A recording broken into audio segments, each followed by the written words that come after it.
digital age. I know my colleagues have previously talked about what the digital age is, and we know that it's basically it has to do with the country or the world as a whole coming to terms with carrying out tasks online. That's what the digital age is all about. It's no longer the analog method whereby, you have papers, files flying up and down. This time, work is done seamlessly without paper rolls, without paper consumed. So that's what going digital is. Now, what are the effects on the children? So I'm going to move to my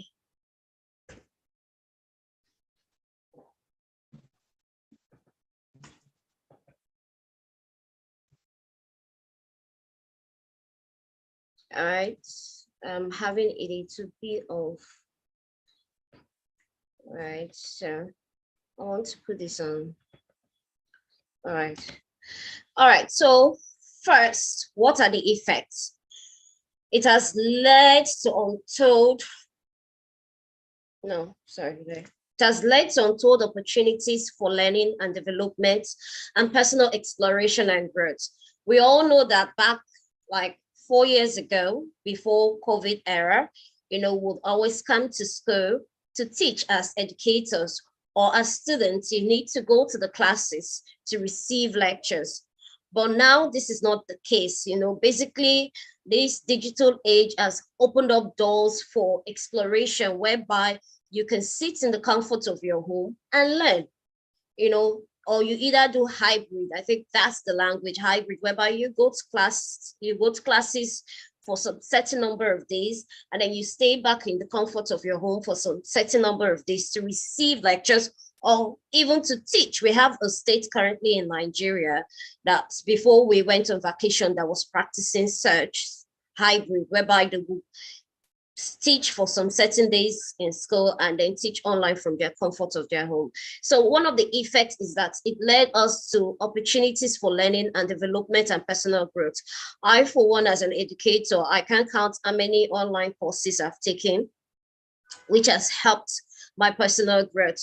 Back then, thinking of how to always leave the family or your schoolwork that you would have brought home, then trying to get up the next weekend to go for one or two project, or will I say training, can be sometimes heavy on us. But now, knowing that you're receiving this training from the comfort of your home, it just makes it all the while interesting, if I'm to use that word. Now, secondly, also, it seems that this very same qualities and characteristics of the internet that makes this positive contribution possible, so such as immediacy, portability, intimacy, and unconstrained reach and lack of supervision and regulation of content, has opened children and young people to a range of serious social, intellectual, and mental health risk. Now, as an educator, I have noticed that the children we had, I think this present year 9, that's JSS3 in the Nigerian curriculum, they were those that did not transition well to secondary school, in the sense that COVID came about, and that last term in year 6 was really difficult. We used them as the experiment before we were able to have a grasp of online learning and online teaching. Or you will notice that if you teach in a secondary school, if you have children that falls within that age range, you will see that their formation or that foundational level they should have, be grounded in primary school was incomplete by the time they started year 7. You would always see tendencies of, still that childish tendencies in them. It wasn't something that they had outgrown. And that was because we were no longer around. School was taken off to online, and they were like the experiment. So it basically opened them. They were unrestrained. Learning was online. It opened them to a lot of ills. I also work closely with the counseling units in my school, and those sets of children are basically children who came about having one addictions or the other. And addictions ranges down from pornography to drugs. So, and that was because, like I said, they were the experiment.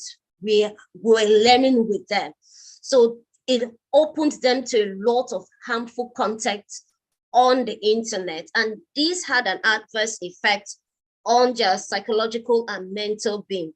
Till date, as counselors, we're still trying to work on such children. We've had, I will not say call names, but we have children.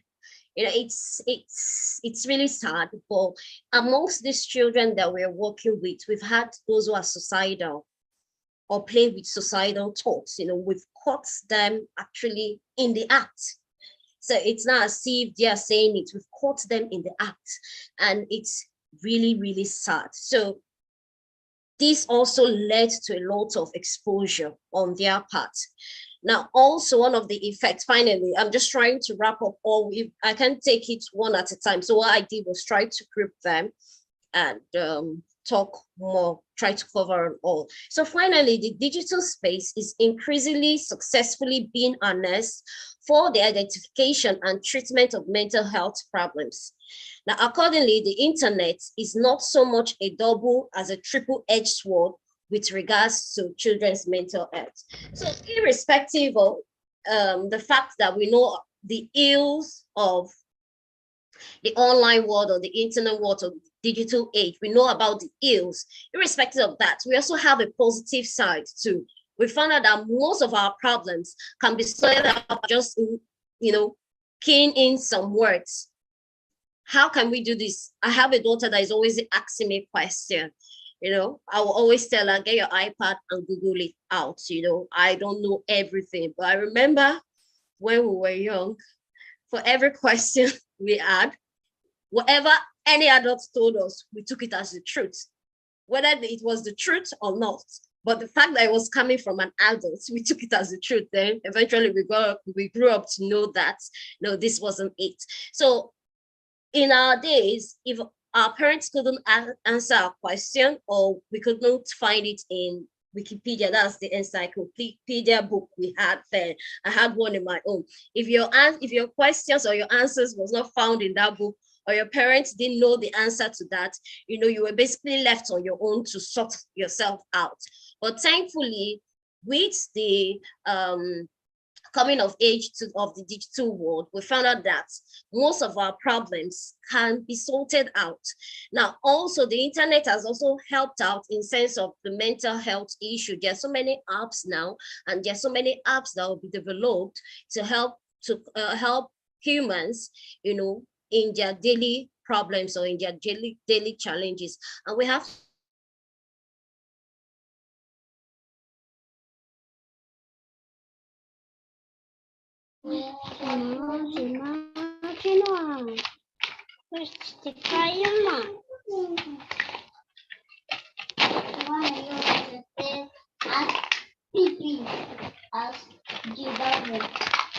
Is just in that one? Yes.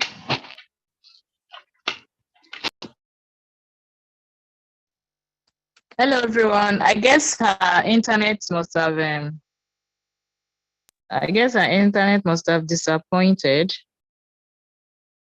but hopefully she'll get back to us.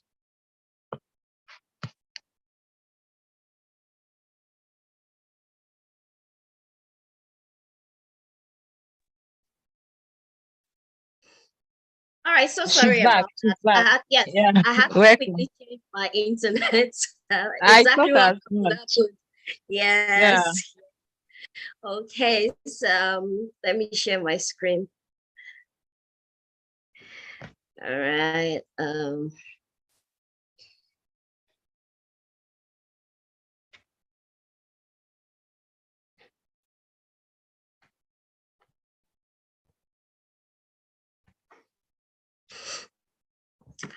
All right, so moving on now.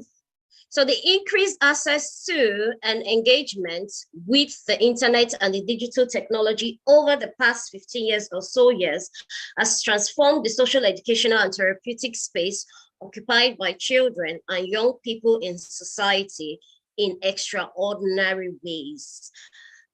You go out, every child is hooked on either one device or the other. And that's not just the child, even to the parents too. Basically, every task we perform, every daily activity we perform is either done on this, or on this, or either this that I'm using. So, the increase to internet has basically opened us up to different engagements. I talked about taking online courses. Even for the children, you see them developing their skills, sharpening their skills in coding, in Scrum, and the rest you have, So it has really helped also create also a therapeutic space too. Children that normally are very active, are very handsome, you see them being calm because you're working on their system. So in a way, it has helped also with parents too in trying to control their children. The internet has been able to help out because you have parents that say, rather than worrying me or troubling me, go get your iPad, sit in front of the system and do what you normally do. So that's, created that space for us. Also, the era of COVID also led to an increase, and this gave rise to the dependency of the population on technology. Learning was carried out online, while physical social outing was put on hold. Meeting and chatting with strangers on different chat platforms was at its peak during this period. Remote or hybrid working was given birth to, and these changes are here to stay. They're certainly not going to be put to that. There has been a lot of remote work. For someone like me, if you check my internet feed, it's been Googling on work from home, especially with the high costs of fuel and all of that. I'm looking at other options whereby I can maximize the money, the earnings I get, rather than spend all my earnings on transportation, I can maximize it for other needs. So also with these children too, learning was carried out online for them, but this also posed a negative constraint on them. Now, most of these children, couldn't interact socially. They couldn't learn how to sit and talk with their fellow mates. It became a problem. And like I said, because as a counselor, we deal with such behaviors in school, it was for them when they, and I'm very particular about that year because that was the year COVID struck. Now in year 7, it was very difficult trying to communicate to them on how to behave in a moral acceptable way. They couldn't talk to their mates. It was either with one cause or the other, and it became physical. They had forgotten how to express themselves in an acceptable manner. So this really caused a lot of negative behaviors from, it caused a lot of negative behaviors within them, but also with learning became remote, hybrid, the same thing with working too. So basically, this was the effect on them. But as parents now, the next questions, knowing that we are privy to all of these effects on the children, what do we do? What can we do? When do we start? When do we start taking measures? You cannot deny your child from using his iPad. I'm a parent. Sometimes I try to do that, but at the long run, I will be the one to suffer it. Why? Because I know that there are a lot of learning opportunities that my child can undertake or be exposed to. So even assignments in school, teachers encourage children to go online to further their learning before the next class. So you as a parent saying, I was in a parent meeting where a parent was saying, oh no, I don't want assignments to be given online. And I looked, it was a back and forth between the school and the parents. And I had to stand up to step in. I told the school, I said, this is what we'll do. Because you cannot deny, because of a child, you can't deny others from learning. So this is what we do. Why don't you tailor the assignments that would involve research? Why don't you do channel it to the weekend, so that as a parent, this lady has enough time to monitor what the child does online. I mean, she will be home to monitor because she says she works and she cannot leave the children with the internet, that she's not there to monitor or supervise the content. And when we tried to take her through controls that she could use, you know, she was adamant about it. So when you have a customer telling you this and you're taking this stance, you need to come together and create a balance. And that was why I said that every research-based topic should be kept for the weekend to enable parents, busy parents, to supervise their children's work. So it's not, you cannot say, oh, you won't give your child or you won't expose your child to the internet. In this day and age, if you take that stance, my dear educators, fellow parents, you are denied. At the end, you will suffer, because where other people's children will be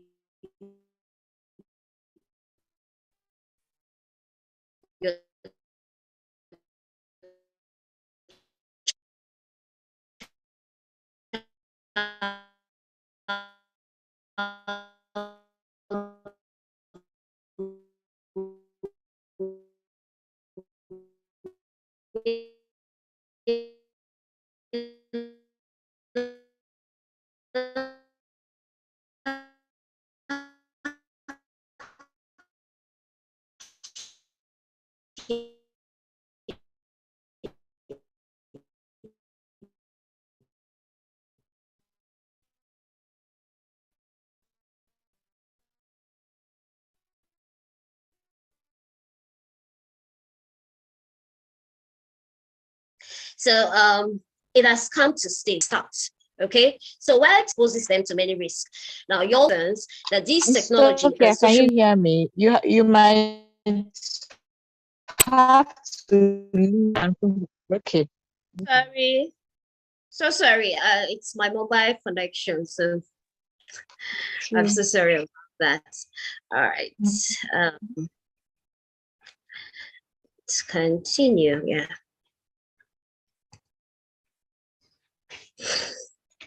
All right, so I was talking about how this has led to disturbance in sleep pattern, and I was using my own personal example, and I talked about my own child and how, you know, it has really distorted her sleep pattern. That this morning, while in church, you know, the mass was on, you could see her basically just sleep. She slept the whole mass out. You know, I had to come home to say, oh, why were you that? You basically didn't participate in church. You didn't hear what the father said or whatever. And that was due to my own this is a mistake too, because I should have put in that control. But this is basically typically what goes on in every homes, you know. Also worsening anxieties. You have so many apps, and you know, one particular app I am not so keen on, and I've said I will never have on my phone, is TikTok. If you're on TikTok, we all see what goes on. And why I'm not so happy with that is the algorithm that, you know, the Nigerians are exposed to. It's different from what the owners, the algorithm, you know, that's basically your feeds. So the feeds that we're exposed to is quite different from what someone in basically say China gets, you know, and I see all that goes on in as much as that 30 seconds, you know, I really am not too keen on such apps. So, and I believe that some of the content on it basically triggers anxiety in children, you know, the wanting to be perfect, the wanting to always keep up with a challenge. There's always a challenge going on, you know, and that to me, for me, are silent triggers in children. You might not know, but why do you need to keep up with challenges going on? Why do you need to put yourself out there? You know, in the long run, a child that feels he or she is not equal to this particular social influencer can develop some mental issues, depression, you know, trying to keep up with what is being seen or what is being fed to them.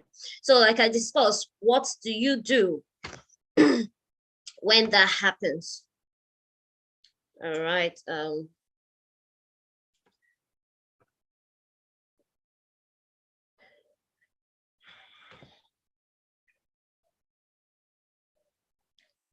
Okay, I'm just trying to put this on slideshow, so sorry.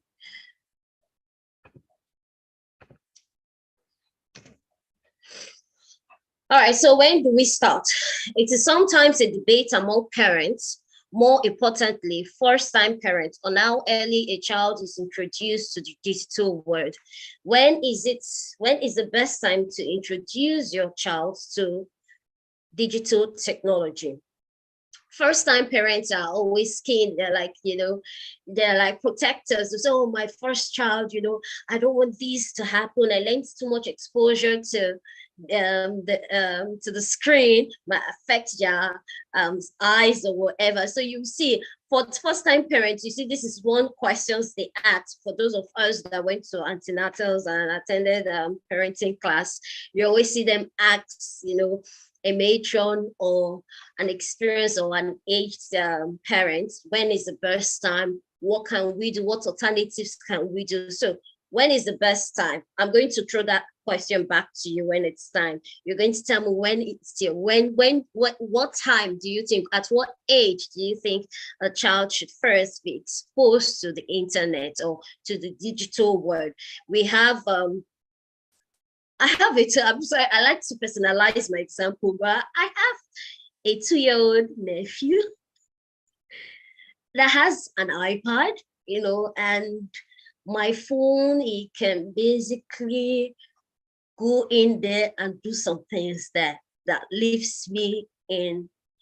I'm amazed by what he does with my phone. And he's just 2 years. It's April. So it's just 2 years and a few months, And so I asked myself, like, isn't this too early? Or should I clap and say kudos, knowing that you can do this at your age? Because I remember when I was exposed to computer, in fact, I was not really exposed to the system in my secondary school age. We had it in school, but it was more or less for decoration, so that when inspectors come, they see that, oh, you have the system, you have the typewriters.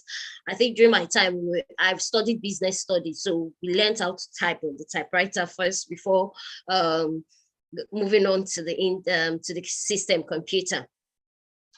It was in university that I was for the first time exposed to the internet or to a computer.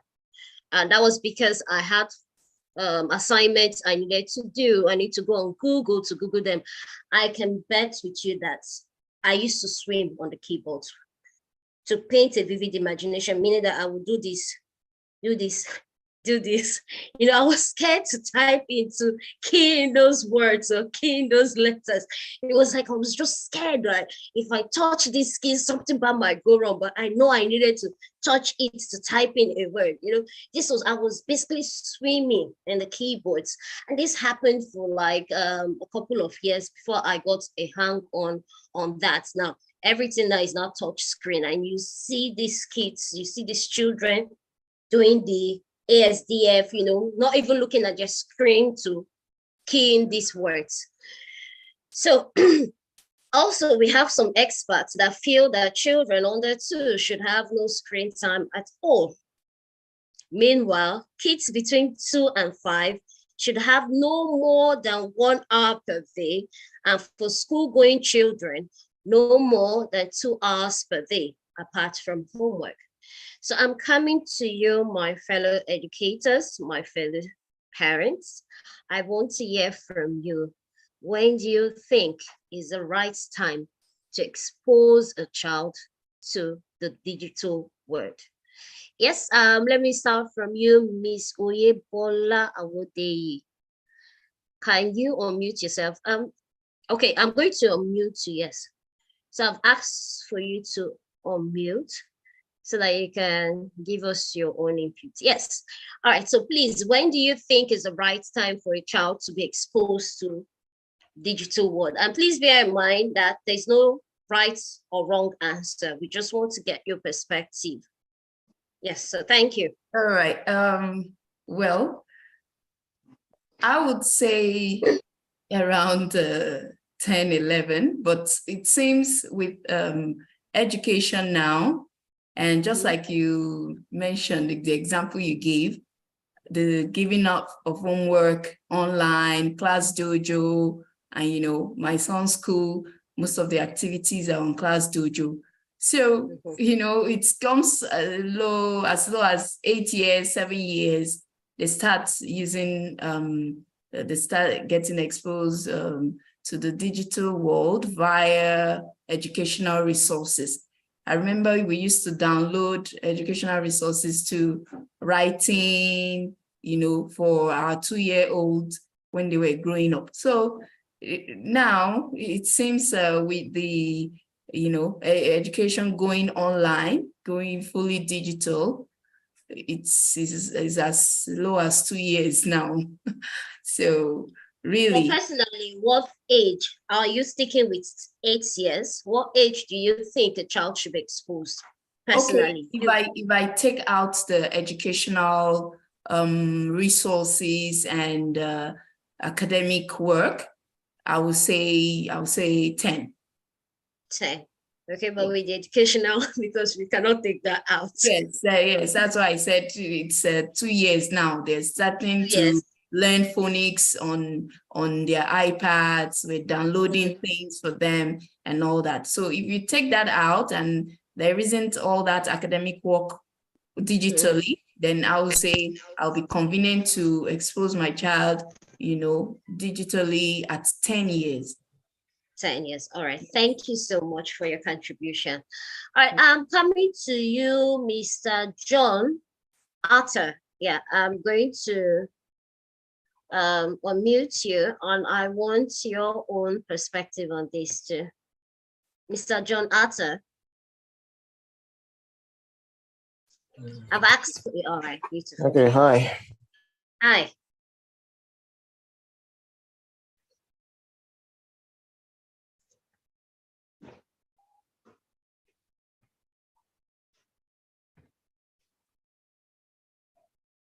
Mr. John, I think you muted yourself. Can you hear me? Yes, we can. Okay. I think this is a tricky question because this is almost like judging me before God judges me. But then I think whether for educational purposes or not, I would prefer that a child just begins to use any of that maybe at the age of 9. I'll prefer a 9. Okay. So irrespective of schoolwork or whatever, you would say 9 years. Bearing in mind that 9 years should be like year 5. I'll stop there. Hello, Mr. John. Hello? All right. Hello, Mr. John. I'd asked the question. You said 9 years, and I said that 9 years is a child in primary 5, year 5, right? So that's the age you're comfortable with exposing. Wrong or right answer. So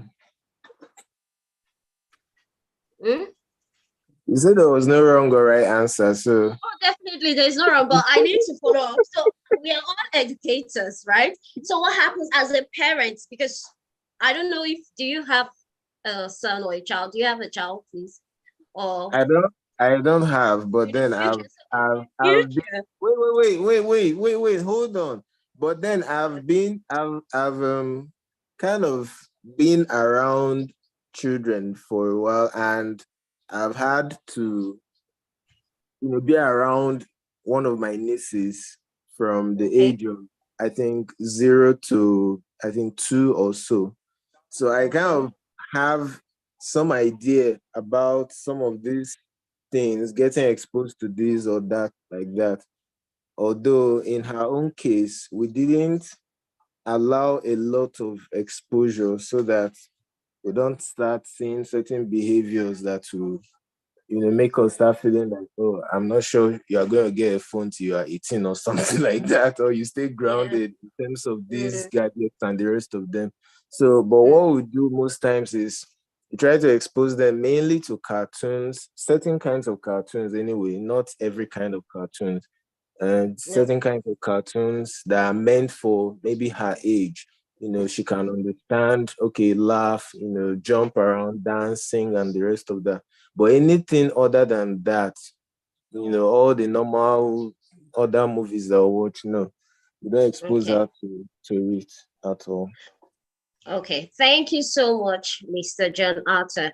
So I was going to ask you, if you were a parent and your child, your son or your daughter attends a school that regularly gives out assignments or activities online.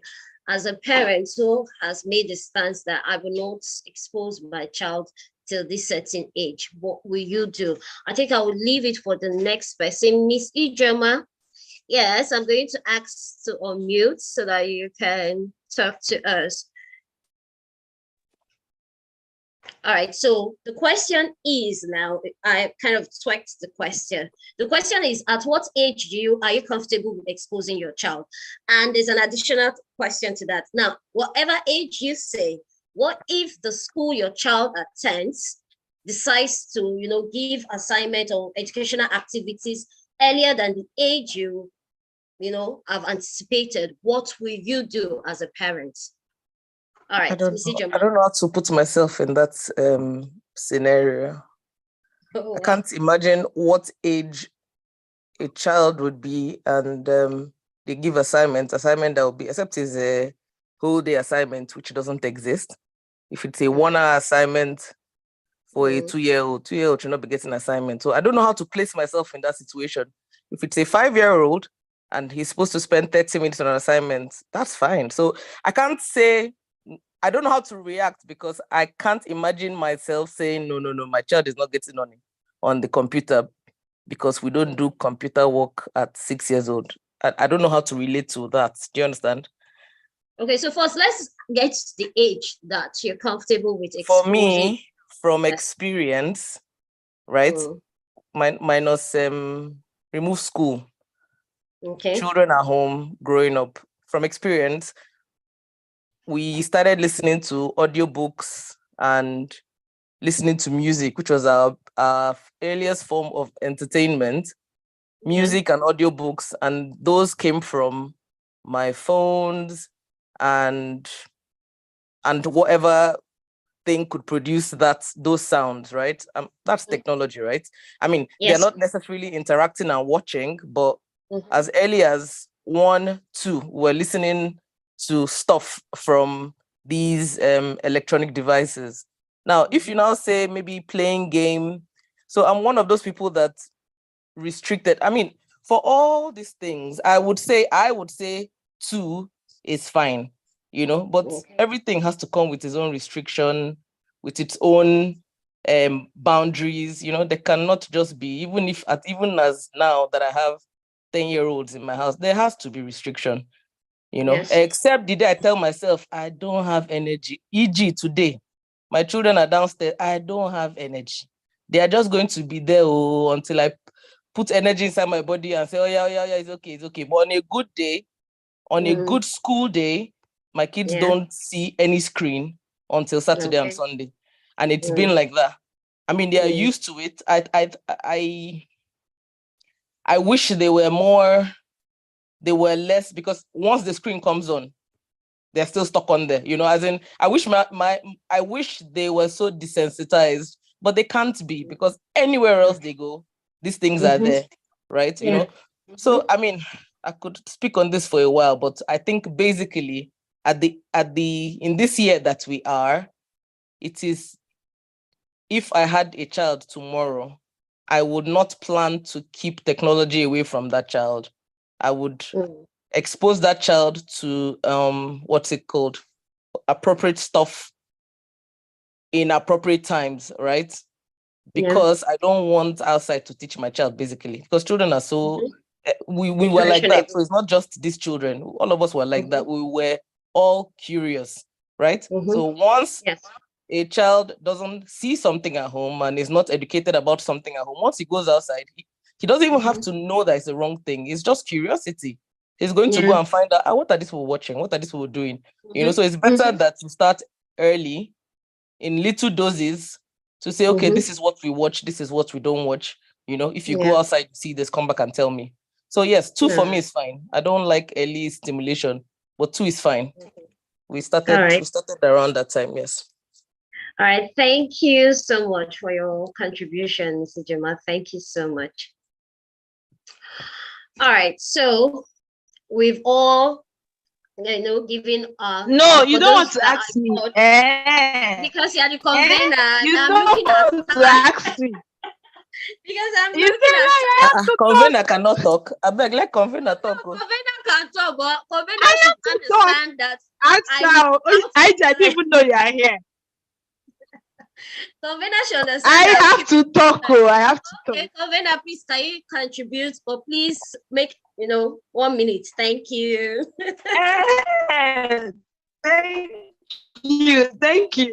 Thank you very much. I'm going to make it brief. I didn't even know. Immediately I said, even so, you say my ideology and the German, so most times it rhymes somehow, this particular aspect you are talking about. I mentioned it when I was talking earlier on. That was on Friday. That's why I was also excited that I want to talk my own. I want to say my own idea. So I talked about some parents that, just because, yes, we are all talking about what's it called, the digital world, and how harmful it can be. So you find out that some parents, just because they just don't want their children to see what's happening there, from the screen, they just, limit the kids just like that without having a proper plan. Like I could hear when Ijoma said the proper time, and also at the proper and the proper stuffs for them to see, to guide them. And that's just it. You just have to create that time. They know that this particular time, okay, we are looking forward for it, but however, we have tasks to accomplish. And then we are interested in all this. And even, when we have to maybe go in for something, we have to ask daddy and mommy, and we need to see, we know that daddy and mommy will be there to help us and then guide us and even be with us, for us to watch such things together. Why did I stress on this? Because Ijoma talked about it somehow. I can remember when we were small, or rather young, yes, there was this video, Nneka the Pretty Serpent.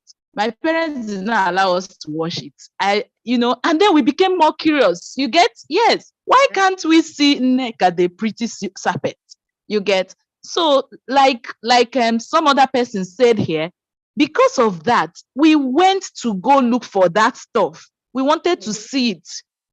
So when we visited a neighbor and we saw they were watching Nneka the Pretty Serpent, we needed to sit down there and see it with the younger ones there, and they when one adult like that, and we saw it.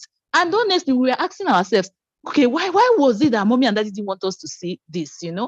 Quite all right. Nneka the Pretty Serpent is somehow, horror and somehow disgusting, or some of the pictures, that scenes and all that you get. But for us, because mommy and daddy did not want us to see it, and they did not tell us why we should not see it, and they did not even maybe explain certain things. We saw it, and one day, just got maybe to see this movie, because we saw it in Chichidem house now. You get that kind of thing.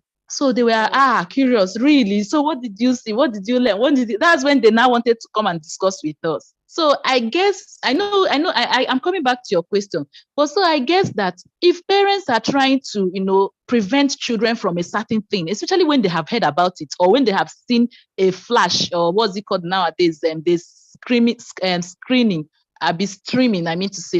of it. You have to educate those children about it. You have to let them understand. Just like also in these cartoons we are having now, on our DSTVs and all that. You have to let a particular child know why they shouldn't watch this particular, cartoon. I can remember when I was teaching then, in Lagos State, they will be talking about Annabelle. There was this one that came up, one cartoon. I hope the name is Annabelle. The girl can kill and all that. So I now traced it back. I can remember when we also had Chucky Wanna Kill. I don't know who remembered that movie. I'm Chucky. I wanna kill. is a toy. The guy, the hair is a toy. Yes, the toy wants to kill. You know, I can remember my parents joining us one certain time like that to see that movie. And she was like, no, this is bloody, blah, blah, blah. But then they had to tell us, you know, the implications and stayed with us and said, this is a bad toy baby. Who manufactured it? How did you know? We talked along that and we understood better and we enjoyed the movie. In as much as, you know, we were told, you know, this kind of a thing is whatever as a child that they did and put us through. So parents should, yes, be involved in whatever, just being involved. Even if you are saying you don't like cartoon, yes, don't like cartoon, but stay with them and understand what the cartoon is about, whether you have to educate them more, you know, from your own belief and value system, you get, and stay with them. When you know that, okay, this is what this stuff is all about, then you have done your duty. You can now allow them, so they feel free to also relate to you and tell you, oh, we saw this, so can you imagine, mommy? Because they know that you have, you know, you are involved in their whatever activities when it comes to screen time, so they will relate with you. It's just natural, you get. In fact, all so of these, coming to your question about age, yes. Coming to your question about age, for me, yes, like I heard two people mention 2 years. Yeah, 2 years, because I've been in nursery too. So yes, 2 years is cool. You know, then you go with them, you grow with them from that 2 years, start building that foundation, and they will start developing the trust in you to also chat with you concerning whatever they see on screen and other places. Thank you so much for allowing me to so talk. much. Thank you so much for your input. I really appreciate it. In fact, basically the next slide we're going to move on has already been covered by you and Ms. Sijema, because now we're going to find out what we could do, and that's you all exhausted, but we're still going to touch on it. So thank you so much for your contribution. So we're looking, what can we do as parents? We've said 8, we've said 2, we've said 6, you know. We all have individual preferences on the age we feel our children should be exposed to the digital age. But in all of this, we need to know that this is our reality. The digital world has come to stay. In fact, if you've been following through with all that has been released in these AI bots, when we say AI, we're looking at artificial intelligence. As it is, the last time I read about it, I learned that AI bot already has the intelligence of an 8-year-old child. And the way it's maturing, they feel that if it gets to the moment it gets to the age that it can interpret and behave like an 8-year-old child. They said the moment it gets to 18 years, then humans will be in a lot of trouble. So basically, it has come here to stay for every aspect. If you want to write a CV, ChatGPT, resume.com, you have different AI bots for different tasks. And sometimes I make use of this, although I try to minimize my way, because I believe that overdependence on all of this technology might slowly lead us to our downfall. One particular one is Map, Google Map. I've said to my parents so many times that I live in Aja, and every time I grew up in Akoka, I went to school in Ikeja, yet every time I need to do something on the mainland, I see myself bringing out Google Map to direct me. And I'm like, what if something happens? You know, what if there's a bleak? What if something happens and I need to get to the mainland? Are you telling me that I'm basically lost forever because I can't find my way? So in fact, intentionally, what I've been trying to do is to find my way to places I've been to 10 times. I've been to such places 10 times. So I mean, I grew up, I schooled in Ikeja. So why can't I go to Ikeja without over-reliance on Google Map, you know? And when you rely on Google Map, you find yourself, the next time I want to go again, I put on my Google Map. But if I had gone there, I'd asked around, I'd taken time to know landmarks around. The next day I go, I try to know the landmarks. The third time I'm going there, it's easy peasy for me. So, you know, I know that AI, I know that the two world has come to stay. The world is, the pace in which this is growing is at an extraordinary rate that even I know that the father of AI recently resigned from his job at Google to come talk to the public, to sensitize the public about their relationship with AI. I know I'm trying to digress a little, but I just want us to know that this is a reality. It has come to stay. So what can we as educators, what can we as parents, what can we do about this? So, all right, because I wasn't, I'm trying to change my slide, but it's not. Okay, so let me try to stop share. All right. Yeah. Okay.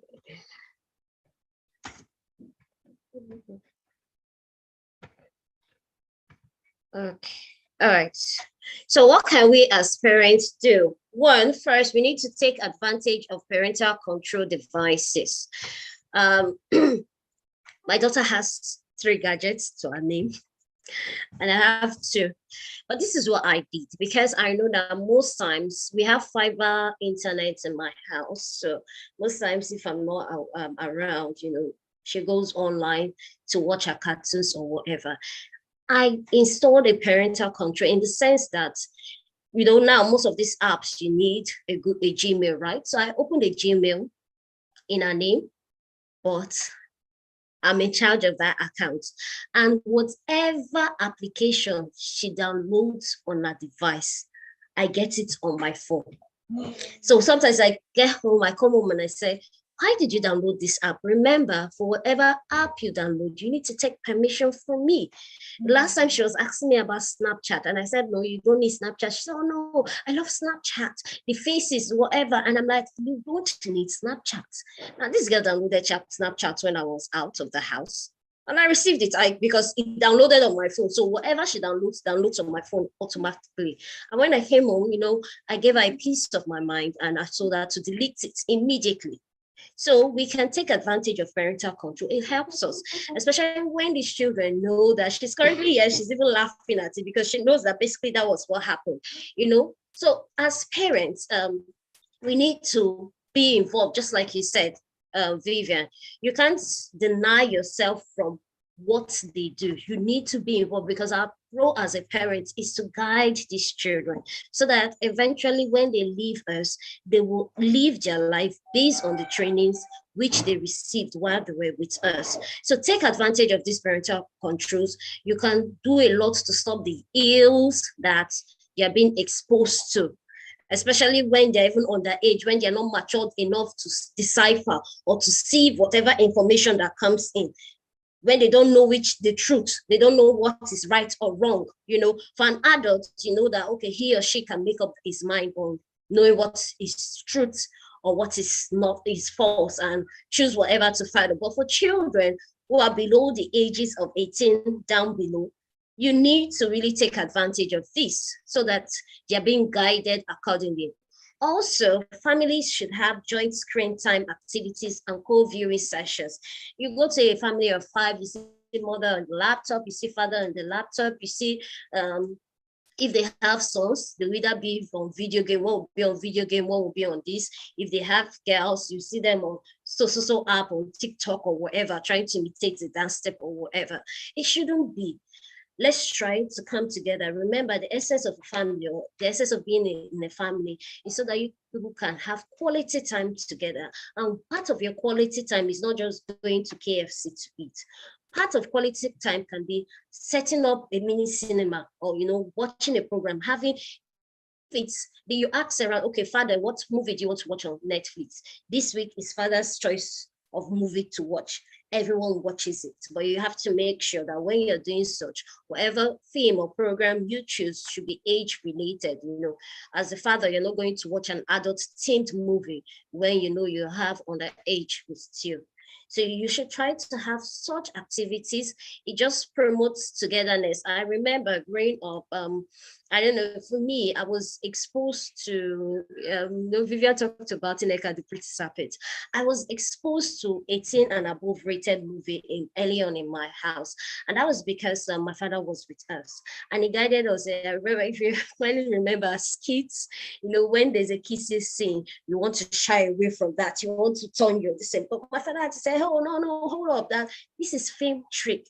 And he even actually acted out how back then in those days, not now, but he acted out how kissing scenes were being done and how the camera positions on, just the side of their face, on their face. But in actuality, these two actors are not even kissing. So, I had my father explain such to us at a very early age that we knew as children when we were watching such movies not to get, what will I say, not to get gone or in such feeling, because we know this was action cut.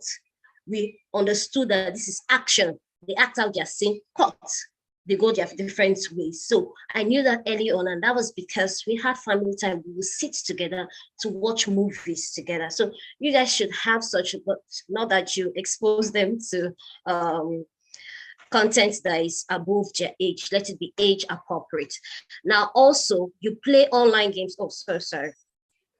You play online games together. This is for families that have boys. We know boys and video game is like 5 and 6. So try to sit with them. In playing those video games, in fact, most of the ills that children are exposed to come in when they are playing their video games. This video game site has a way of connecting to other apps and exposes them to different, like I told you about kids in my school that are exposed to pornographic content.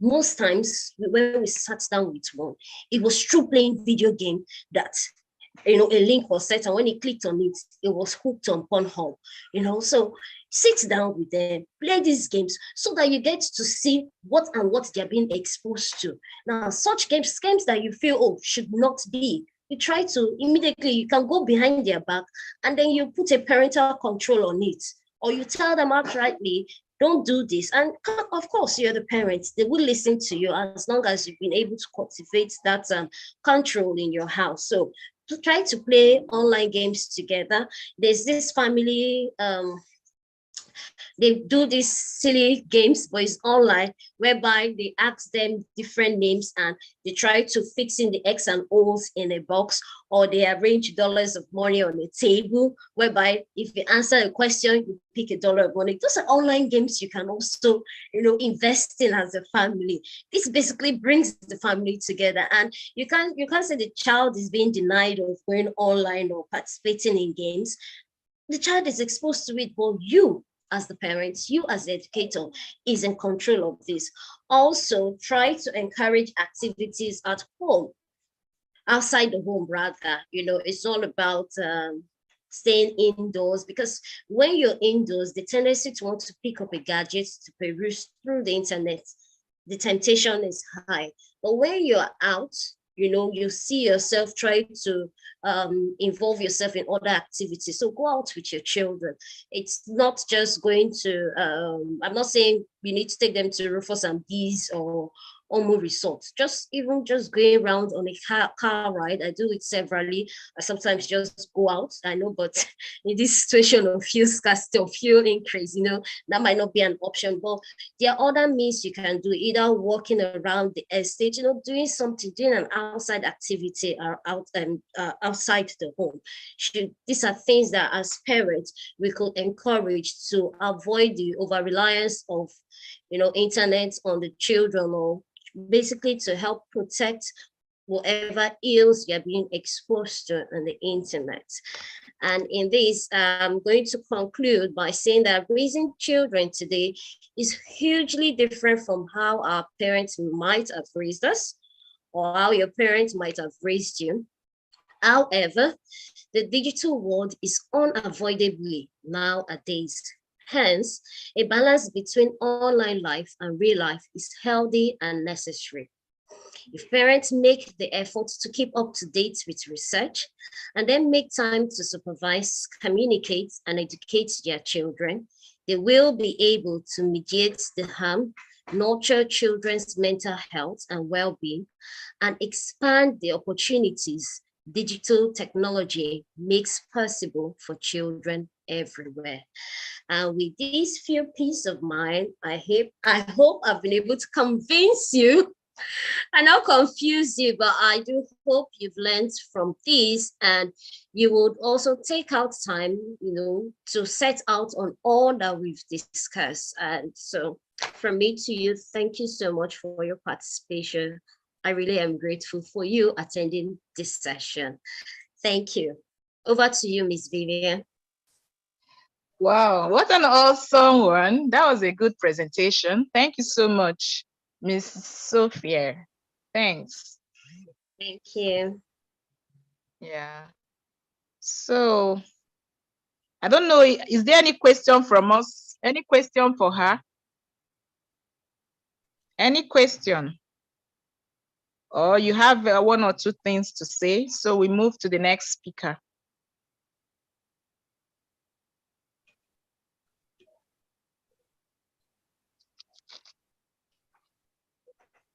That was a good one for me as well. It just reiterates, what we as parents challenges we're facing with with the digital world and children getting unnecessarily exposed. So for me, my contribution is just monitoring. Yeah, if parents can, these kids will always resist, right? Because they don't want you hovering over them, hounding them and all that. But we have the responsibilities to ensure that they are practicing online safety, not sharing unnecessary things or personal information, not going to unworthy sites and all that, ensuring that they are actually doing whatever they're doing, academic work they're doing, that is what they're doing. And then you're ensuring that they are not going into places where they shouldn't go. So basically, it just reiterates that we need to keep monitoring them because honestly, just like some speakers mentioned yesterday, there are predators. I think that was Mr. Ladi, right? Predators, looking out for children and vulnerable people they can prey on. So that is our role. When we know that that is our role, we will not give up. That is it. We will not give up. So it's a good one. Thank you very much. And okay, you mentioned parental control. Can you describe, because sometimes parents do not know, okay, how do I use parental control? I've been, at that crossroads too before, trying to, so if you can describe just a few points on the types of parental control there are or how you can go about it. That will be my question. Right. Okay, so there are different options to parental control, but one I did, I talked about it, was that for every app you need to download, you must have a Gmail, right? So what I did was to open a Gmail account using my daughter's name, Ifeoma Ofere. I used that name, but I was the one who opened it and I signed it onto my device. So it's signed on a device, but on my own device. So what I did was that in the settings, whatever mail or whatever that comes into our phone is on my phone. So if you open, you can decide to let go of whatever email account your children would have opened and set up a new email account on using their names, or you're setting it up and install. By the time you're setting up, those questions that you're being asked, you see those controls there. So you can do that. Then also for every app on gadgets for your iPhones, your iPad, and all of that, you have under settings, If you go under settings, you will always see parental control, or, you know, they are always go to their settings. You will always see some controls that are listed out. So try to click on the one that you know that, okay, you shouldn't, even on YouTube Kids. On YouTube Kids is one. If you download it, there's a parental, the child cannot even log in without your password. So that is a form of parental control. Aside from that too, you can channel whatever content that is being shown on your child's screen. You know, there's a way you can put in that settings. Is there. So let's make use of, for every application or device, let's go to their settings and you will see those things there, whereby you can channel it to suit your own needs for that child, or whatever content you want. So you can, you know, explore any options. But me, the one I prefer is that email. I love email, because if I'm not around, whatever you know, we've done it, you know, we always go behind our parents. When you see with this email, whatever, and the way I did the control, whatever app you open, whatever site you open, I get a feedback.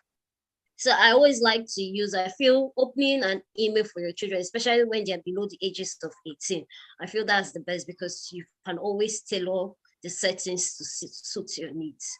So those are one of few or many options you can explore.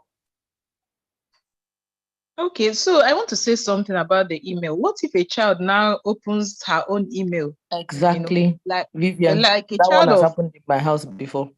That's uh the way, it's not So allowed. I, The child sorry, already knows. The child yeah, already knows it's not allowed. That email, the email I opened for her, is what she uses in school. Is what she uses, that is tied down to her. They use EduBiz.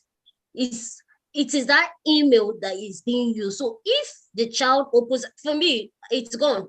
No device. I mean, I'm that okay. strict. If you Please, can I do say that, something? it's gone. Please, can I say Let's not something? even So waste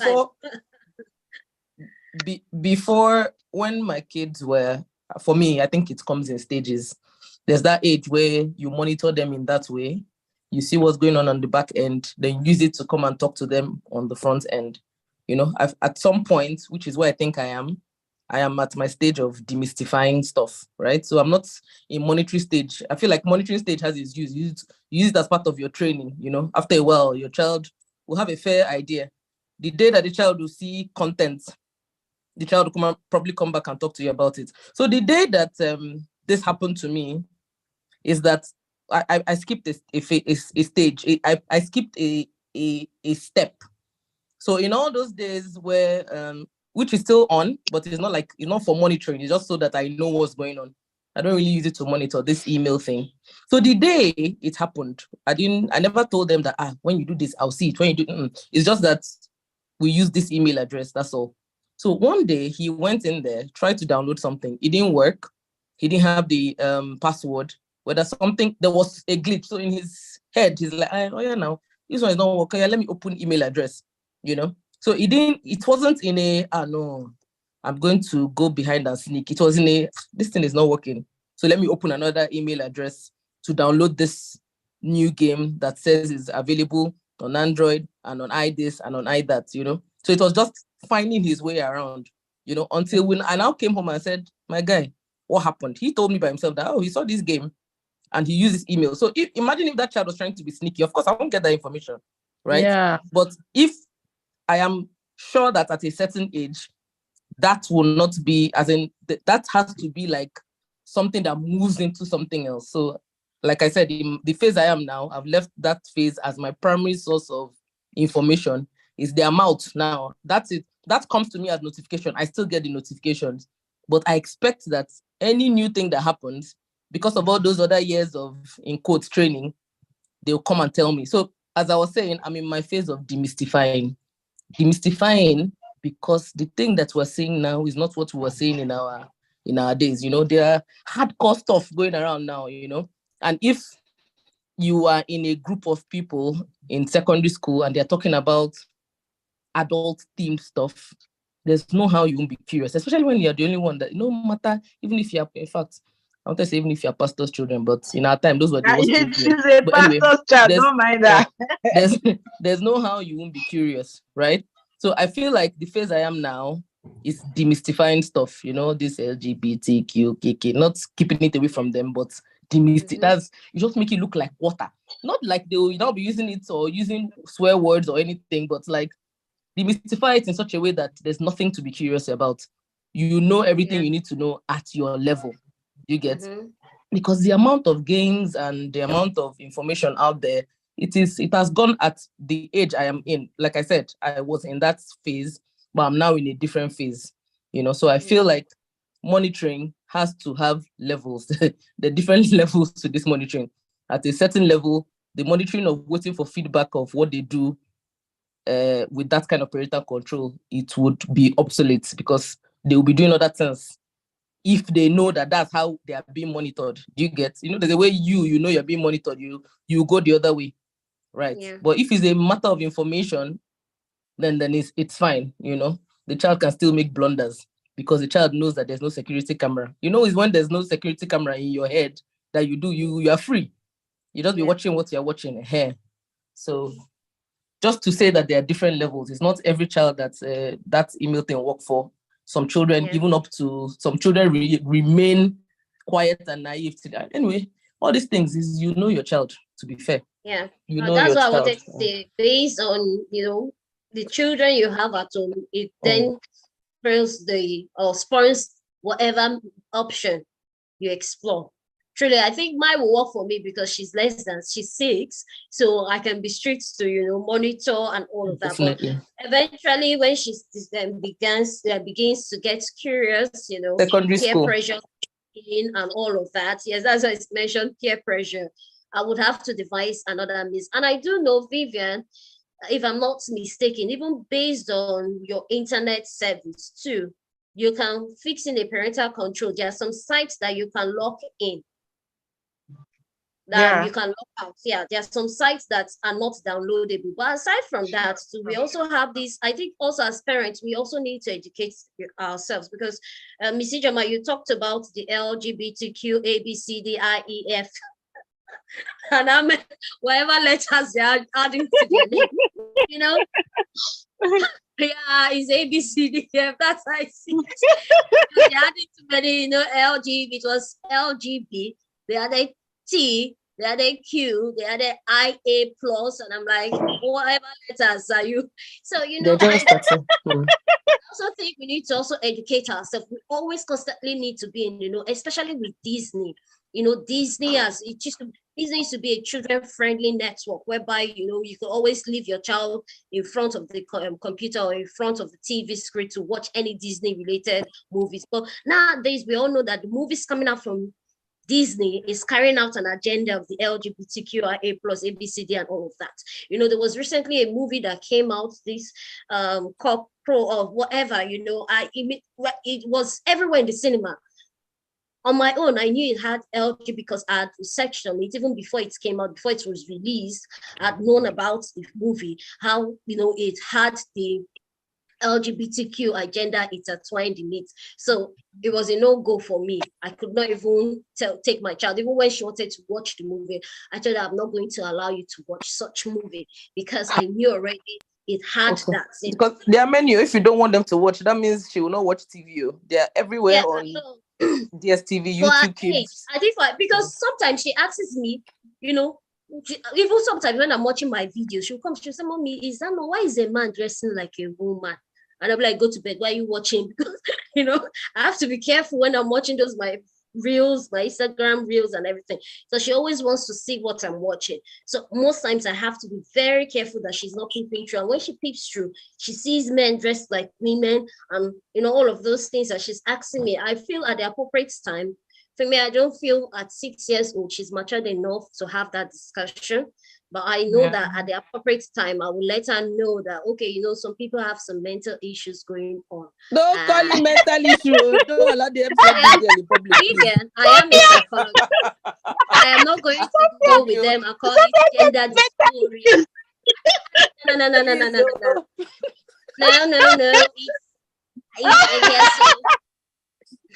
No. No. Sophia, are you serious? They'll come and lock you up. I'm saying it's in America. So, but she's not ready for such. Oh no, that's fine. What I feel can like do when the time comes, I feel like instead yeah. of the No, I'm not going to lock her out. Like I said, even while no, growing up, that's not what I my dad wanted to did say. expose I'm me. saying instead of Okay. making them look bad. Do you understand? I feel like we should focus on making ourselves look good, you know. So the Bible, Adam and Eve, this is what God wanted, you know, because if we start training them in those people, they are not well, they are not well, that's homophobia now in the larger society. Do you understand? So that when you see that one, homophobia is when you have fear of these people, and I'm not scared about them. No, I'm not. So that's not that's not the physical ramification of. I don't understand what you're trying to say, but the truth is that no, I'm not talking as psychologists, as educators. The truth is that as at 3 years ago, it was known as a mental problem. It's established when you start to see yourself as someone who you're not. It is a mental issue. Do you understand? Yeah, but that's too much for a child. We know that as adults. I will not tell her that. I know I'm saying between us, I would definitely not. That's why I said I had to tell her she should, keep away, because I just feel at her age, she's not ready for such discussion. But when she is eventually ready, and I hope by then the world would have changed to be sane now, but if it continues this way, I would have to break it down in the best possible means. I'm not going to go out try to attack them that this is evil, this is that, and this is that. I will let her know that, phases happen, people see themselves as something else. We should try to be accommodative towards them and, be empathetic to them, pending when they do finally find themselves. But for now, I'm not ready to have such discussions with her. I think it's too much for her to start learning a man is now a woman can, no. I cannot start. So I think also as parents, we really need to educate ourselves in whatever that is going on in their world. We really need to be in their world so that we can meet them at that point and not leave them to learn outside and come there, we do the damage, we repair the damage, but we meet them in it and try to educate them lovingly. So yeah.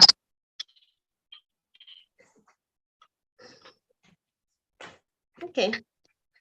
All right. I think this is 3:32 thereabouts. Thank you so much, Mrs. Sophia. Thank you. That was a very great as an interactive section. Well done. Thank you. Thank you everyone for your participation too. Thank you. You really made it what it is. So thank you. Yeah. So I guess we should be leaving the floor for the next speaker, who is okay, next speaker is not yet here, but maybe we should have Mrs. Oyebola. Mrs. Oyebola. I know sometimes I murder your name. Please forgive me for that. It's allowed. It's okay. All right, thank you. So I'll just try and start sharing now. Thank you. Okay.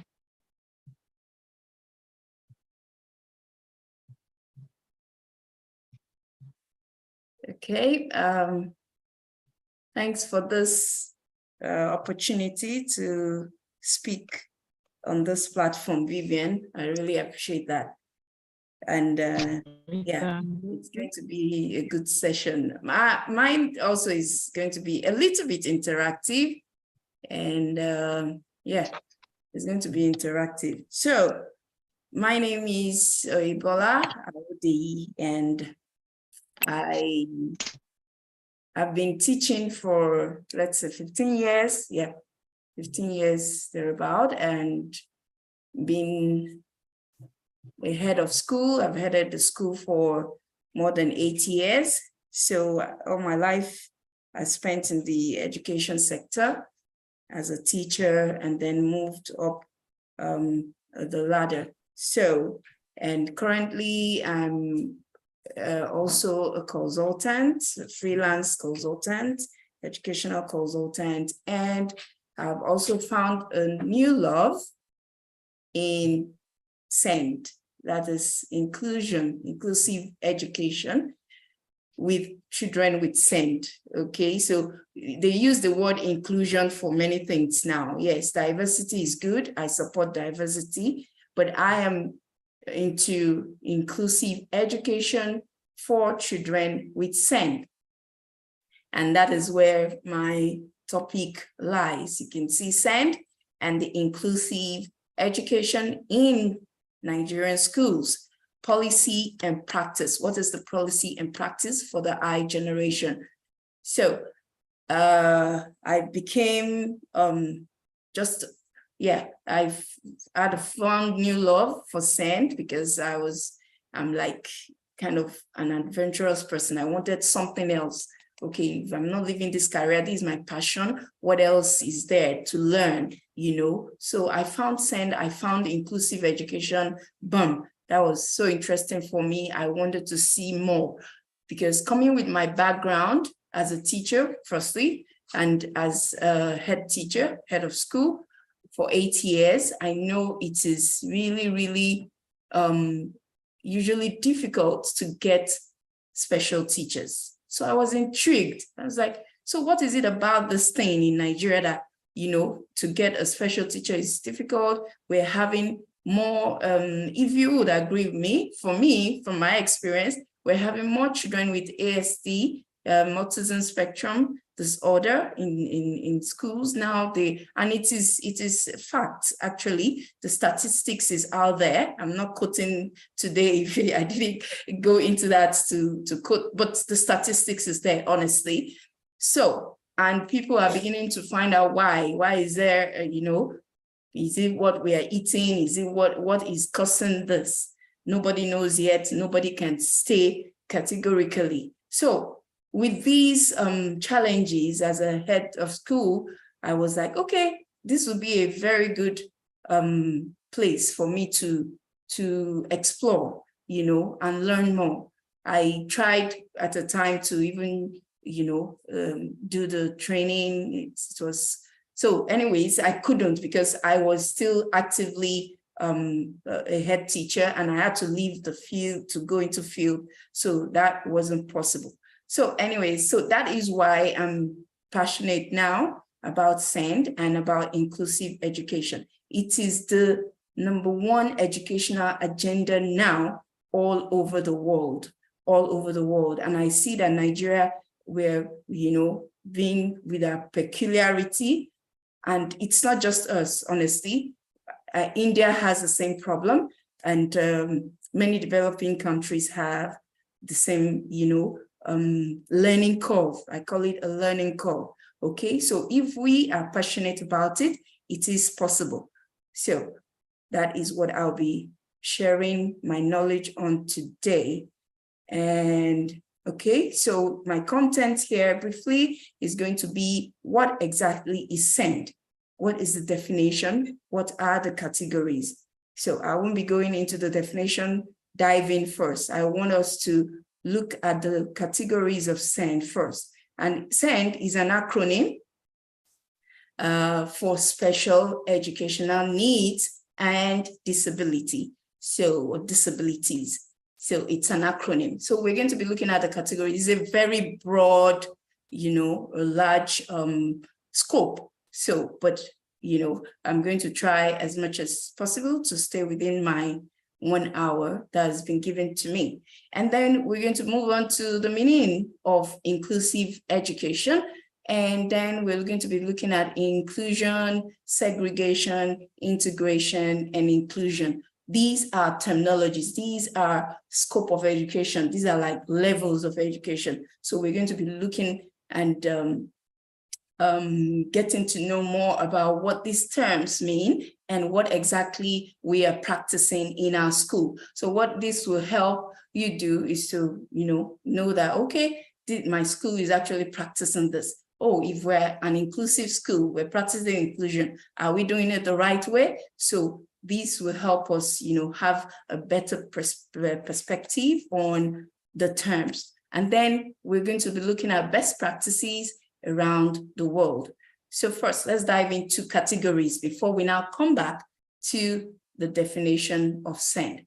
Okay, so categories of SEND, they are been classified into 4 major levels, okay? 4 major divisions, okay? Or categories if you want, if you like.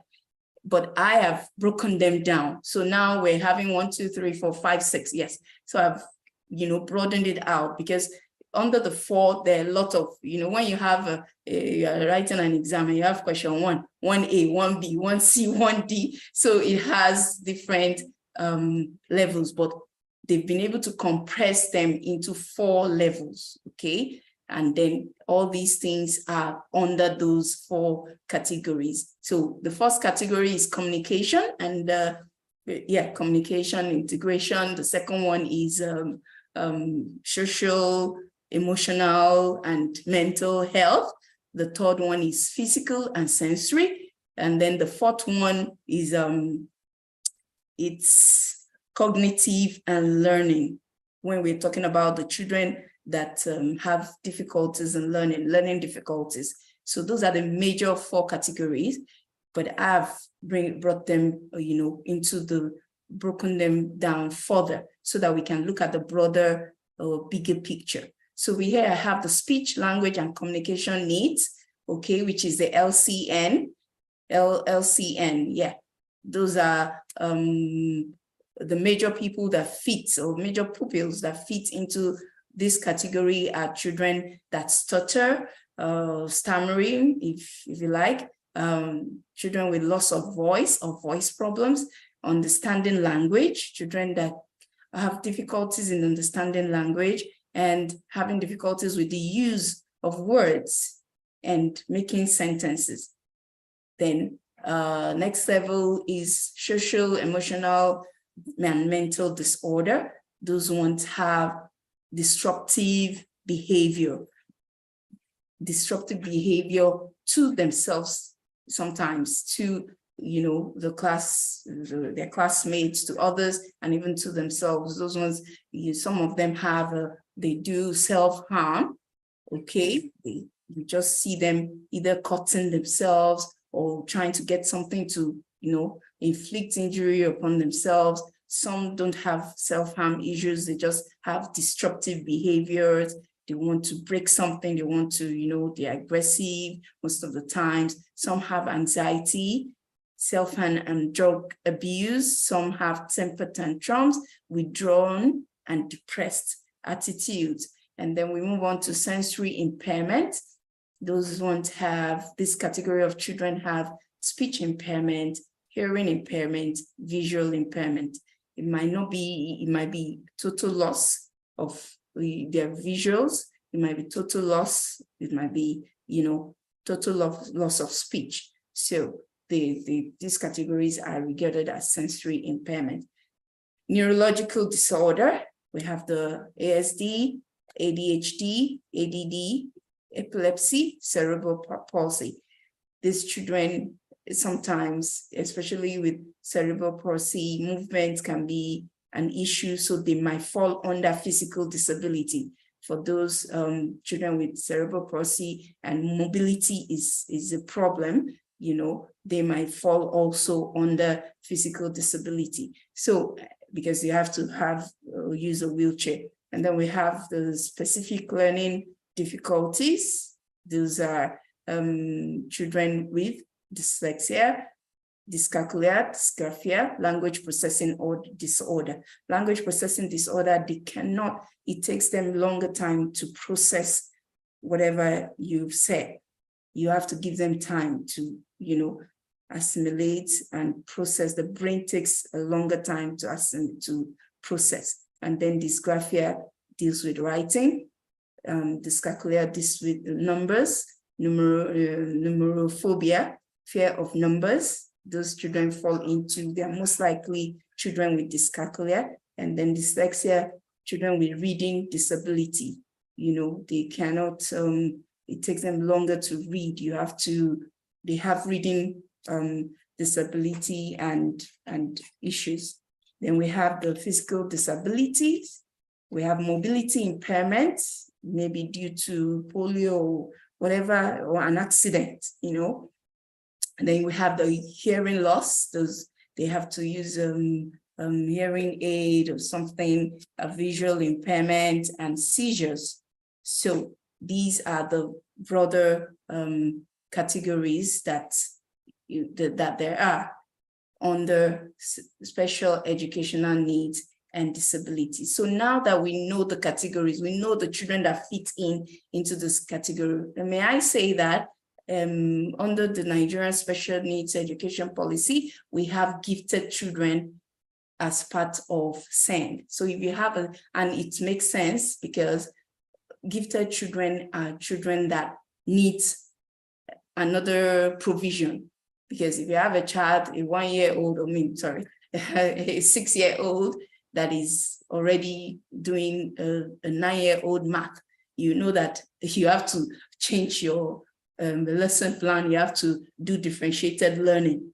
So now let's look at the category, the definition, so we can, now put it into a better perspective of, oh, this is the definition of SEND. Now that we know the different categories. Okay, so what is SEND? Okay. I'm trying to see why my slide is going that way. Okay, so SEND is an acronym for Special Educational Needs and Disability. It is an umbrella term for students who need special or different arrangement. So any child you're making a different arrangement for in the classroom is SEND, no matter the name. So no matter what category it is, if you as a teacher know that, oh, this child, I have to create something else, aside from what I'm giving the other, I have to use this special teaching style, or I have to make some other assessment or some form of provision in whatever form to the child. It is additional need, it is special education needs. So it is an umbrella term for this type of student who needs special or different arrangement for them to be able to learn like other regular students. So the United Kingdom SEND Code of Practice defines a child or young person as having SEND if they have a learning difficulty or disability, which calls for special educational provision to be made for them. So in Nigeria as well, is similar, the same thing, majorly all over the world is a standard definition, except that some countries had or removed some categories. So some countries might not have communication, for instance, or stutter, children that stutter or something. Some like Nigeria, they added gifted children into their own definition. But on, looking at it holistically, it's basically, same or similar definition all around the world, except for countries that add or remove their own categories. So that is it. So Nigeria has a special needs policy. It was made in 2015. And like I said, gifted children were enlisted into the category of SEND. So SEND can affect a child's ability to learn, socialize, and also the ability to read and write. Students with SEND might not meet up with developmental milestones like their counterparts. And that is why we need special provision for them, because somehow there are some factors, whether internal or external, whether for a short period or for their whole lifetime, for their lifetime. Because a child, for instance, a child that was involved in an accident, a auto accident, for instance, and had to use a wheelchair, shouldn't be excluded from school for that year. Okay, so that is a limited period. So the doctor says, okay, she has to use the wheelchair because she has a cast on till the bone heals. That is a child with SEND, but it is for a short period, okay? She's going to outgrow, get well, get healed, and then move into, the same thing she used to do. But at that time, our education should not stop. you need to, as a school, as a teacher, make special provision for that child, include her into the classroom, make provision environmentally, that's physical structures, provision, ramps and all that for her to, join into the school, make sure the environment, the classroom environment is conducive for her, and then make provision for your teaching style, assessment, and even the curriculum if necessary. So that's the point I wanted to raise as well. Sometimes not all children have a lifetime stay on that, that, oh, they are sent children for life. No, sometimes it can be within a period of time, and then they get over the issues and join in, their usual activities, what they do. So send at a glance. So these are the 4 categories, as I was saying, and I have them all broken down still.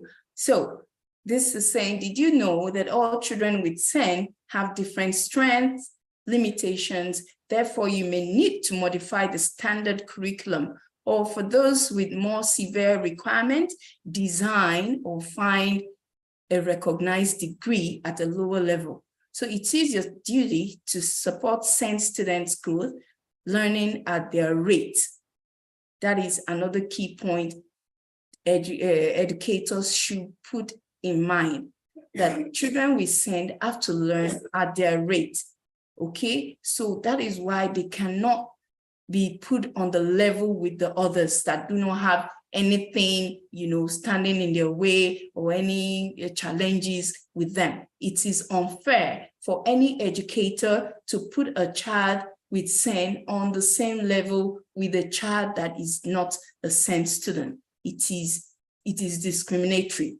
Okay, so like any other student, they will require individual learning plan. So what the part of the international standard or best practices in the Western world is that they have learning plan for these categories of children, depending on the category that the child is in. If it's a learning disability, the dyslexia, for instance, is a different individual learning plan. If it is autism, they have different, and it is not, that autism is also a spectrum. There are some that do not develop speech, while an autistic that reminds me too, I still get caught up in that web.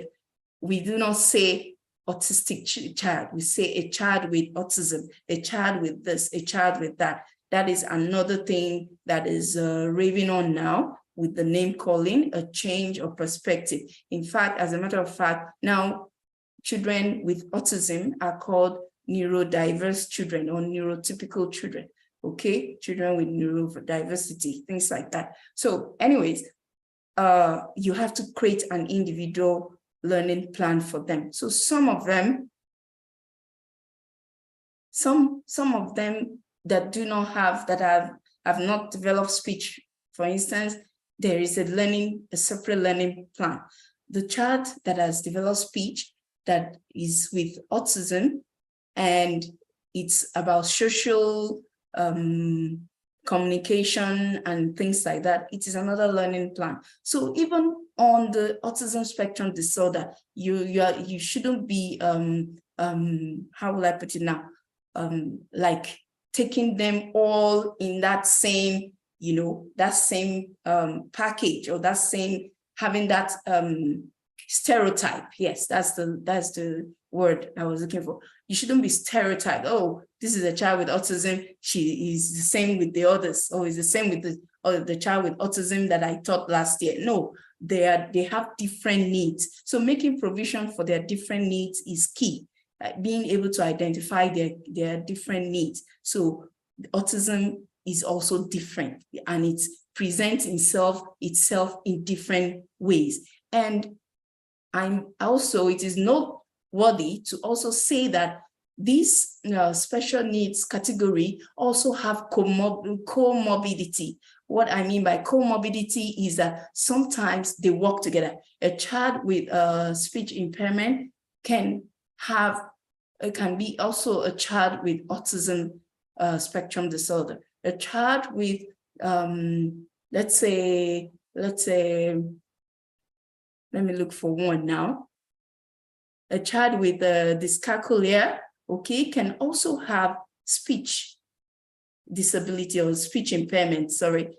Do you understand? So they comorbid together most times, many times. So you might not be dealing with just autism. So if you're stereotypical and you say, oh, this child is with autism, he might be having speech impairment, he might be having even hearing impairment and things like that. So they comorbid, and you need to identify all those things. So education has become fundamental for children across the world and the Western world, so much that in the Western world especially, so much that it is accessible through both the state and private sector. So from my research, education is,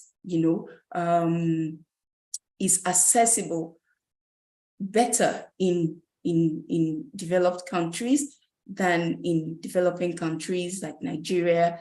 And there are issues or factors that are causing this slow, let's say, sensitization, slow awareness, slow recognition of what we should be doing, and to make education accessible to all children.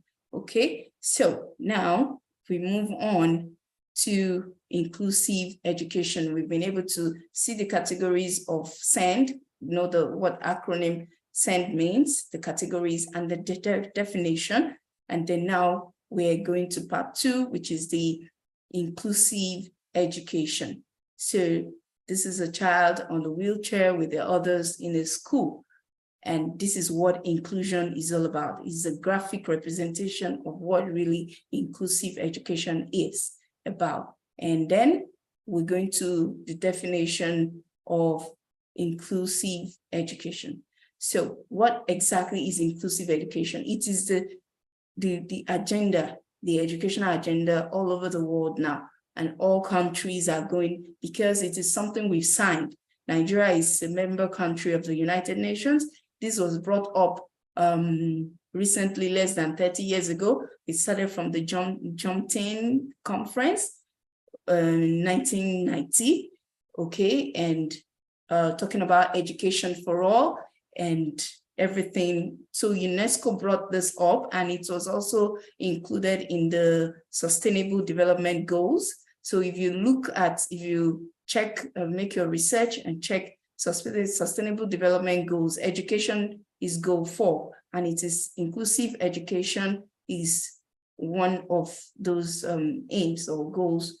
Goal 4, it is the number 4 goal there, achieving inclusive education, because it has been seen that children with disabilities have been excluded for too long in countries from education. And this has a adverse effect on our economic growth. They still, because they're not developed, it's a personal development. They have nothing to contribute to the national development, to economic growth. So they remain like that. Whereas children that, have SEND and have been able to access education, they contribute their own quota to the educational system. I don't know if any of us saw this viral video that went around, a doctor from Nsukka who was lame, I think he was attacked with polio as a young person. And he said, he told us the story of how he met with, stiff discouragement from schools when he was growing up. They told him to go and beg. He's not, even to my surprise, it was appalling when I heard him say, even when he got admission into the University of Nsukka, now he's a lecturer in mass communication department. I couldn't get his name. I wish I could, bring his details up here. He made a video on TikTok. I saw it there. So he's now a lecturer there. He said even when he got admission, a lecturer called him out in the class and told him, what did you see at your gate when you were coming in? He said he mentioned everybody he saw, and the man still said, what else did you see? And then he said, okay, I saw some beggars begging for money. And the lecturer told him, that is where you belong. You belong at the gate, not inside the class. It was appalling. I was surprised that this, maybe the man is probably in his 50s now, but he's definitely less than 60. So I was like, this could have happened.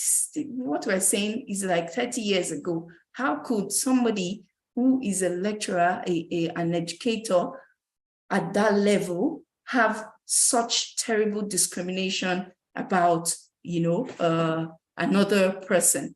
So this was really, really a thing in Nigeria that we need to, and in developing countries that we need to check. Okay, please give me a minute. My battery is running down. I need to make a connection now. Give me some few seconds.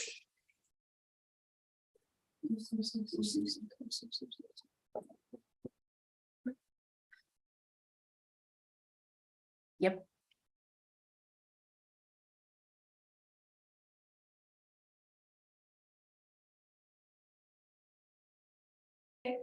Thank you. Wow, that was close. Okay, so we're done with that story, and I'm just trying to give us a further realization of how this issue is really a big issue. So inclusive education is simply an education agenda in which students with SEN are taught in the same classroom as with regular students in a mainstream school. This form of education is now declared as a fundamental human right. Just like I said, it has been declared by UNESCO, UNICEF, and all the international organizations. They now have a right for human rights, Convention of Rights for disabled individuals, CRPD, and then, according to the definition, inclusion opposes the practice of separating children with disabilities. So now there is discouragement, or there is a drop in the operation of special schools, even in the West. Okay, so that is what they're trying to do now, because it's been seen over the years that this is not, it stems from social justice. Okay, so we're talking about social justice. So the foundation of inclusive education is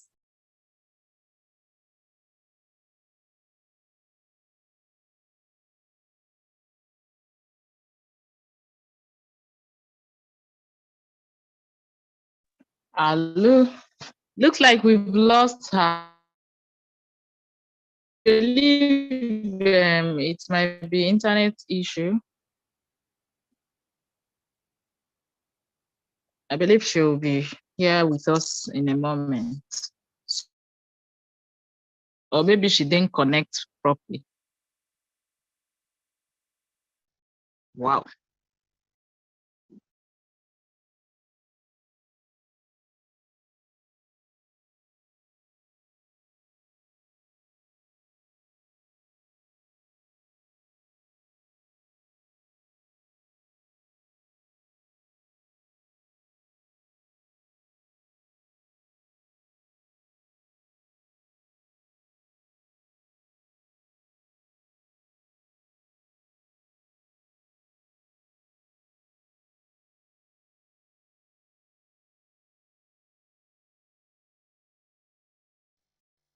Well, I guess as we are waiting for her, for me, I think we teachers, as in, we should also maybe in PTA meetings, we should discuss about all these special need kids. We need to actually sensitize them. We need to sensitize parents, because I found out that some parents they are not aware of all these things, so they don't understand that their child, they don't understand that it's somehow normal, like these children can actually live to their full potential. with help, if they can just come up and open up, you know, in order for help to be rendered to such child. So I believe schools too can do a lot, you know. Mrs. Oyibola, I'm just trying to, you know, keep here. I'm just trying to, yeah, stand for you. Thank you. Yes, until you are ready. Apologies, everyone. Yeah. So I plugged it in, but I didn't switch it on, so it went off. Okay, so so that is where we are. It is a fundamental human right, and it stems from social justice, that children should be together, irrespective of whatever they're facing, to develop them just the way we're developing the other children. So historically, students we send have been taught in special schools away from regular mainstream, and that is what we're talking about now. So there is less attention to special schools now, and they're trying to bring down that enrollment into special schools. So what they're saying now is that these children have a right to come into the mainstream schools to be taught. But are we ready in Nigeria? Yes, we have some schools that are inclusive, but it seems there's a limit to what they can do now, okay? Because of some kind of factors that are, you know, that are impeding that practice. Some it stems from the discrimination, some it stems from, you know, the cost of running inclusive schools. So, well, let's see how it's going to be, but that is the standard practice all over the world. So why do we want to practice inclusive education in schools? Why is it necessary? And I think I've mentioned one of the reasons. For economic development, we know that, and you will know that, you will see it on the street. You see them in wheelchairs begging. Is this the life that they have been, you know, that they are meant to live all their life? These children out there on the street begging because they don't have a leg or they don't have an arm, and then they're denied education for whatever reason. That isn't, you know, the social justice perception. So it is a matter of human rights. Inclusion is declared as a fundamental human right. And then you can see all the international organizations that have declared it as anyone that discriminates against these children, it is illegal. Discrimination now against children with SEND is illegal anywhere in the world. And then it is to achieve equality. I mean, it's to give quality education for all. Like I said, no one is left behind. Now, everyone counts, every child counts, every child is, you know, focused upon. So we can see the UNESCO declaration, every child should have the same quality of education. And we know, we're living in Nigeria, we see these special schools. We see the special schools, we see how they are being run. You know, some parents will be like, I don't want my child in a special school. Because, or some parents will say, oh, when I took my child there, she became worse.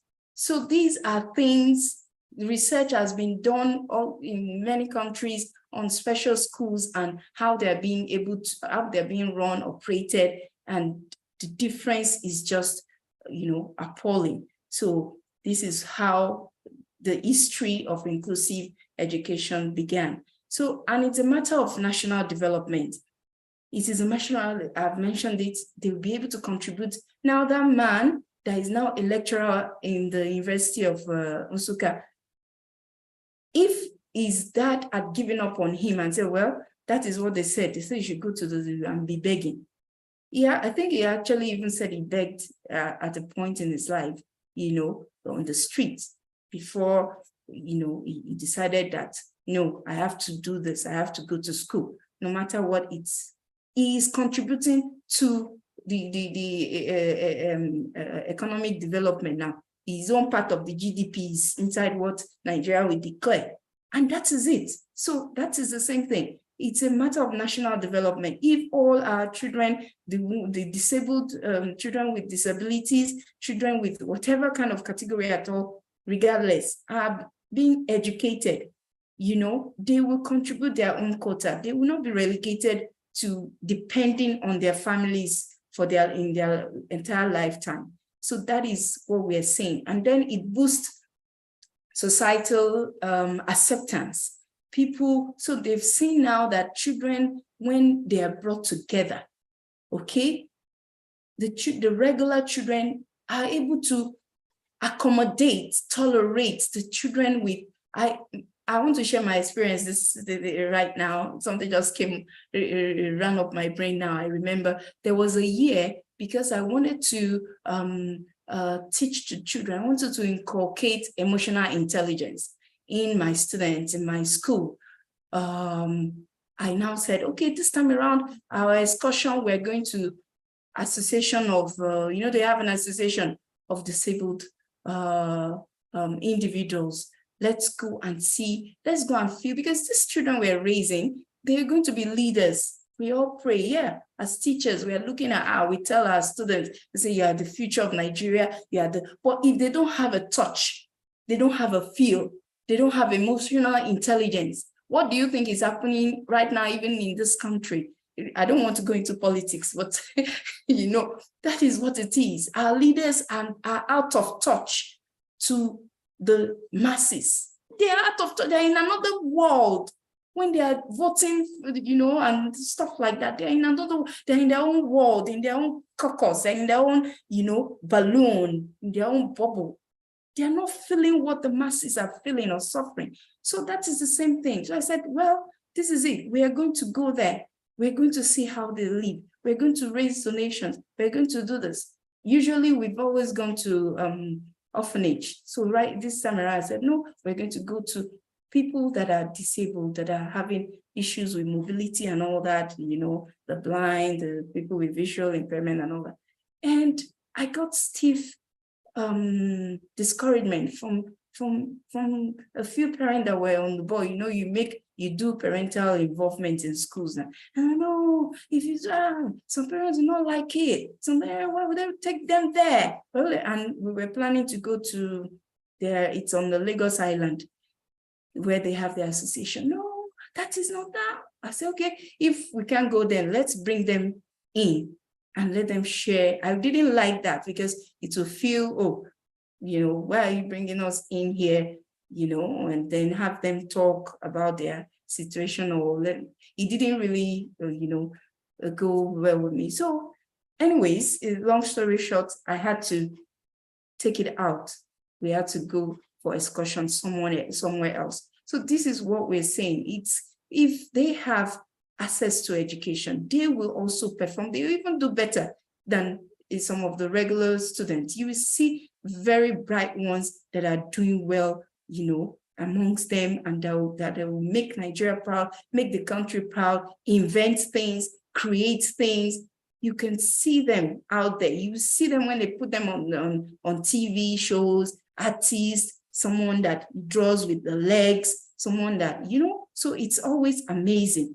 And we cannot continue to exclude these children. So what does it mean? Practicing inclusive education. I know it involves a lot of this. This is it in just a view what inclusive education involves. Yes, it is cost effective, because when government is running special schools separately, running public school separately, you know, they are spending a lot. But when they bring in this more of the special children with special needs into the mainstream school, it is cost effective for them, for the government. The child remains as its natural self, and then they will stay in a less restrictive environment. They will be able to communicate, they will be able to make friends, they will be able to, you know, communication and interaction with regular children. The regular children, more importantly, will be accepting of these children. They will be able to tolerate them. They will understand what they're facing. They will understand their plight, and they will be able to, you know, act accordingly. So it is child-centered.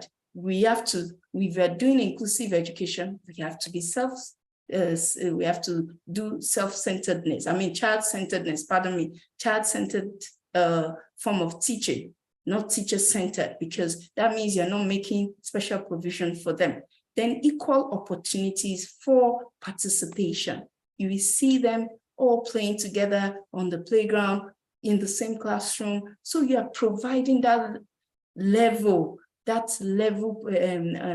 the same platform for every child to thrive and to be successful. So teacher effective in including all children in the learning process. The teacher effectively includes all the children in the learning process. Then rights are realized and actualized. So it won't be by paper. Oh, we have human rights up and down. We're claiming human right, but we are not practicing human right. We're not giving, they don't have their own rights to education. So this is it. And then we're going to be looking at the 4 levels: exclusion, segregation, integration, and inclusion. Now that we know what inclusion is, there are other forms that have been practiced. The exclusion. Exclusion is actually denying children from enrollment, denying them enrollment based on their special needs, based on their disability, based on their learning difficulty, whatever it is. For whatever reason, any school denies a child or refuses to enroll a child into the school is a form of exclusion and is a direct exclusion. In the Western world, in the United Kingdom, this is illegal and you could get, go to prison for that. If investigations are made and maybe you made discriminatory assessment or you refuse enrollment for a child based on their disability, it is illegal in all those parts of the world.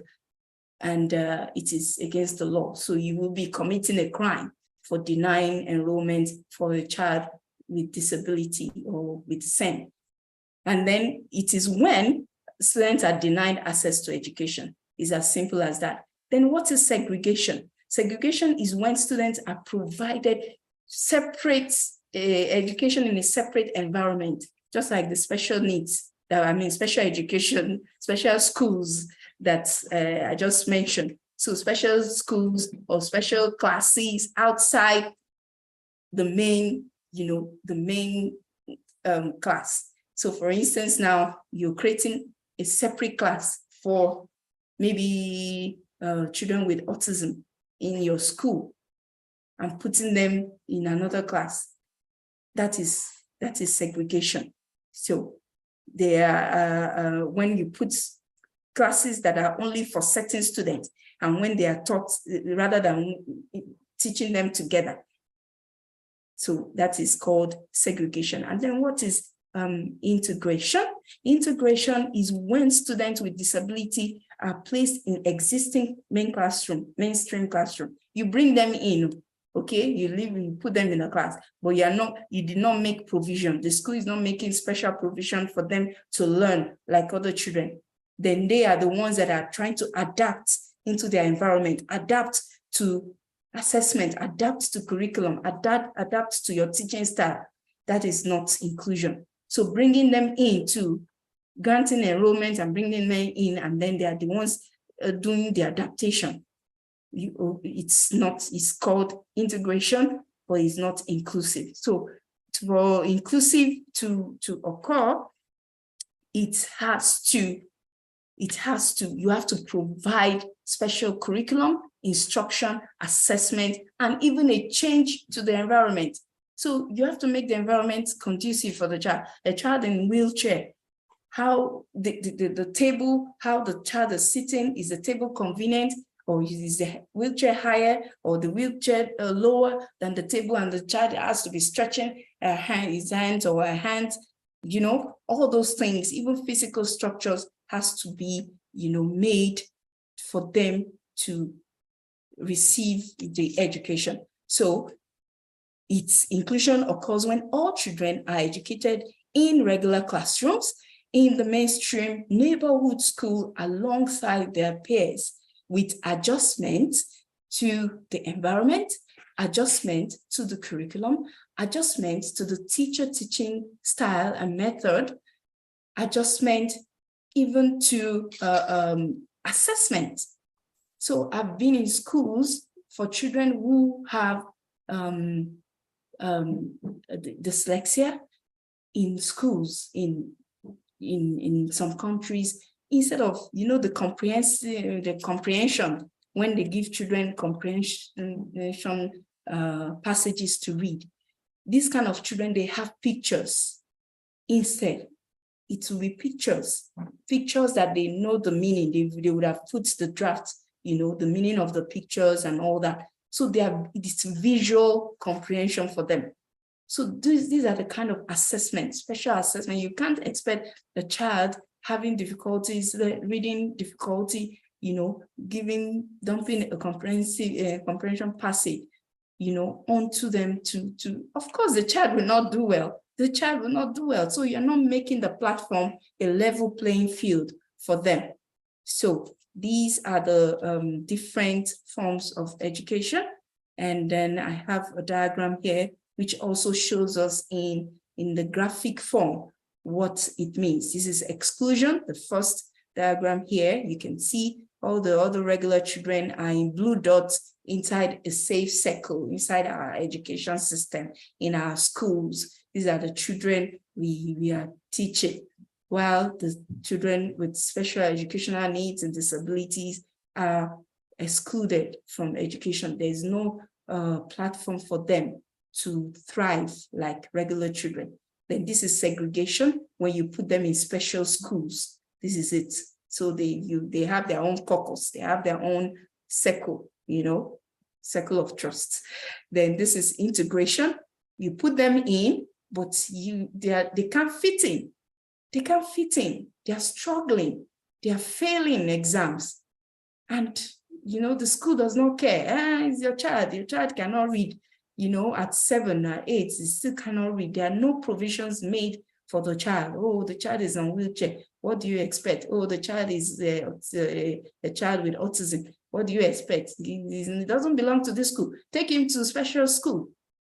That is what we find here when parents of children we send complain, you know.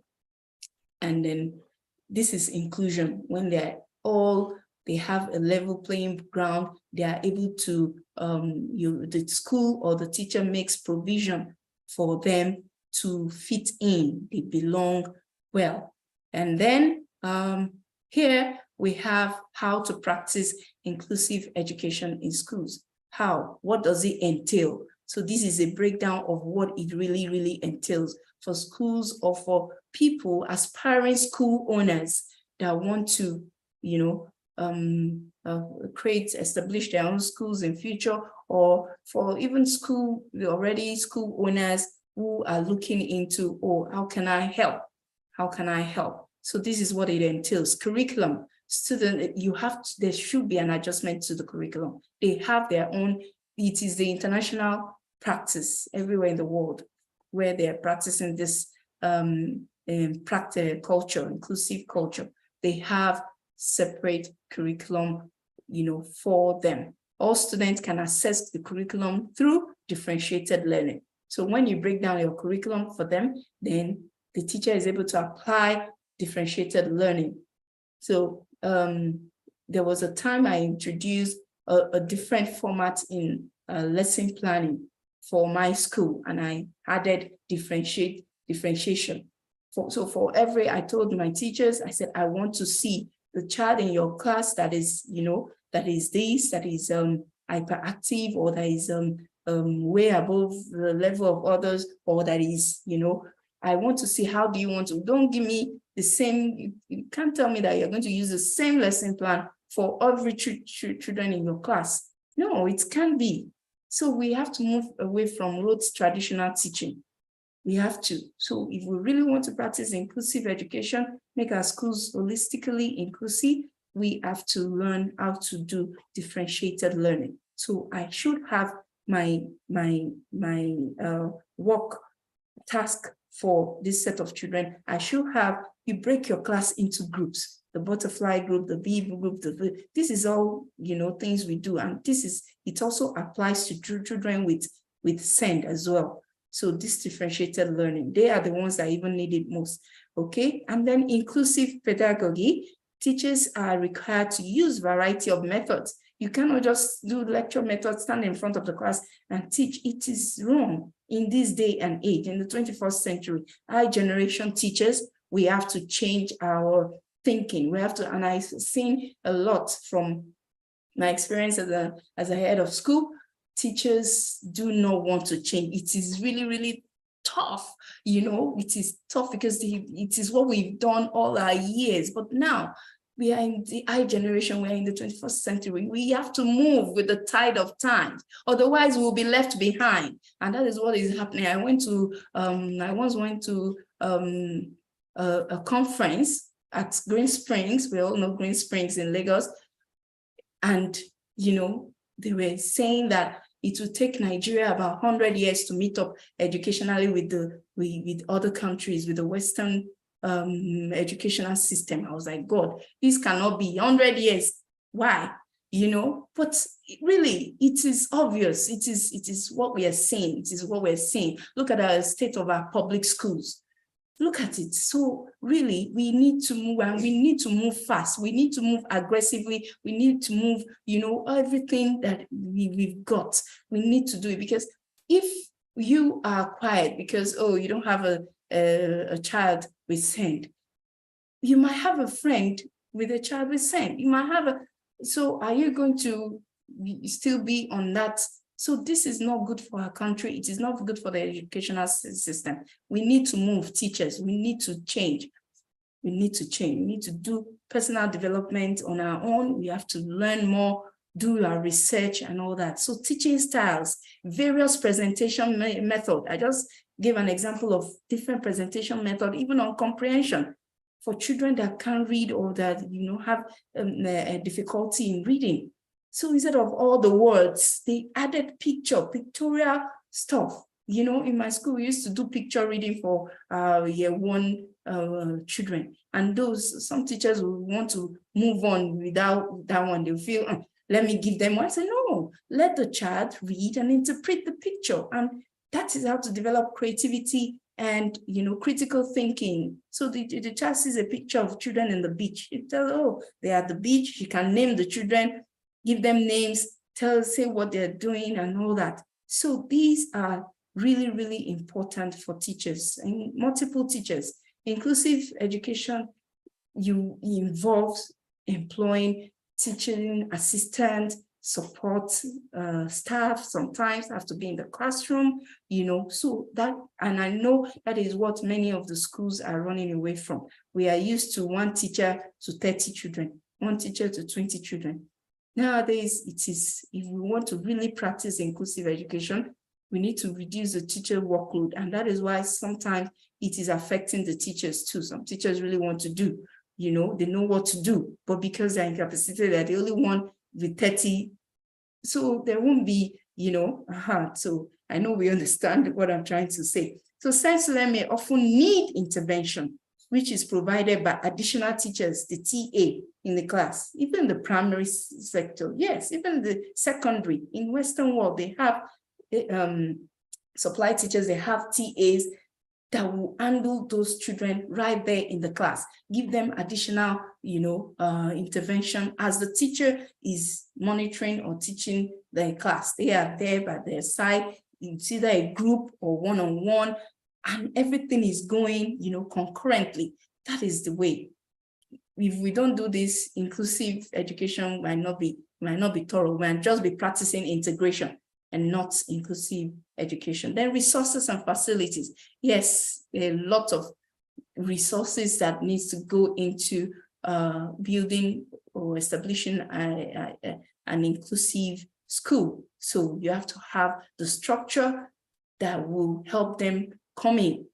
Children in the wheelchairs or children that need some special physical, and then the equipment, the facilities. Then eliminate discrimination in all forms. We have to eliminate discrimination in all forms.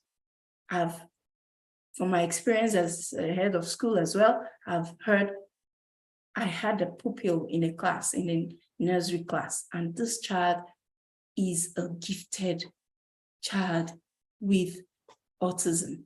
Okay, so low attention span.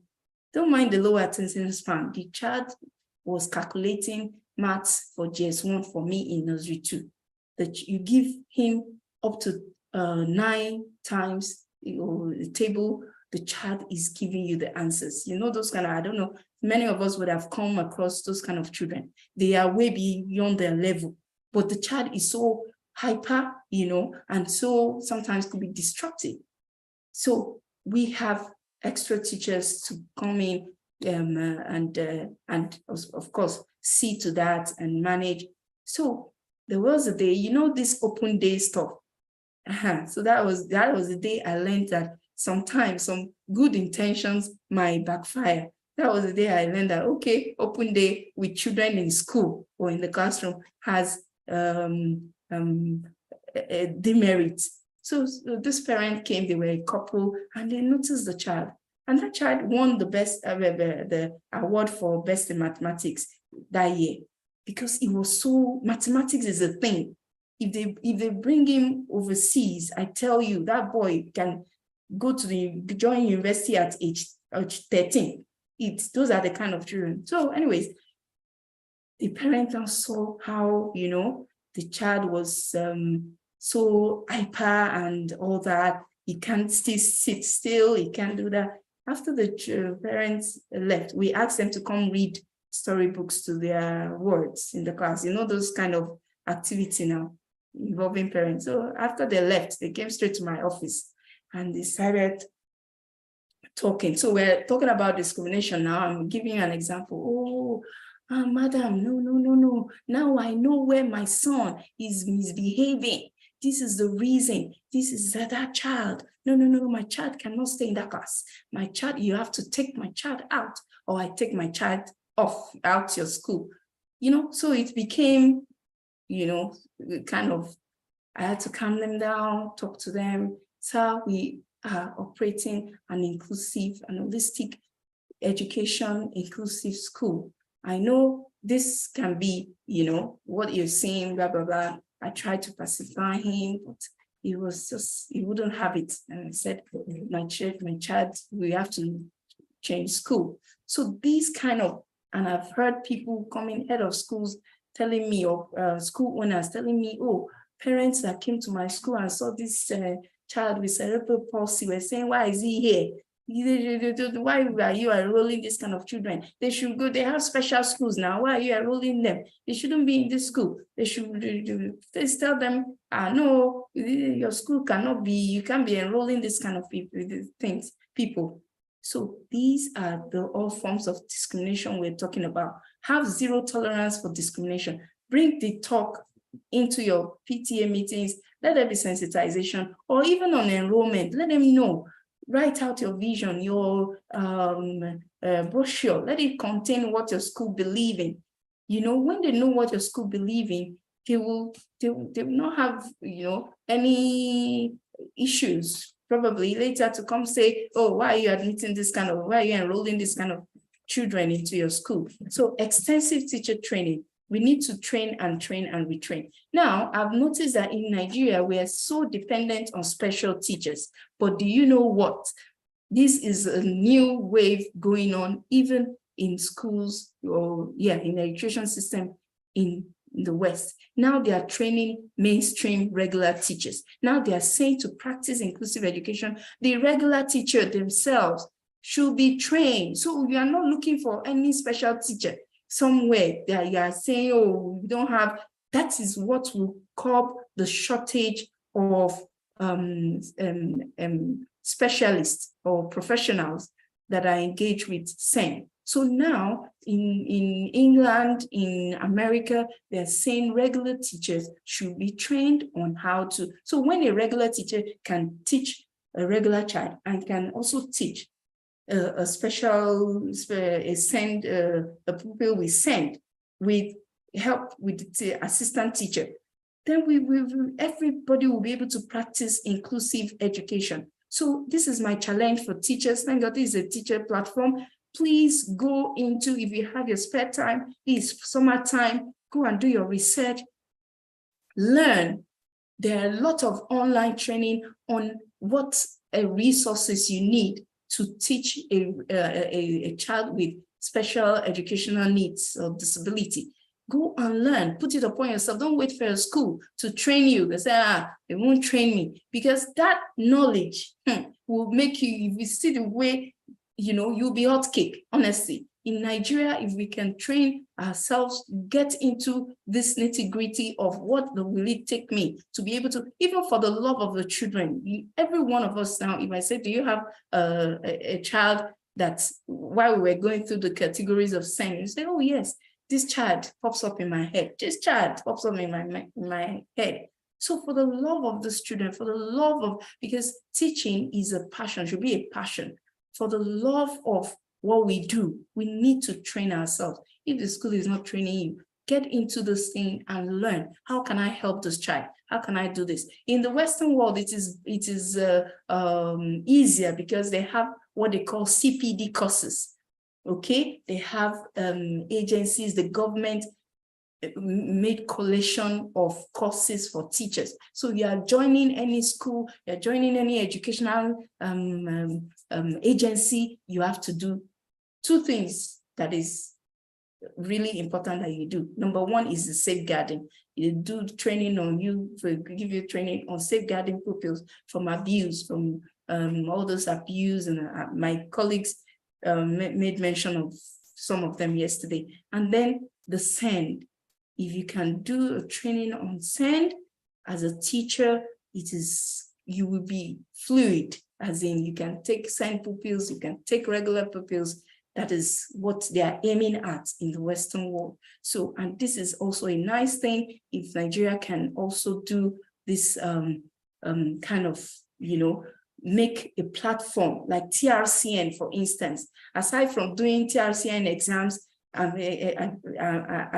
with all due respect for all officials of TRCN here, I think this is a call, a call to wake up on what TRCN should really be about. They should come up with packages, training for teachers on SEND, on inclusive practice, inclusive culture, sensitization, because we have a teaching body.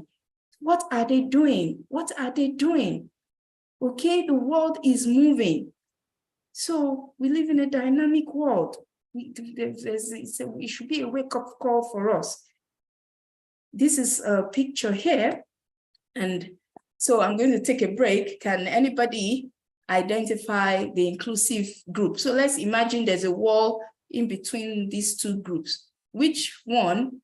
And anyway, they've done color coding for them. So which one would you say is practicing inclusive education in these two groups? So let's imagine, or let's assume there are two classes here. Someone can unmute and answer the question. Can you identify the inclusive classroom? Yes, anyone? Oh, yes. Hello? Hello, yeah, we can hear you. Okay, well done. I'm enjoying your presentation. I feel the inclusive class is the one where we have the more of the students with green uniform, because I can see wheelchair. Yeah. Their tables are quite busy with different materials. Thank you. That's a very good observation. That's a very good observation. So the group in the green are definitely and apparently the inclusive classroom. So this is the way the world is going right now in the education system. And if we want to raise our development, our national development, economic development, this is the way. Education is, it is the, how will I put it now? It is the bedrock of development, of any country developing, And I wish we have a president that can go diving into education, as in everything about him or her would be to push education, Nigerian education system forward. because there's a lot of rot happening. There's a lot of, so anyways, I said I won't go into politics. Which way forward, Nigeria? Let our classrooms reflect our vision of equality. Now, there's a difference between equality and equity. I wanted to add that, but pardon me, I would have added it. So now there's an argument that no, for instance, you have, my slides were getting too long. That was why I didn't get infuse another picture. So now we have some people, somebody is tall, there's a wall barricading, okay, in front of them. And there's a football they're playing on the other side of the wall. So this guy is tall, he can stand and put his arm, he's looking straight into the field, he can watch. There's somebody else that is shorter than him, he's not reaching the level of the wall, and there's the shortest of them. So when you do equality, you say, okay, we're going to make these boxes 6 by, let's just assume, I don't know measurements much, I'm not a math person. So let's say 6 by 4, okay? Everybody, this is equality. So we are giving everybody a 6 length, 4 width boxes for them to stand. So you give all the 3 of them. What do you think will happen? Yes, that's another question. So everybody has 6 by 4, everybody, irrespective of your need. You have 6 by 4 box. So they give to the tall man, they give to the shorter man, then they give to the shortest man a 6 by 4.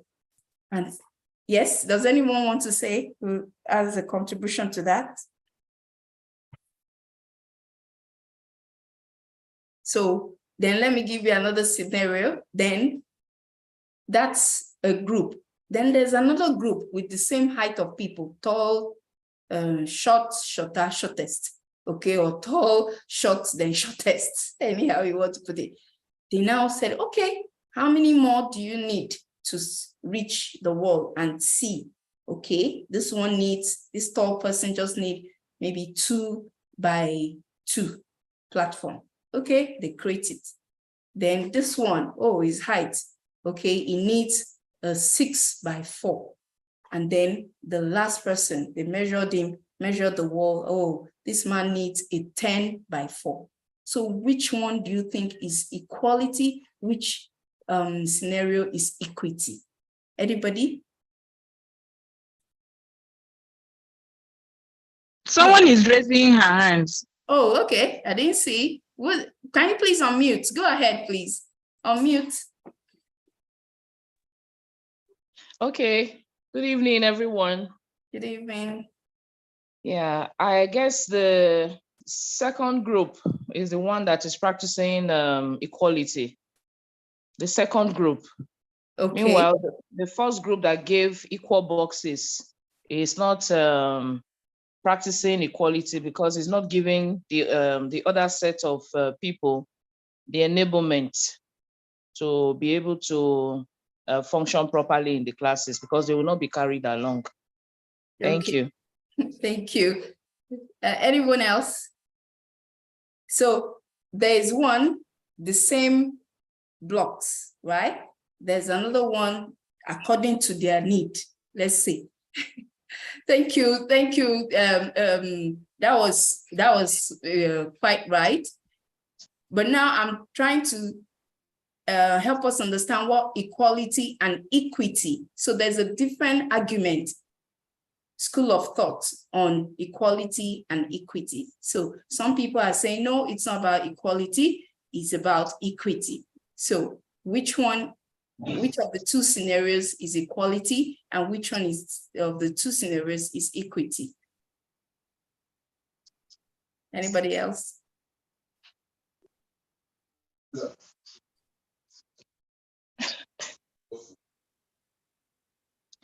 Her hand is up again. Okay, please. Yeah, you can talk.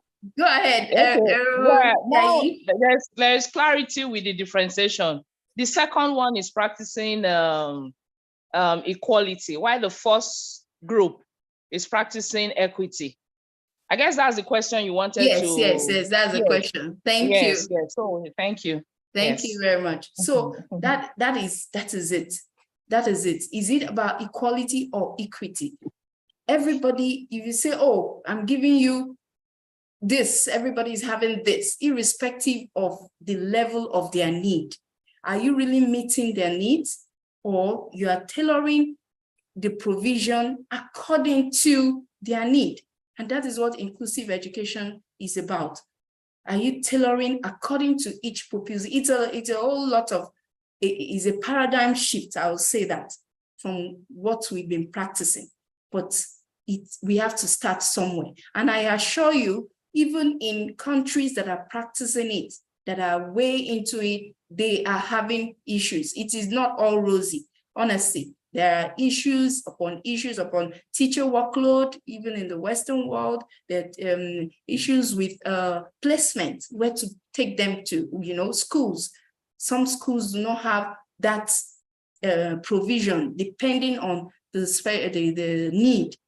So they have to, the local authority have to look for schools, to put them in that can accommodate them, but no child is left behind. And there are issues, okay? There's no perfect system. That is what I want us to know. There's no perfect system. Some people, even right here, even in other countries, they're saying, oh, inclusive education is not possible.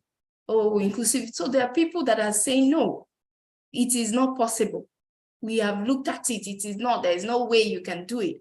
But, people are persistent and it is yielding results. So that is it. As a school owner or as a teacher, what are you practicing? How are you making? So it's not about placement now. The emphasis is not about, oh, put them in school, put them in mainstream. That is it. That's all. Shebi is inclusive. No, that is not it. It's about making provision for them, meeting their needs. So don't practice equality, practice equity. Make sure, every need is being met tailor their needs, tailor their provision according to their needs. So what I said earlier is what is here. It's in the 4th goal of the Sustainable Development Goals for nations to achieve, and Nigeria is a signatory to that. Nigeria has signed the UN Convention on the Rights of Persons with Disability, 2016. We signed the Rights to Education for All, UNESCO. We are a member country, and these are the things they have signed, and have promised to deliver by 2030. So is it achievable in Nigeria? If it is, if we say yes, we are being optimistic, it will be, what steps are we taking as private inclusive schools? What steps are we taking as public officials of public schools, teachers in public schools? Let us have teachers themselves. I've seen teachers being discriminatory. Oh, why did you place this child in my class? They will tell me, Ms. Awode, I can't, I can't, that's what I hear. I said, so many of them, we need to encourage them and say, this is it. This is where, education system is moving to. This is a paradigm shift, and we have to shift along. So, we say shifts, we have to shift too. So what is required of us as teachers and school leaders? What do we need to do? And this is it. And empathy, like I said, we have to be empathetic. We have to ask ourselves, what do I need to do to help this child?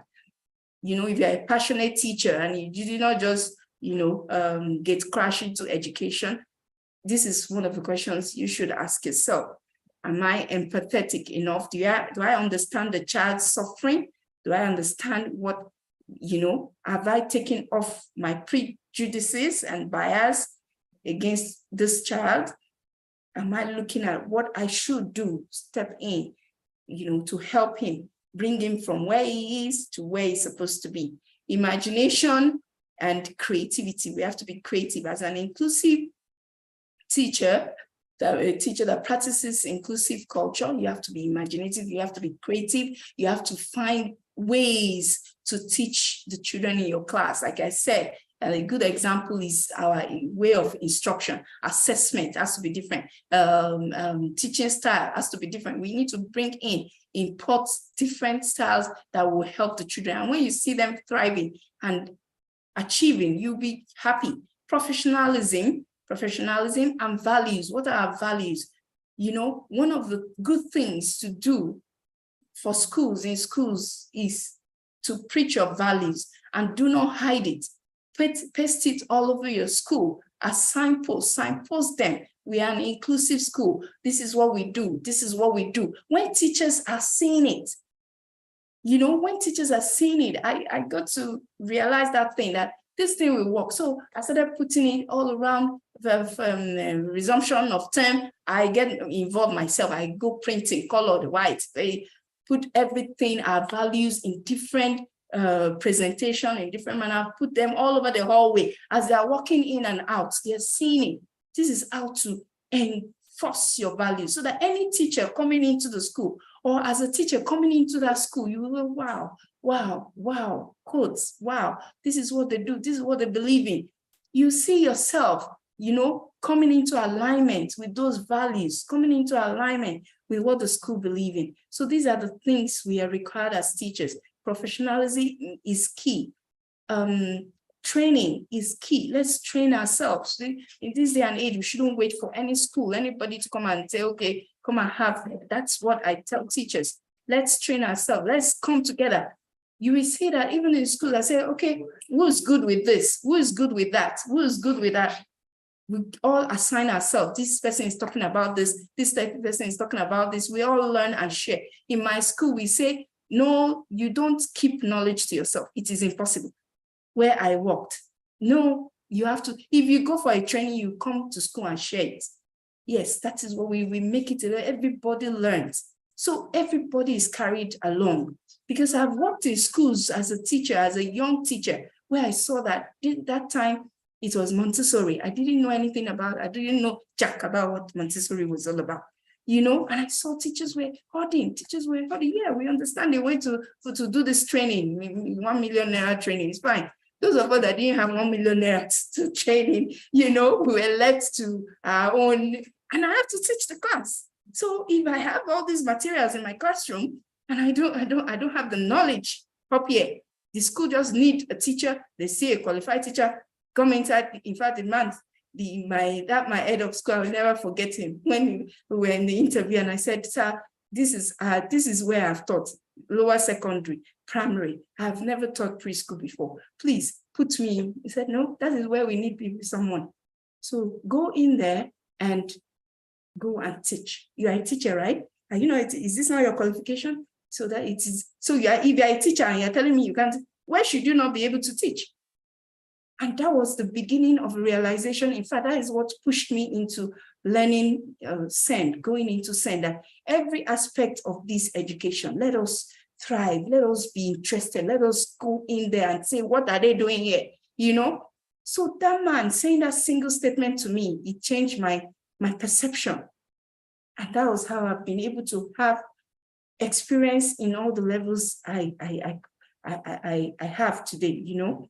And that is it. And that's what developed my interest for SEND. I said, okay, SEND education is the next thing. Let us go. Let us go there, you know, something like that. So best practices and strategies used around the world, policy and legislation. And that is what we're lacking in Nigeria. They did not legislate the policy at all. It is just a document. And they are not even putting it out there. You know, so that is the thing. I've come across research of doctors, of people that went into schools in Nigeria. There's one on Oyo State, Ibadan. There's another in the East. And teachers do not know what dyslexia means. Honestly, this is real. This is real. I was like, wow. Wow, teachers interviewed, do not know. They were saying no. 90% of the teachers do not know what's the meaning of dyslexia. So how will we know what autism means?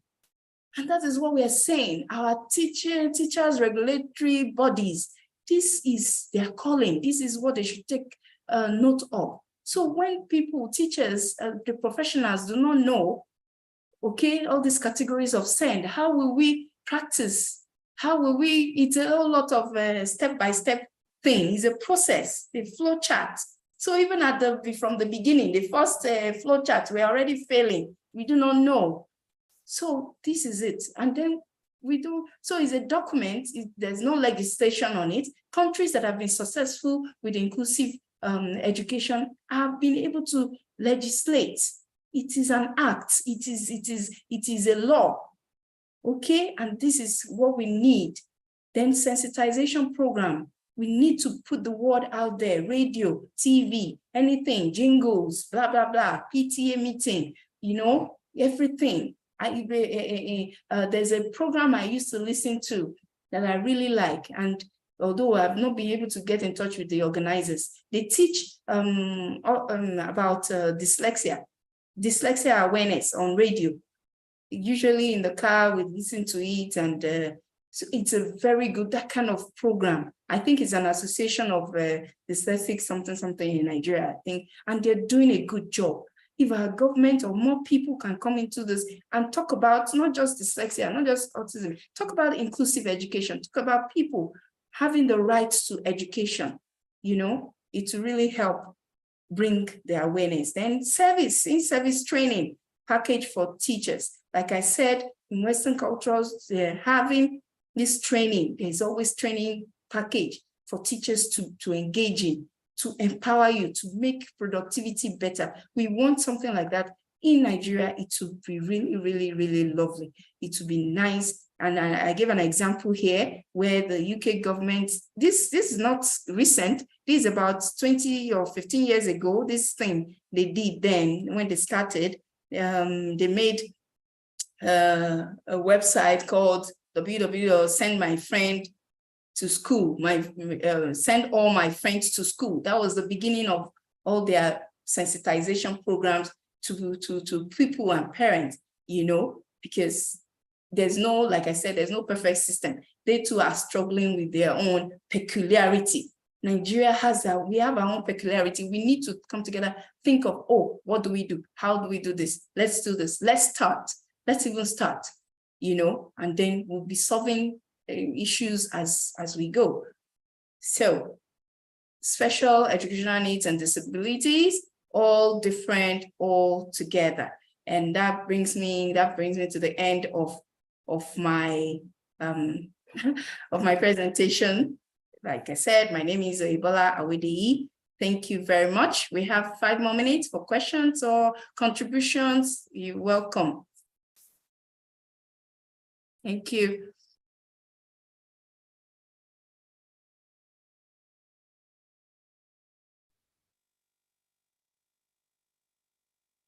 Yeah, thank you so much, Mrs. Oyebola. Please, all of us, if you have any question, please, now is the right time to ask her any question, or you even want to contribute to what she has just, you know, presented. Please, the floor is now open for anyone. Thank you.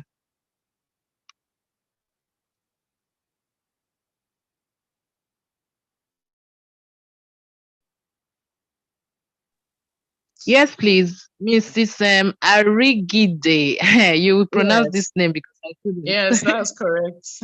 Thank you. Oh, thank you so much. All yes, right. I want to commend Mrs. Awodeyi for that wonderful presentation. She has nailed a lot of things I have learned, and I just want to ask that how can, you know, she mentioned that gone are those days where schools are looking out for special teachers to teach in their various schools. And you know, in this part of our world, in Nigeria especially, parents want to see that there are special education teachers in their world class. You know, they don't believe that even when you have trained them, that they can handle the situation. They feel more confident when they know that there is a special teacher. So my question is, how do we get people who can train our teachers, and then parents get the awareness that our teachers are able to handle these special needs, and then the schools don't have to be worrying themselves about looking out for special teachers. Of course, I know they are professionals, but how do we convince parents that okay, we have done the necessary trainings, we have done the needful for them to be able to entrust their children in our care. Thank you. Thank you so much for that question. This topic is actually broad. And from my experience, I realized that what they do in the West is that every school has, and this is something I desire that, you know, we take up also in our country. Every school has a SENCO. Now, SENCO is an acronym for Special Education Needs and Disability Coordinator. So in every school, they have a coordinator called SENCO that coordinates and trains the teacher that, the regular teachers, that helps them, you know, coordinates them and gives them insight that guides them. So that person, that SENCO is like a special teacher. That SENCO is a special teacher and is placed in that school to assist the regular teachers. So where there are issues with teaching of these SEN pupils, you know, they practice inclusive education. So they can't be employing special teachers in every classroom. No, they only have one, and they call the person a SENCO. So he's the coordinator, and he is responsible to, you know, guiding the regular teachers, saying that they are doing the right thing according to what they should do as regards teaching those special, children with SEN. So it is a very, so it breaks down all the issues with, oh, we don't have a special teacher in our school, so we cannot meet with the needs of those children. So they have the government place SENCO in every school. Every school has a SENCO, a coordinator on special needs. So this person is responsible for going to the classes and seeing that they are doing the right thing, after, of course, training the regular teachers on what to do, how to take this it's not as, you know, impossible as we think, but this is what I've seen that they are doing in other countries. So they have a SENCO who is a professional in special education and who has trained the teachers. Of course, the teachers are also encouraged to do their own training online. So what is happening here currently is that there are online paid courses on SEND, you know, so they encourage teachers to do it and go through it, that knowledge, then with the help of the SENCO, everything is just running. So it's like, wow, everything is just running. So the SENCO, like the special teacher, the professional herself, is placed in that school, oversees the teaching of the children. Okay, so this is something private school, I know we can't wait for our government. It's something private schools can look into, get a good, you know, special teacher that knows our onion, train the regular teachers. So she is the one, she's the figure, she's the one in those countries. The SENCO is the one that will be meeting with parents, that will be meeting with local authorities, and then meeting with any official, because they have all these groups of people. It depends on the needs of the child. For instance, some children have health education plan. Some children that are also sick, depending on their medical condition. So it's a SENCO that will be meeting with those people. It's a SENCO that will be getting involved with parents. It's a SENCO that will, so she's coordinating the entire school. It depends on how large the school is, okay? But this is what is, how they've been able to do it in countries that are, you know, practicing inclusive culture. I hope I've been able to address that. It's a very good concept, very good way. Thank you. You're welcome. Yes, Miss Gold. Mrs. Gold, hello, good afternoon, Mrs. Awode. I want to say good afternoon to everybody. That is like a contribution. Mrs. Awode did justice to this topic, and in fact, it broadens my knowledge. I just want to contribute to it and also answer Mrs. Arigidi's question. Because one thing I've learned about parents is that they are result oriented.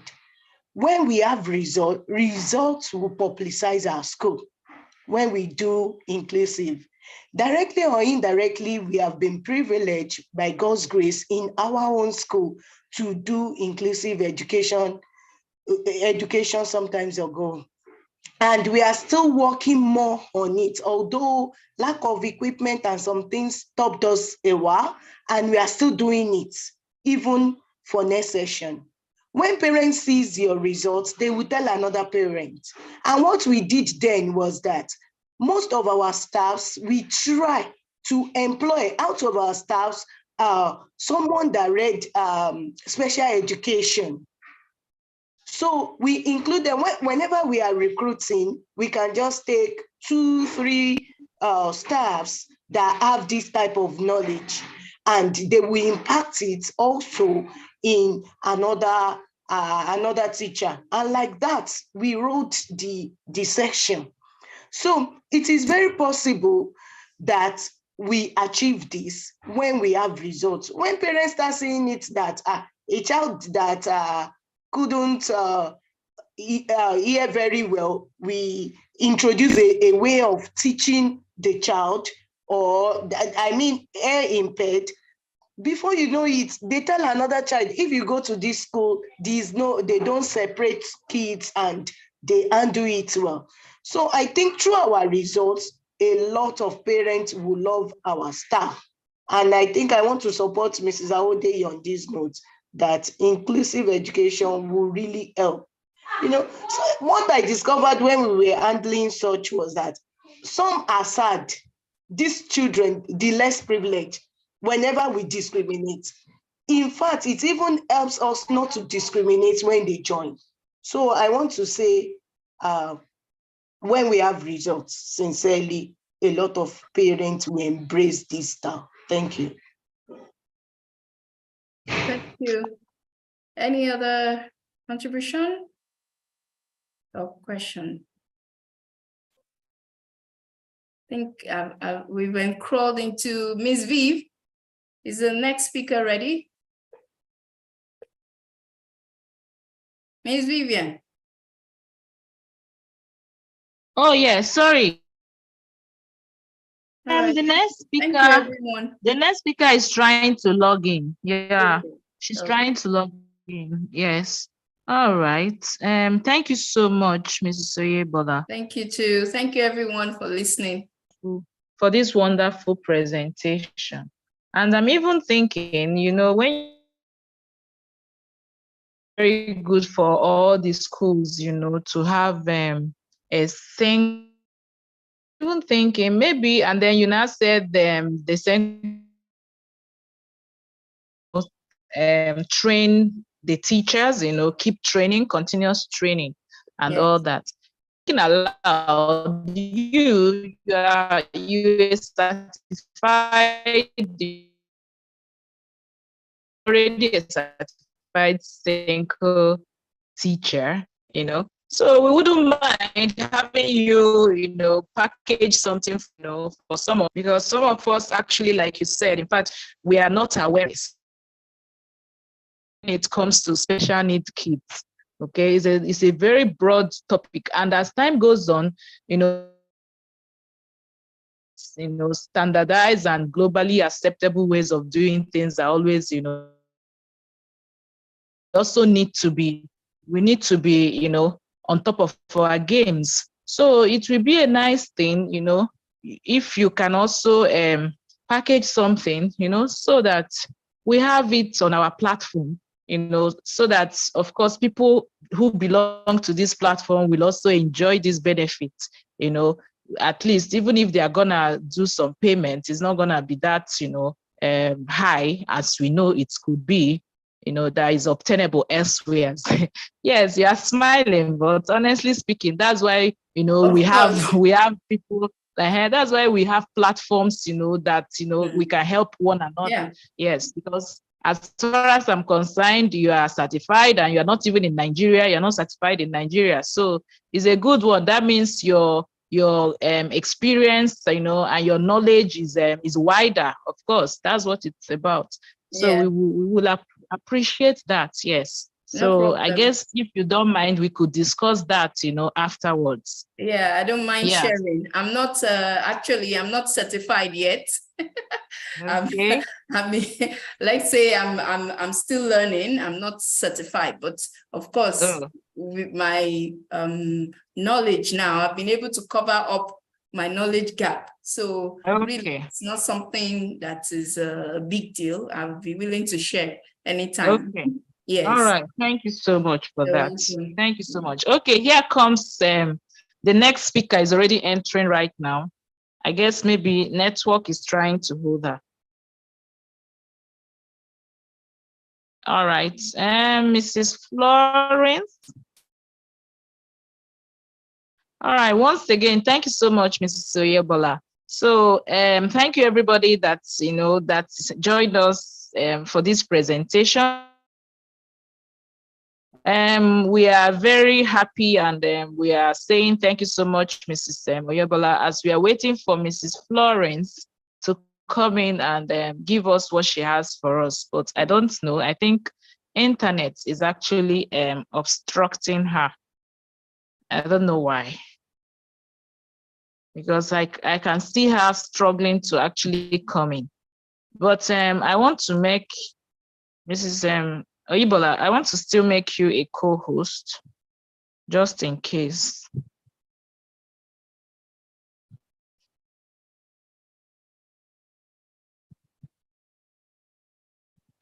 I don't know why she is taking her time, to come in. Can anyone else observe that she's there? She's trying to come in, or is she already there?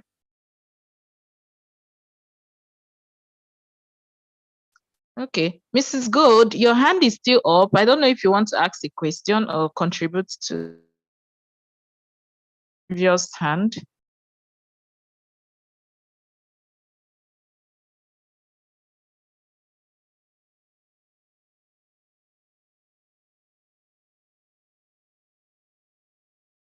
Mrs. Gold, can I lower your hand, or is it just the previous hand? Do you want to ask a question? All right, permit me to lower the hand. Previous one now. Yeah. All right, thank you. I just lowered the hand. So I don't, okay, Miss, she has joined us. I guess she's here now. Yeah. Miss Florence, please, can you hear me?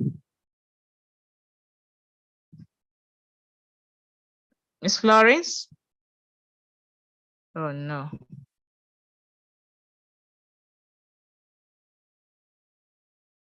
Okay, please, everybody, just give me 3 minutes. Just 3 minutes so I can call her.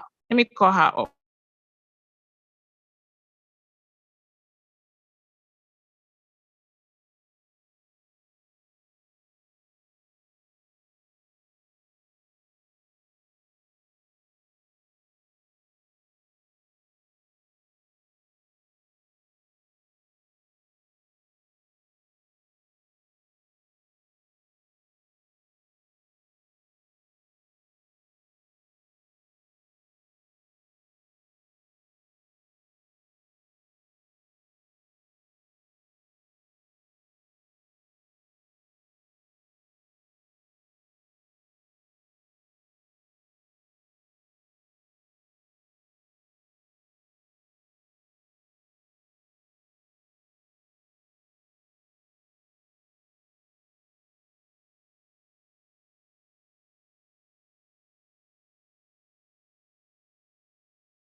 Hello, everyone. I guess the speaker, the next internet, 6 o'clock for the last speaker. So sorry about that. Apologies. I'm coming again for the last speaker. Thank you, everyone.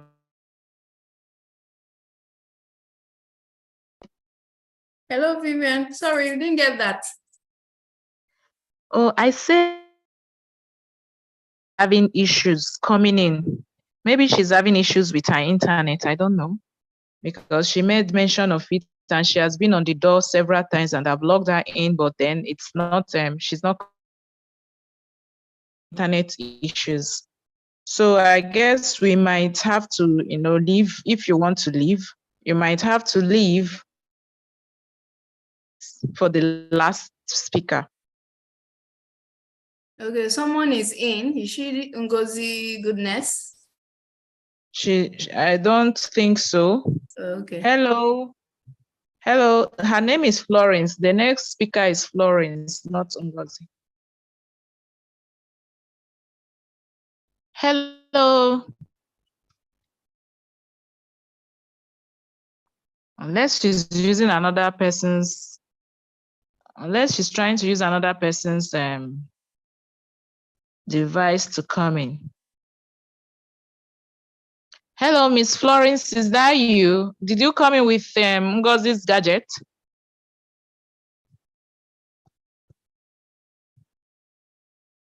Hello.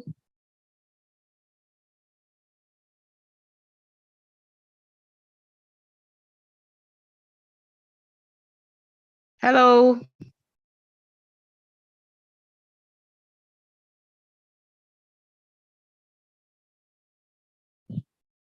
Even she might be the same person, because this was actually what was happening to her own gadget. So maybe where she is, maybe she's using another gadget. This was what was happening to her. Okay, Florence, is that you? Are you trying to log in with someone's gadget?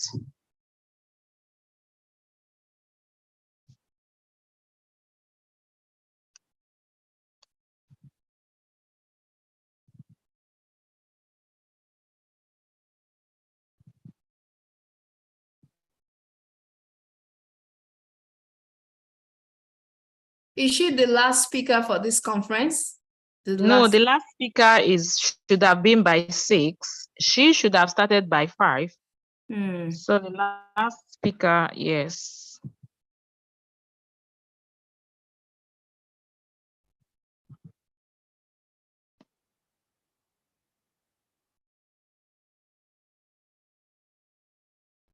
So we actually have 2 options. We can just have a break and come back by 6, or we can just mute ourselves and wait for the last speaker, because I don't see Florence joining. So I guess she's actually having a serious issues to log in. I'll be online. I'll still remain online, but I'm just trying to help others. If you want to just log out and come back again, that would be nice. So the last speaker will start by 6 o'clock. The last speaker. Thank you.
Hello, everyone. Good evening.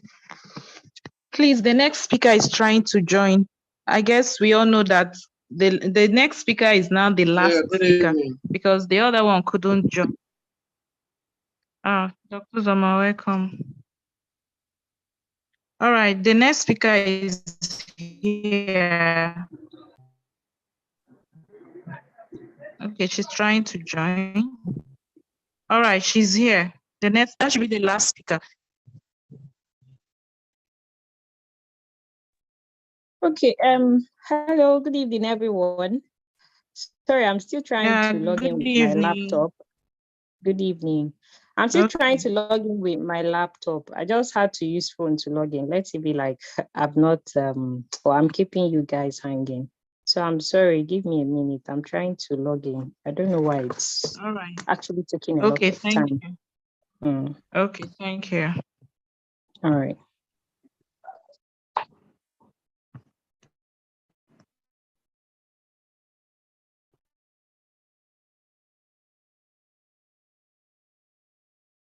Oh, all right. Miss Floxy said, Mrs. Florence says she's ready to present right now. Oh, and Melvina is already entering too.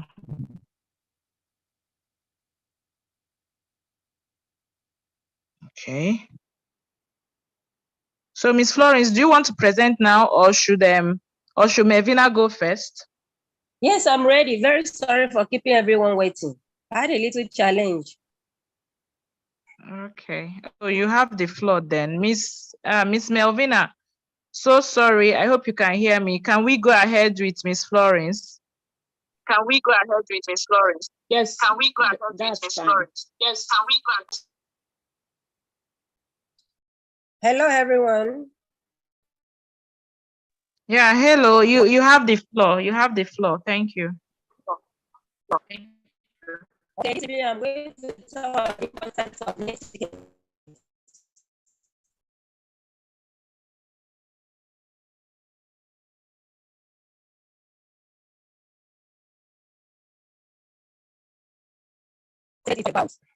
So, what netiquette is all about? So we have, let me share my screen. Importance of netiquette.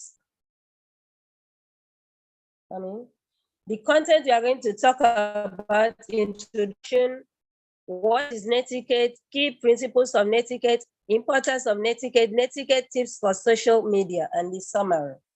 So I'm going to start with introduction. Starting with introduction. What is netiquette? Netiquette is constructed form of the words net and etiquette.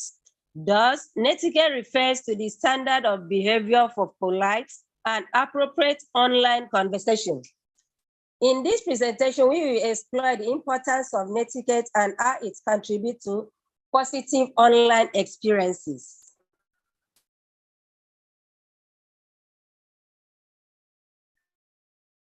What is netiquette? Netiquette, internet etiquette, refers to the rules and guidelines for conscious behaviors while using online platforms like social media, email, forums, chat rooms, and more. Just like we have rules for face-to-face interactions, netiquette ensures respectful and responsible communication in the digital realm. It promotes harmonious online environments where individuals can express themselves freely without causing any harm to others. So you don't need to cause any harm to others when you are using netiquette.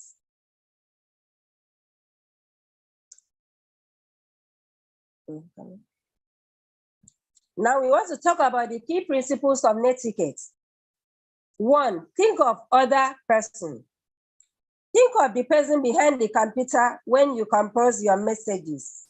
Be kind, considerate, and avoid offensive language and behavior. Know the language you are using when you are talking about netiquette. Use proper language.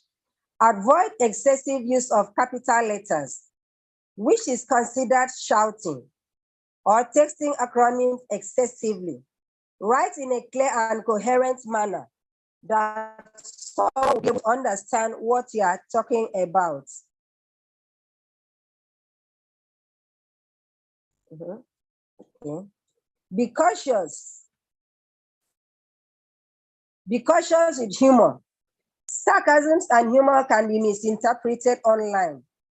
Use emoticons and emojis to convey your tone better, because your tone may determine whether you're harsh, whether you're angry, or you're not angry. They can detect it from your tone, the way you talk. Know where you are in cyberspace. If you are in a new area that is unfamiliar to you, you need to look around and learn the ropes. Get an idea of how other people in this area of cyberspace communicate with each other and adapt to them. For example, there's a proverb that always said, when you go to a new environment or someone's house, if the person is sitting down, you do have to do what? You have to sit down. Okay, thank you. Privacy matters. Respect other people's privacy. Don't try to interrupt. Don't try to ask questions that doesn't concern you. Avoid sharing personal information about others without their consent. For example, when you're talking about etiquette, if you see somebody that is not happy, don't just immediately ask the person, what is wrong with you? What happened? Don't try to do what? To enter the person's privacy, to ask what matters. You have to wait for some time before you can ask. Stay on the topic. When you are dealing with etiquette, you have to stay on the topic. Stick to the subject in online discussion. Avoid derailing conversation with unrelated content. For example, if you are doing anything on the topic, for example, you are teaching, for example, in mathematics, maybe you are teaching addition, don't just jump to maybe subtraction. You have to explain it very well on your addition. Mind your tone, as I have said it already. Emotions can be challenging. To convey through text, use polite language to avoid misunderstanding. Because if you don't use polite language to avoid misunderstanding, someone may get angry with you easily. Here goes the importance of netiquette. What does netiquette does? It promotes positive online communities. Netiquette fosters an environment where people feel safe, expressing their thoughts and options without fear or harassment or bullying. It reduces misunderstanding. Clear communication and cautious language reduces the likelihood of misunderstanding and conflict in an online interaction. When you're talking or you're writing anything under netiquette, you have to write in a language that someone can understand. You have to use the emoji that someone can understand. Because if you put an emoji that someone does not understand, the person may misinterpret or misunderstands. Maybe you are putting emoji like someone is running or someone is dancing and the person did not understand it. The person may do what? May misinterpret you. So always use the language that is being clearly communication. Preserve professionalism. In professionalism setting, practicing good etiquette is vital for maintaining a positive brand image and fostering strong professional relationships.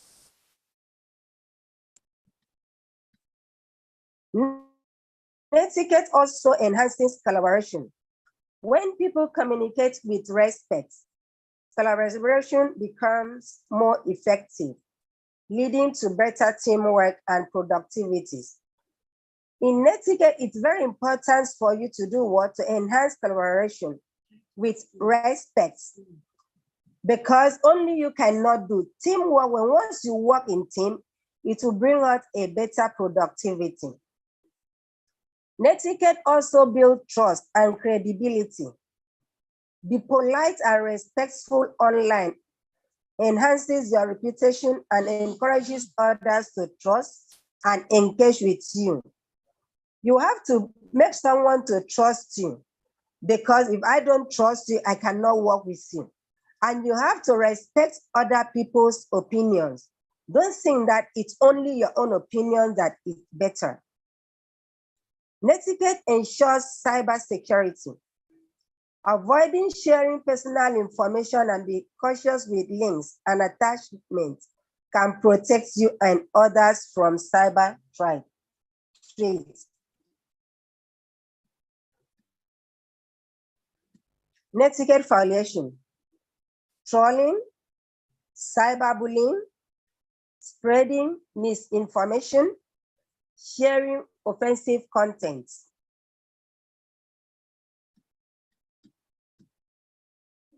Netiquette tips for social media. We have some netiquette tips for social media. 1, be respectful when commenting on posts or replying to messages. When you are replying someone message, no matter what the person has written to you that may make you to get angry, please, you should not be angry. You should respond the message, reply the message respectfully, because you may not understand what the person was trying to say. Avoid oversharing personal information or posting sensitive content about others. Please don't post sensitive content about others because it's not nice. It's not good, because if the person realizes that you have posted something that is sensitive, he or she may be angry, which is not right enough. Think twice before sharing news or information to ensure it's accurate and not misleading. Before you can write anything on social media, please, you have to think twice. You have to know the information, whether the information is right or wrong. Don't just look at information that someone has written and you just copy and paste without knowing what it means. Use hashtags and mention responsibly. Relates to the content. You have to use hashtags when you are replying in an online. Report and block users engaging in abusive or harmful behavior. Instead of you to reply someone harshly, if you know that someone has written something but don't like it, instead of you to reply that person, because if you're angry and you want to reply the person, you may not know the language you use. Instead of that, what you do is that you have to block the person so that the person cannot get through you any longer. In summary, netiquette is not just a set of rules. It's about promoting empathy, respect, and understanding in the digital world. By practicing good netiquette, we can all contribute to a positive online experience for ourselves and others. Let's strive to be cautious, responsible, and mindful netizen, making the internet a better place for all. Paul Carrick Brunson said, think once before you act, twice before you speak, and 3 times before you post on Facebook. Thank you, everyone. Hello? Yeah, thank you, Miss Lawrence. Thank you so much. Can you hear me? Yes, I can you hear me, loud and clear. Yes, I can hear you. Okay, yeah. Okay, thank you so much. I don't know if there's anybody that has questions for her. Any questions for her? Yes. Any questions for me? Yes, can you hear me? Can you hear me? Yes, I can hear you. Okay, please, when you are starting, you are a bit fast. Please, I would like you to explain netiquette. I hope I'm pronouncing it well. Explain it to us in such a way that even if we have a teenager or somebody in about to become a teenager can understand what it means and how it can impact in the person's life, because we are talking about the high generation. So please, I didn't really get it at the beginning. It was a bit fast for me. So I would just like you to explain it in a dissected manner. Hope you heard me. Hello? Yes, are you hearing me? Yes, I hear you. Okay, did you hear what my question? Or should I come back? Say something. Okay, I said that, please, I would like you to dissect this netiquette, as in describe it in a way that somebody maybe that is a teenager will understand what it means and how it applies to their life and what it can help them achieve in life. Hello? Hello? Can anybody hear me? Yes, Hello? we can hear you. I can hear you. Okay, please, Florence, I think the facilitator can't hear you. I think network is, the audio is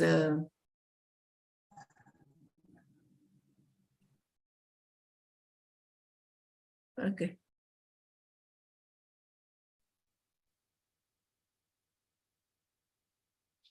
Hello?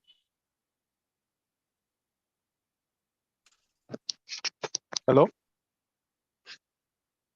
I guess she's up. Yeah, Chijioke, I think she's having network issues.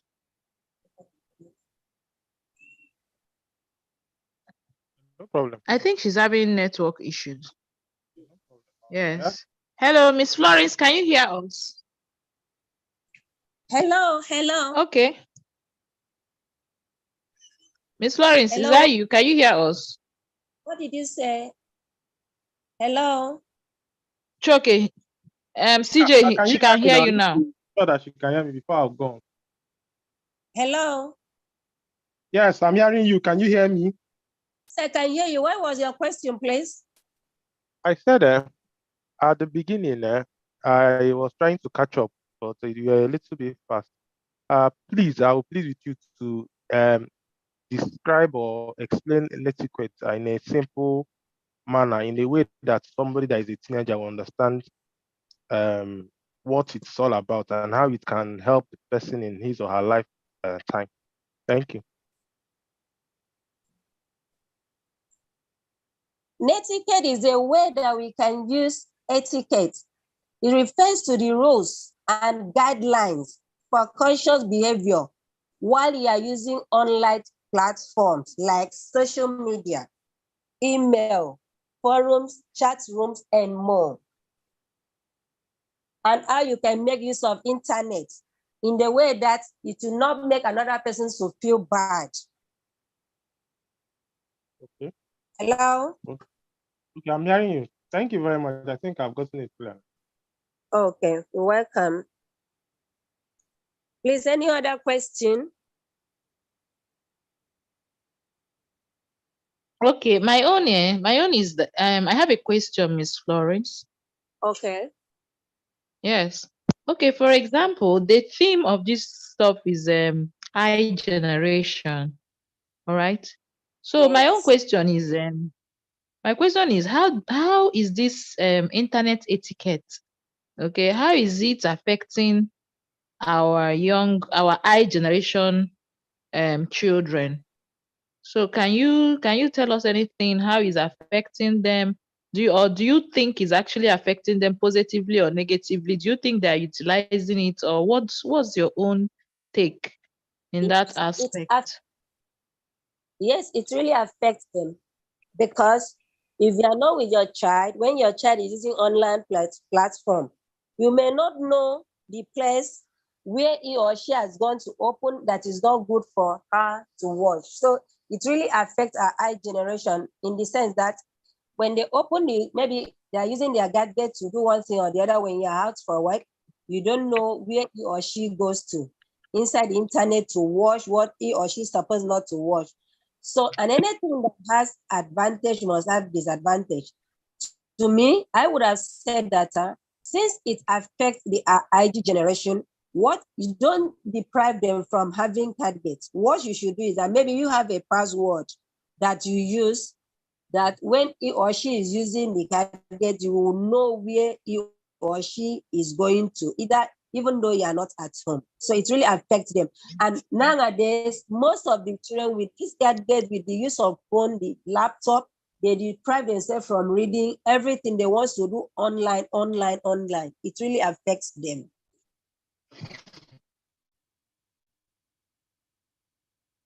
Hello? Okay. Yeah, thank you. Can you hear me? Yes, I can hear you.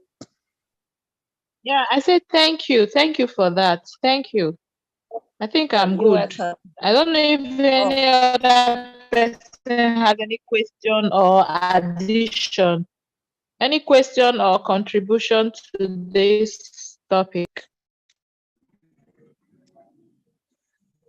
Well, in the absence of none, thank you, Ms. Again. Maybe you should stop sharing your screen, and I don't know if Melvina is ready for us because she is the last speaker and we are here for her. Melvina, if you can hear me, please give us a signal. Hello?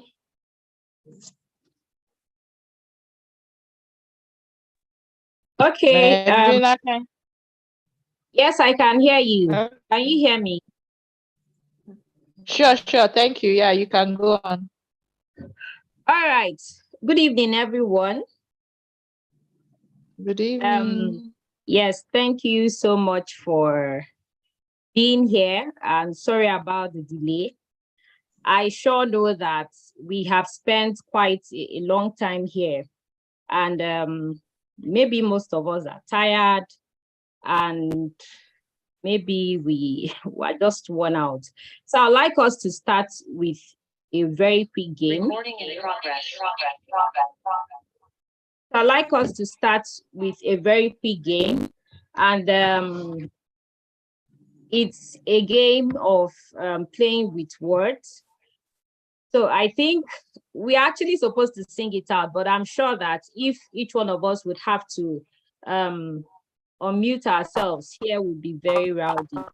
So I would appreciate if we type in the chat box to show that we are active and we're part of what we're doing. Are we good to go? If we are good to go, we can type in on the chat box.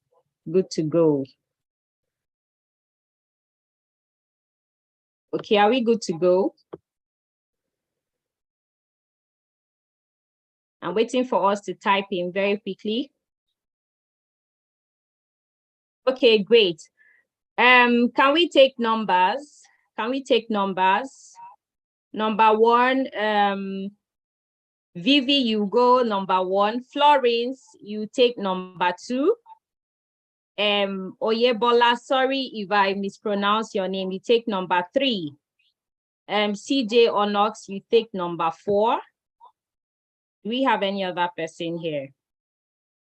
Okay, yes, there are other persons. Ngozi, you take number five. Gold, you take number six. All right, I hope everybody is accustomed to their number. So we have 6 persons, including me. All right, so I start. The song goes like this. T, T, T, T, T. So you guys are actually supposed to respond T, T, T, T, T, T, T, T, T, T, T, T, opportunity, opportunity, T, T. So, Vivi, you're number one. You have to give us a word that ends with TY. Okay? So you type in very fast, please, fastest fingers. T, T, Okay. T, T.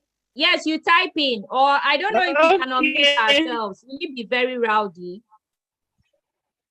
No problem. Okay, so T, T, T, T, T, T, T, T, T, T, N, T, T, T, T, Vivi. Sincerity. T, T, good. Florence. Florence, that can't go. That's not a word. Give us an English word that ends with TY. T, T, T, T, T, T, T, T, T, T, poverty. Temerity. What? Temerity. Correct. TT. Yes, next person. Continuity. Correct. TT. Next person.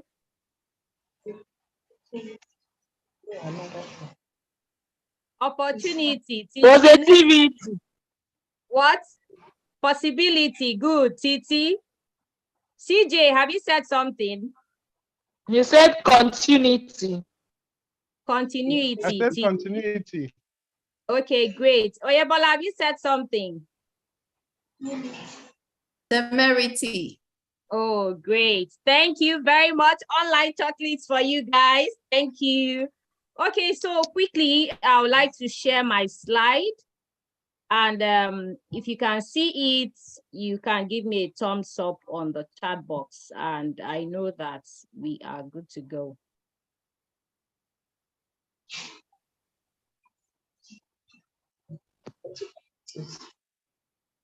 You can see my slide, right? Yes, we can see it. We can see it. Go All right, ahead. great. Okay.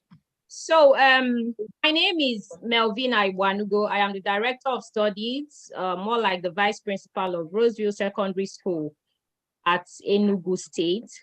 And today I'll be taking you on strategic ways of connecting with the I-generation teenagers as a teacher for excellence. I was very happy and excited when I got to know that I will handle this topic, knowing that it has been quite difficult handling the teens of nowadays. And lucky enough, I also teach young girls who are between this age range. So the topic is not new, and it's something I actually experienced, which makes me very comfortable to handle it. And glad enough, I had a parent who had to take us through these Gen Z kids, and that session actually opened my eyes to a lot of things. And thanks to him, I borrowed a lot from what he also did with us in the course of our training for this training session.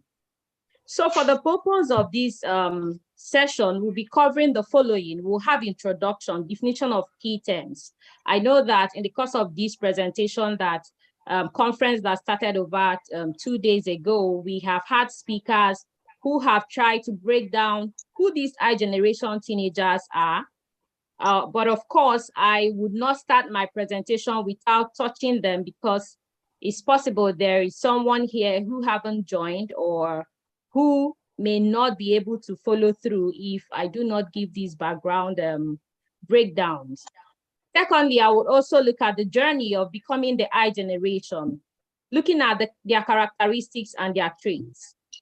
Thirdly, I would also explore the strategies of engaging the I-generation teenager as a teacher, and of course as a parent, because if we talk about teachers and we leave parents, then we are not doing a very wonderful job, knowing that this conference is actually organized not just for teachers, but of course for parents and child caregivers or people who also have interest in these teenagers.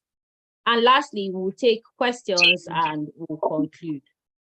So before I go further, I would like us to quickly look at this short clip from Asalare TV. I'll try to play the video. Give me a moment.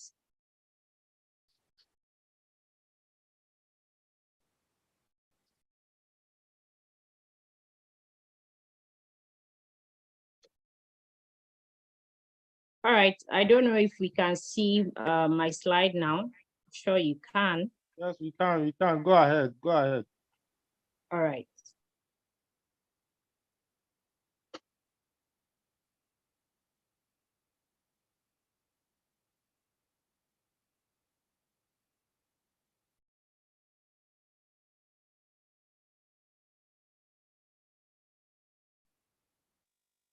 The audio is not coming out.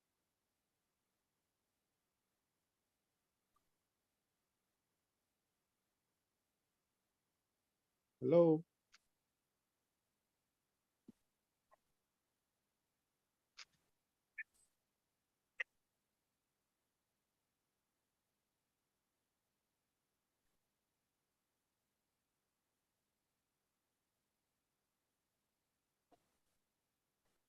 Hello, Melvina, can you hear us? Yes. We can't hear the audio. The audio, we can't hear. Oh, really? Yes, so unmute yourself from.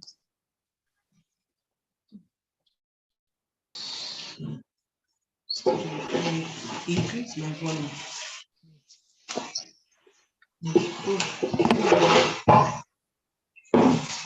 I'm trying to see. We can hear now. Can you hear it now? Yeah. Okay. So boy is who you will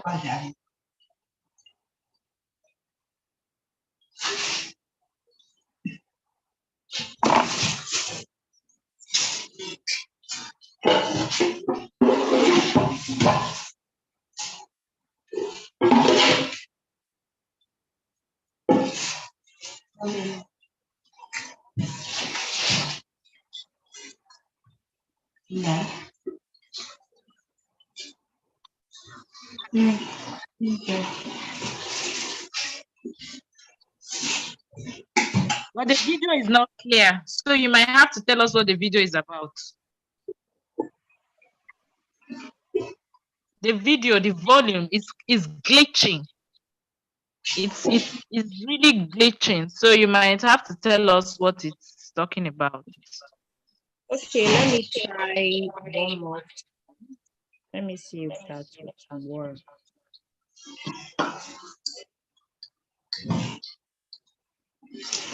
It's big dog, but it's when I wash things and the boy is the maybe I should be going to market.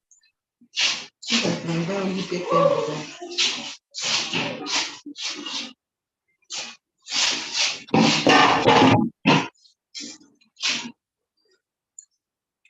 Inside, I'm free.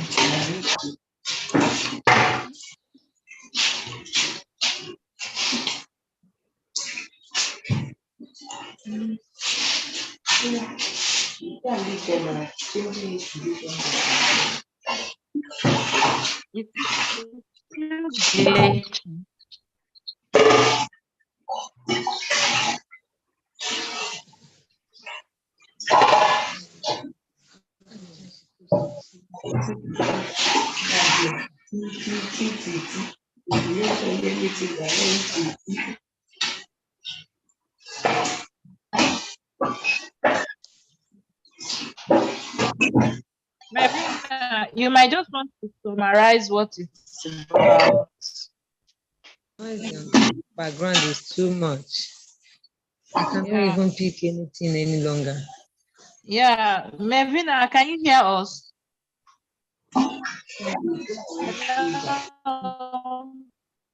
Mevina, can you hear us? Yes, what are you saying? We are saying that it's glitching. We cannot understand what you are playing. So Please, madam, just summarize so the video. I you think might have to just summarize the having, story for us. Oh, so you can't hear that? Mic. Yes, your speaker is having conflict with your mic. That's the challenge. So just summarize it for us. Out. The sound is just in the background, making sounds, making noise, not out. Yeah, no problem. Just summarize for us. Your speaker is interfering with your mic. That's the problem. Yeah. I really wish we were able to listen to that. That would, I mean, it's just a hilarious clip. It's talking about a conversation between two workers, and you can see one of them trying to ask a question, and the girl was actually too forward, and I mean, putting it to the older one that, I mean, you should know this Bible verse or something, and the person is like, you did these Gen Zs, how can you ask me that or go that way? So that was just it. And then also the interaction between the other client and another worker, and you can see the other guy is a younger person. So, but then I really wanted us to listen and hear directly from them as to their comments about the Gen Zs.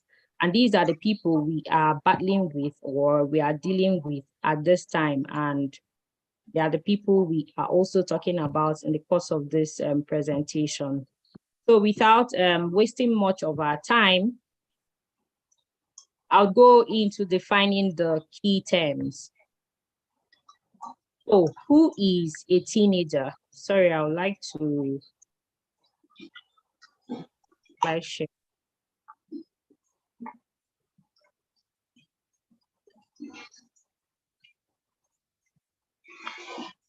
All right.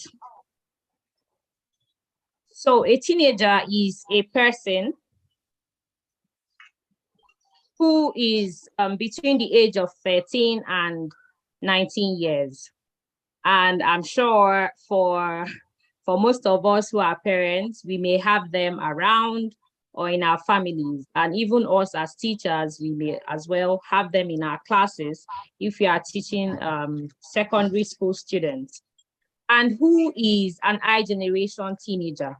Now, the I-generation teenager are those born between 1995 to 2012. They are either called the Gen Zs or the post-millennial, or as well the I-generation teenagers. Now, they are the first generation to spend their entire adolescence with a smartphone, all right? Hence, where the name I-generation is coming from, which is simply a short form of internet generation.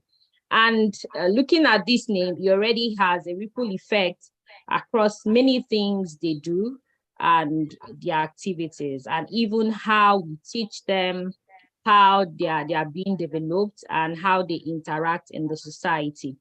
Now, it's very important to track the various generations.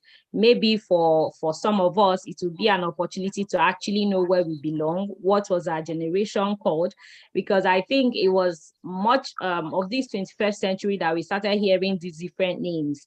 And we now start hearing, oh, the I generation or the Gen Z. So you, which generation do you belong to? So we have the silent generation. And for each of these group, you can see that there are stories attached to them or why they are having such names, which I may not dwell in because this is not our call. So these are persons born between 1923 to 1945, and as at 2022, they are between 77 to 99 years. We can have maybe some of our parents, grandparents, great-grandparents between this age. We have the baby boomers. They are between the 1946 and the 1964, all right? So these ones came after the World War, and they are between age 58 to 76 as at 2022.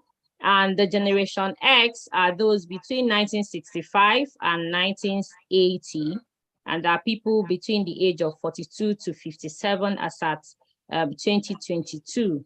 We have the Millennials, where I know most of us belong to. They are those born between 1981 to 1994. And between 2022, they are the age of 28 to 41. And of course, we have the Gen Zs who are born between 1995 to 2012, and there are those whose age range fall between 10 to 27 years as at 2022. So we look at the journey of becoming the I generation. I don't know, it's my presentations really have videos. I don't know how we're going to do it because it's very important. I don't know, I can't talk them. So if anybody can give me a key on how to go about it so that the video is well presented. I actually did a master or like a practice class and it was working fine. I don't know why it's not playing well now. Just see whether you give Zoom access to your audio, to your laptop audio. Okay, so where do I figure that out from? Can you hear me?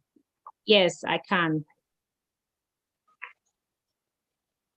Yes, you can check it on your settings. Check whether you give it access to your audio, your computer audio, because that's the only way you can get access to the speaker. It has to have access to your speaker. Okay. Let me see. I'm sorry.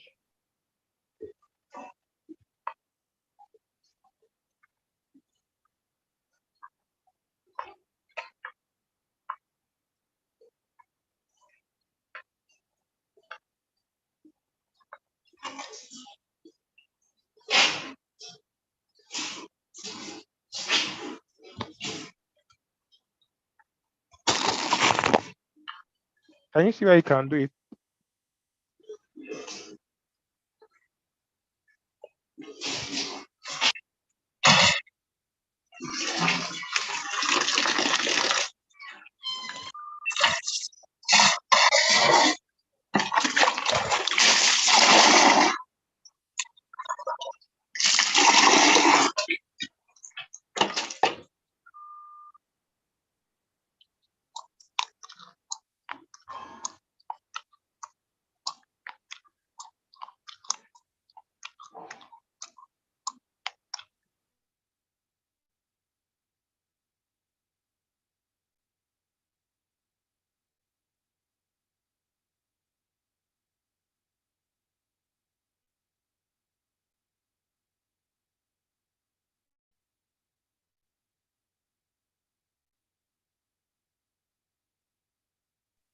Hello, Ms. Mevila there?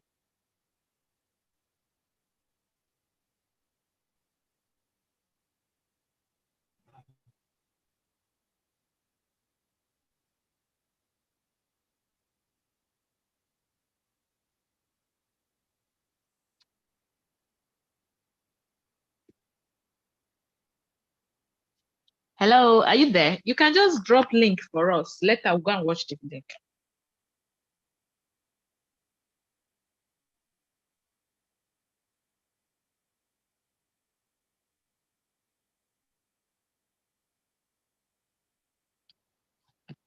Okay, so is it possible that I can get access to maybe my phone? So I use my phone to play that. Is that possible? Yes, yes, you can. Okay. You can. So, If you can log in with your phone too, you can now give your phone that access. Well, I guess you didn't give the Zoom this thing access to your laptop speaker when you are logging in. Maybe that's why you're having the challenge. yeah, I think so. Because when I did my rehearsals, it was really working well. Yeah. So if Let me try. if only you can give it access to your this thing, you work. But if you can log in with another device, you play it from there. Okay. Let me try.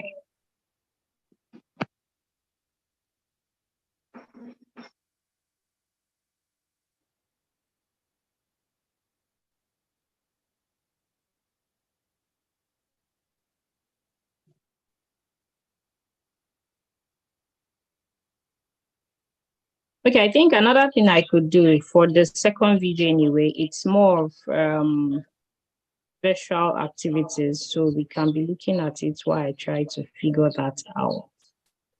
So you can try playing it from your phone. If you have logged in with your phone, try playing it from your phone. As long as you give the Zoom your access to your audio and everything, it's easier on phone than on laptop sometimes.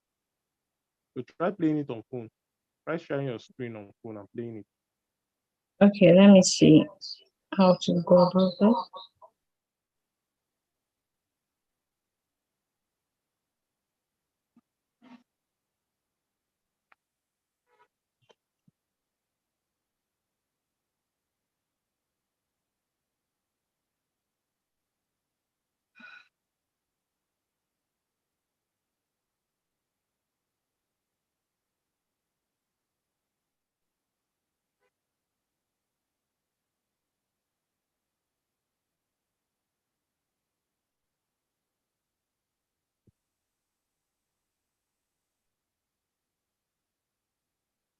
Um,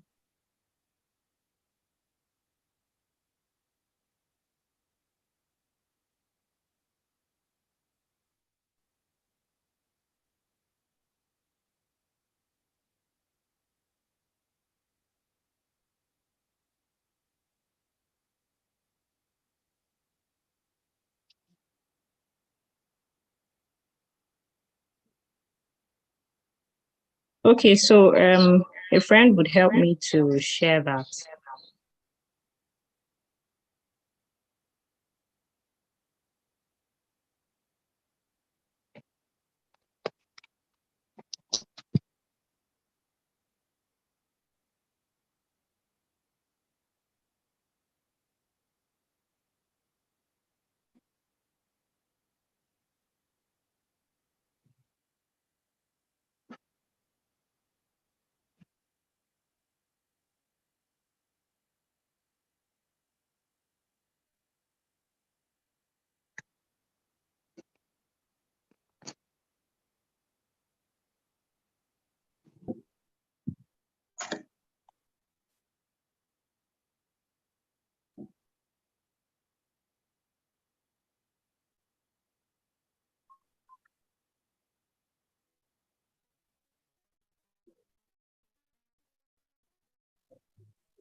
Okay, so we can see a baby being born and just coming out already.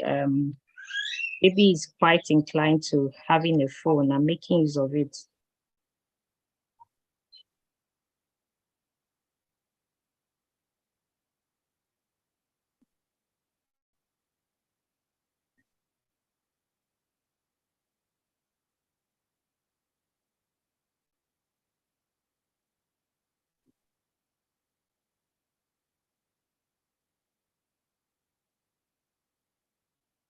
All right, thank you very much, Mrs.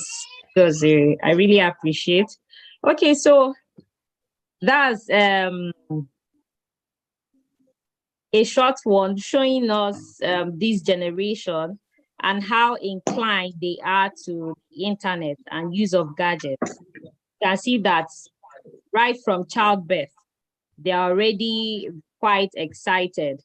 If you also check social media now, you see that there are a lot of contents being shown about this generation where, I mean, they do things that are quite funny. Even today on my WhatsApp status, I have one of a very small child who had to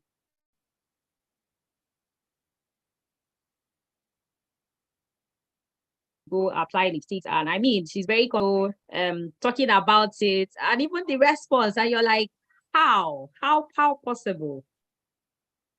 But then that's the generation we are dealing with. Okay, so what does that tell us? It means we have to be one step ahead of this generation if they are doing things that adults like us are already doing. Okay, I hope you can hear me. Yes, we can hear you. Go ahead. All right.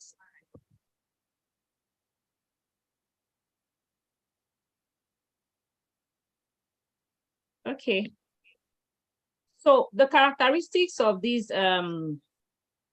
iGen, now each of these characteristics, somehow they are interwoven with one another, okay? I mean, you can see number one, social, two, they are mobile inclined. Looking at the video we just saw, they are global. I mean, with this thing of COVID-19, you can see that kids can actually be in the comfort of their room and are interacting with people at another nation, people of different age group and all of that. And they are not scared.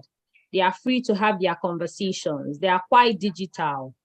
They are always inclined to use gadgets, and they are quite techy.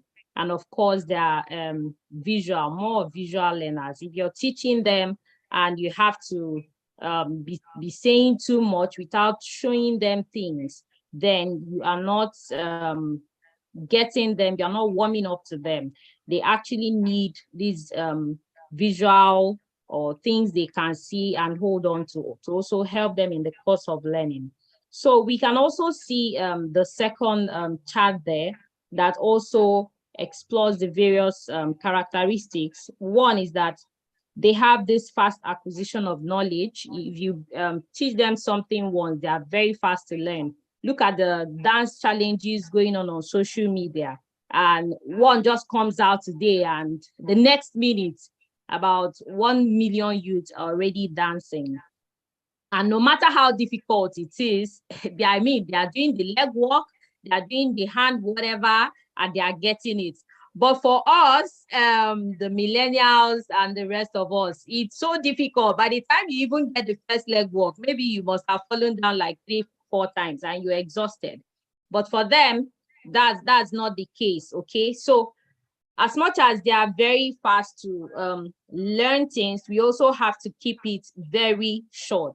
They demand fast response. They do not have that patience for give me 1 week, I'll have to come back. As they are asking you, they're expecting a feedback. And that is how they are wired. We must understand and try to work with them at this pace. They are very inclined to social media, TikTok, YouTube, Facebook, Instagram, Thread, Twitter. You can see them. They are happening all over. They're having so many followers, And I mean, they eat, they tweet, they use the toilet, they tweet. I mean, they have issues with their parents, they tweet, or maybe they are like getting their parents to make a joke and all of that. They tweet, and that's their life. They are highly connected, they are tech savvy, they prefer virtual forms, just like I have said. They have low attention time or span, and they always want to be entertained. So we'd also see this in the coming slides as top. Yes, you can. Oh, thank you. Okay. So what makes this iGeners different? This was shared by Dr. Jean Twenge in her book, The iGen. Okay, so she actually explored everything about this iGens, and these were some of the take homes from that, which I would love us to run through in the course of this generation. It is very important for us to know these things, because that would help us understand the compelling differences between we parents, the older siblings, or the older persons around these teenagers. So one of them is that they are much more tolerant of others. I mean, they have different races, cultures, different sexual orientations. I think in one of the presentations, I think one of the speakers had to talk about, maybe if you want to address somebody, you have to ask, ma'am, should I address you as he or she or they or it? The other day, someone was saying, a child said, please, I'm a cat. And if I'm sick, please, in fact, the child was actually sick and she has been saying, I'm a cat. And when the mom wanted to take her to the hospital, it's like, no, take me to the vet. That's where I need to go to. And you can see that different things are coming up now, okay? However, they accommodate all these things. I mean, they are not, for us then, or people older, like a taboo. What, don't even say that. But for them, they are open to it. So they tolerate all those. They are more cautious and averse to taking risk. Growing up more slowly, not wanting to stay at home alone or manage their own money. Of course, they are also aware and concerned about an economy shaped by income inequality, which is, I mean, looking at the SDG goal is also something that they're trying to look at to ensure that men and women, to an extent, will have at least equal pay, okay? Less likely to drink alcohol or take drugs in high school, less likely to attend church. I mean, even with COVID, you can see that many people were used to staying in their rooms to get connected to church, and it's like, I mean, it's not a big deal. I can stay in my home and connect. But for us, then, I mean, going to church was always very important. More likely to think of for themselves and not believe authority figure in church or government. We can see it happening. I mean, these things are evident in social media around us. If you're not relating with them, if you're not into more of coaching or, I mean, being their friend, you have to give them reasons for things, for them to actually do those things as you want them. Okay, they are like non-conformists. So these are challenges that are posed to us, and let's not see it, because maybe when we look at them, we say this is evil spirit. Oh, I mean, it's not, but there are things that are prevalent in their time, and for some of them, they don't even know what is happening to them. So we must be aware of these things and see ways to help them. You can also see delaying having serious romantic relationships, more inclined to flings, experiencing fewer teen pregnancies now, because I mean, they are quite exposed to various things they can do to help them walk around these things. They are very woke, the woke generation. They spend less time in shopping malls. I mean, they can stay in their homes and order whatever they need. So why spend all my time in the market when I can get whatever I need from the comfort of my room. Less likely to go to see a movie. There's Prime Video, there's Netflix, all of that, YouTube, whatever you want, you can get them at one click. Okay, they are less interested in face-to-face contact with others, prefer instead to connect via smartphones, because that is what is obtainable. And the funny thing is that even in our homes is becoming much more terrible, that you see them, they are chatting with their siblings at home. Bobby, please, could you get me a cup of water? And that's what's going on between a sibling and the other, rather than having proper conversations, coming out at parlor to see the TV together, exchange ideas, go for events, come back and review what has happened. It doesn't happen. Rather, they will even prefer to tweet those things, maybe on their WhatsApp status, and share with strangers, rather than have the opinion of their family members.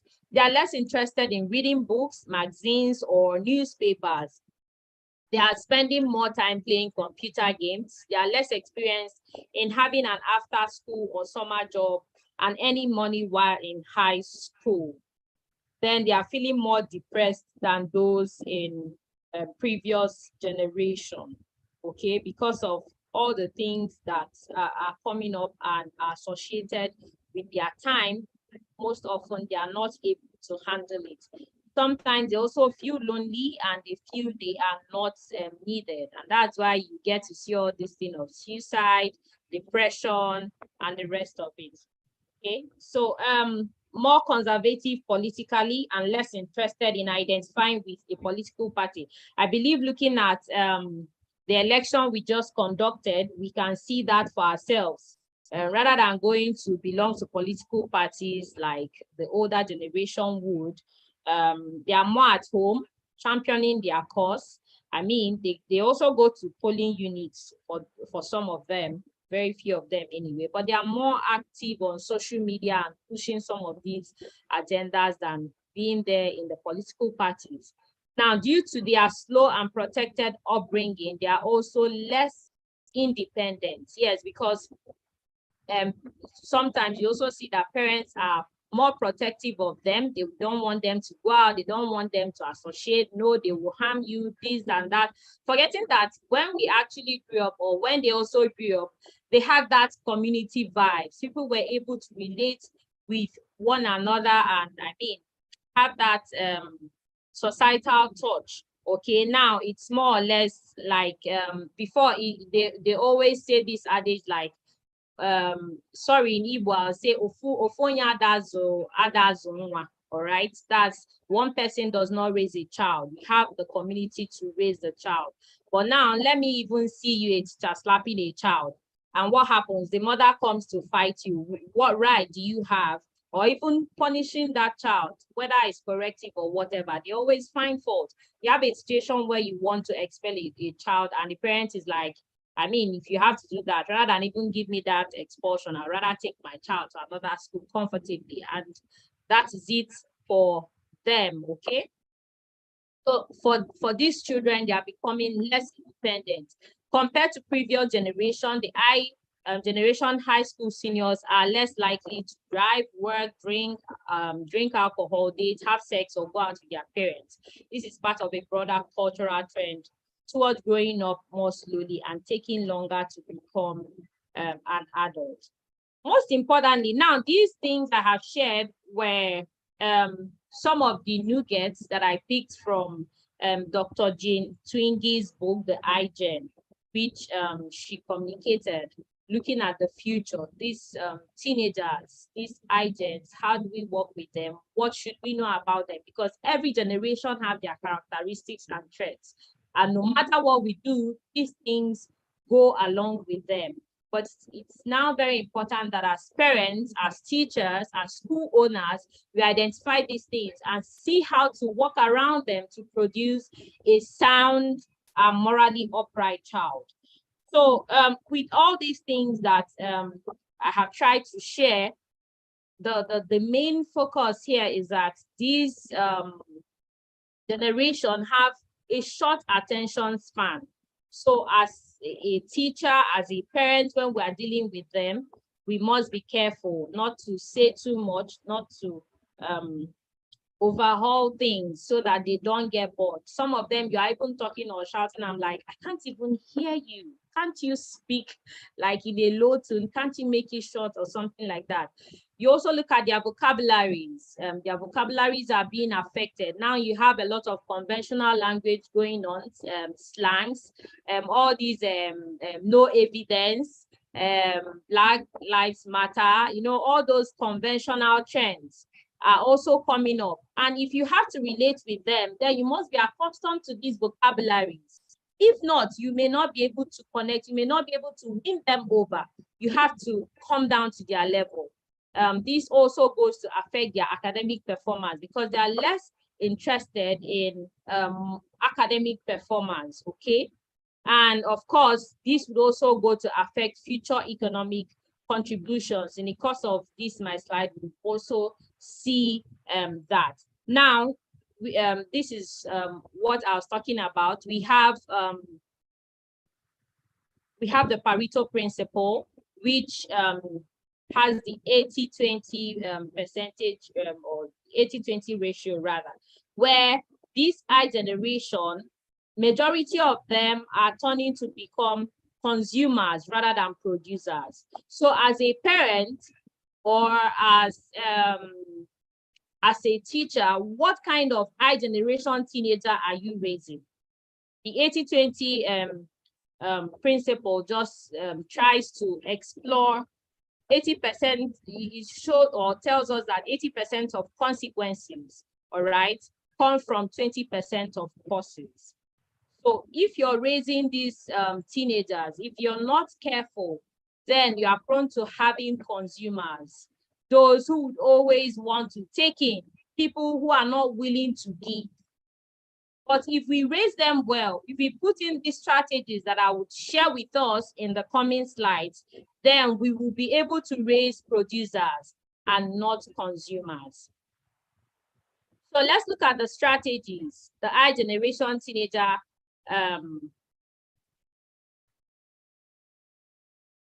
Let's look at the strategies of engaging the I generation teenager as a teacher and as a parent for excellence.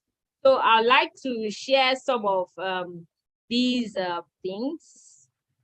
I don't know if there are things that are they new to us? Have any one of us tested some of these things we are seeing on the slide? We can type in.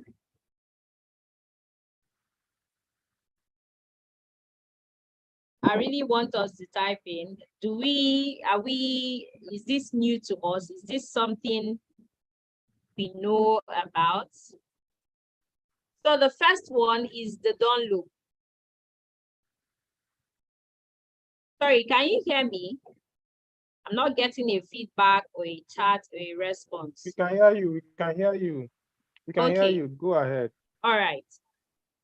So the first one is a Dunlop sleepers.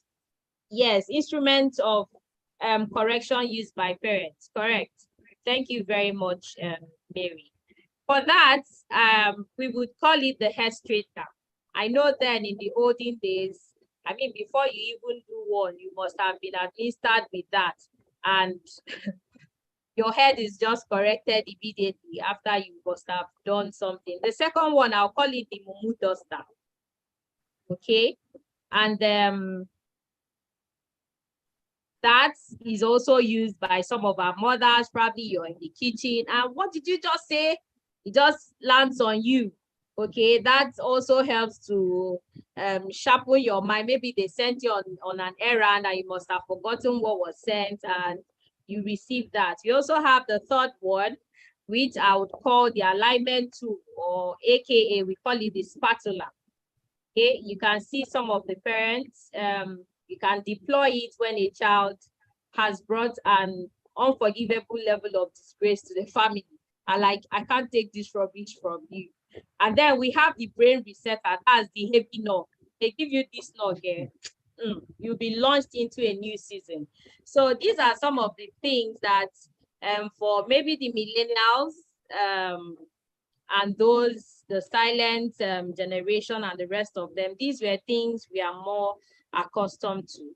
But for these present generation, Not at all, because even some of them, they can drag you out, I mean, on social media, report you, and you're there battling with yourself and asking questions.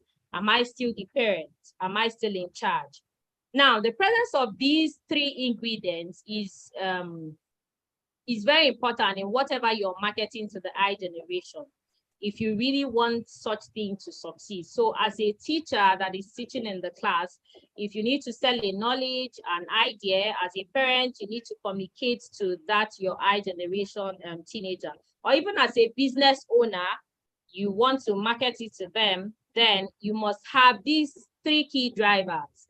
One is play. I mean, it has to there has to be a form of kinesthetic engagement. There should be play, there'll be pleasure, there should be fun. It shouldn't be so serious. Anything that doesn't involve enjoyment, please don't call me. They are ministers of enjoyment. Now, of course, there should also be reward, okay? Something that would motivate them. You always look forward to it. Now, or I mean, it can be extrinsic or it can be intrinsic, whichever one, but ensure that these three key things are there, because that is what will drive them. Now, key requirements and I generation needs for the future. As we are raising these children, it is very important that we equip them with these skills. If we must save them from being the consumers, if we want them to be the producers in the next generation, then we must equip them with these skills. One is literary skills. I know that now the chat GPT also is coming up, and kids are not even able to think for themselves. They're asking the AI everything they need and they're providing it. But do we think that would go a long way to sustain us? Is it better for us to raise robots or to raise human beings? These are questions we must try to answer as educators and as parents. So we must equip them with literary skills, starting from, let's say they are in secondary school. We have to sharpen their minds, get them books that would expose them, that would expose their mind. Also seeing that, remember I had said in my previous slide that their vocabulary is being affected. All these things we are saying, there's implication on their vocabulary. So if we are able to expose and build their literary skills, then that would go a long way to help them. They could be producers as to, they would also be able to give back to the society, write more books. How many writers do we have now? Can people even sit down to have that patience to put into writing what they have? Or we can even tell the AI to write a book for us. Okay, we have the digital skills. I mean, people that are making money now are those into tech. So it's very important, even as school owners, that we start planning. If you have a school, for instance, now, and your teachers are not inclined or exposed to using IT, there is no blended learning or hybrid learning, I'm sorry, we are not getting it right. We must equip our classrooms, try as much as possible to see that we bring in these things so that you're raising teenagers that would compete with others in different parts of the world. Because, for instance, if you raise a child, probably you've taught them without these gadgets and all of that. And tomorrow they're going to compete with someone who has been exposed, I mean, to that extent. How do you measure that? Meanwhile, they're from the same generation. So it's very important that we factor this in. However, we must try to now put in restrictions as to how they use these gadgets. But should they acquire these digital skills? Yes, of course they should. Maybe during long holidays, they can go for computer lessons. They can even learn these things on their own. You also have Google providing certain courses, free courses that they can get equipped with. And I mean, they're also making money on their own. We also have entrepreneurial skills. It's very important that they have these skills built in them. So many things are being are going on now in the world.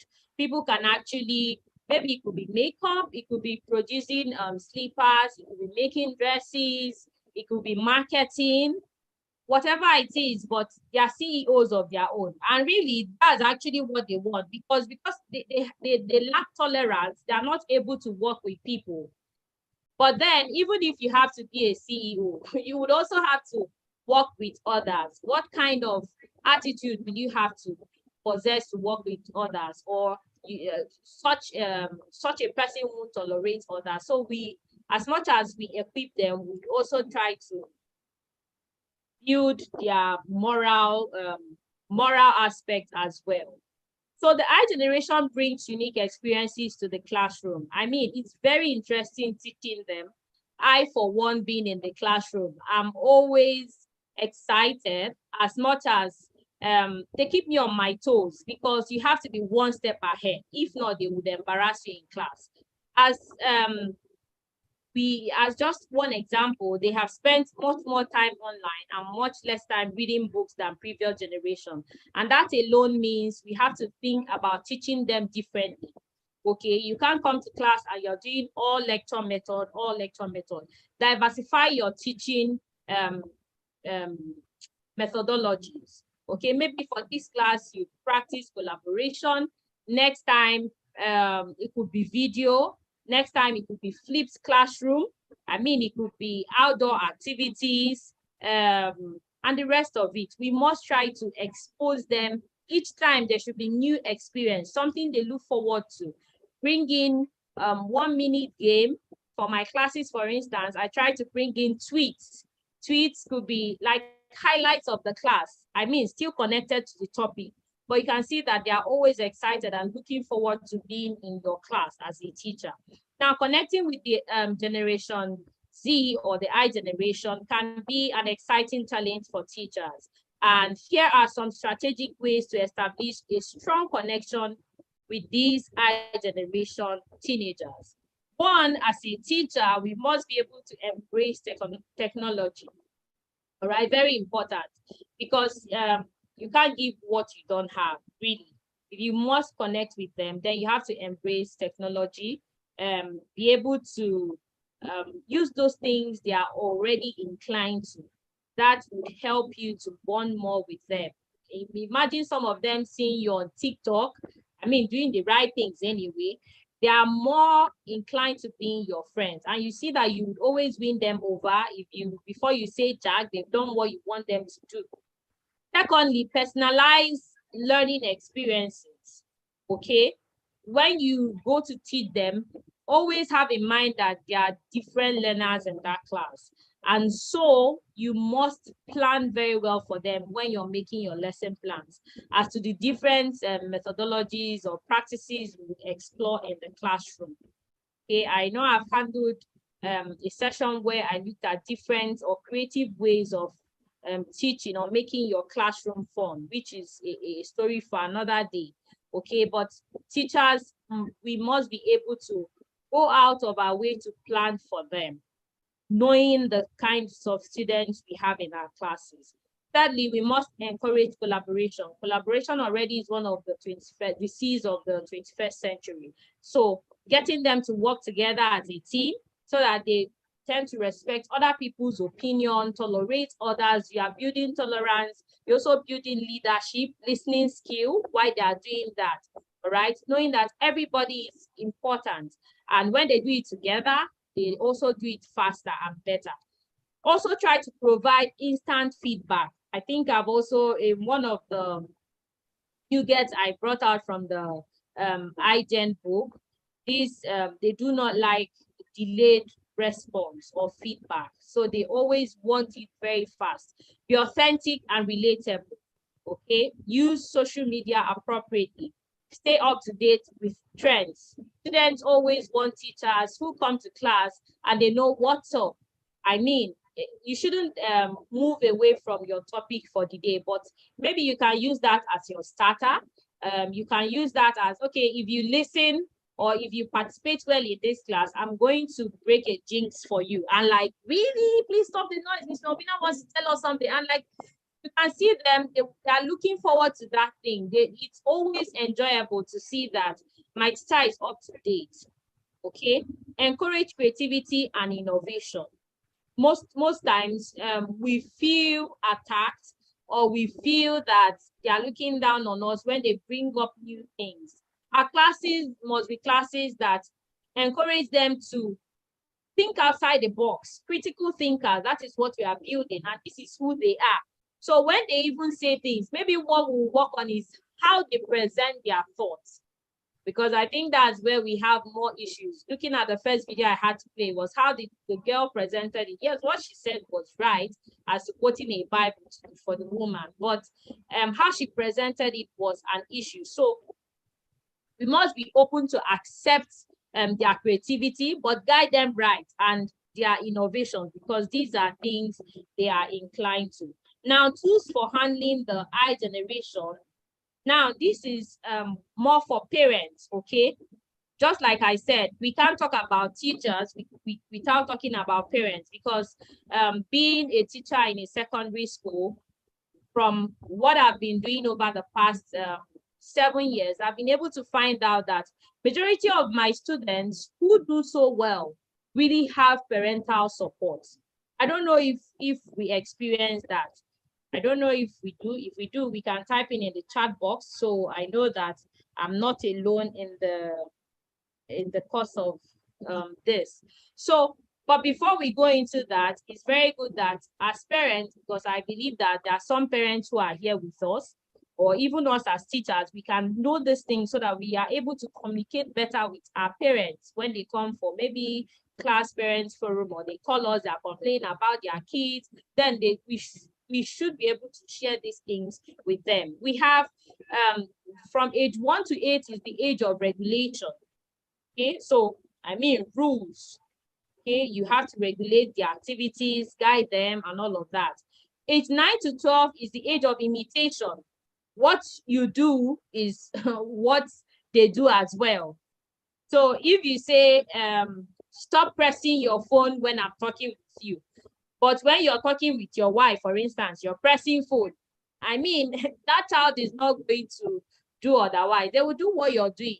Now, age of inspiration is that 13, which is the teenage age and upwards. Now, they have built these characters and they are now inspired.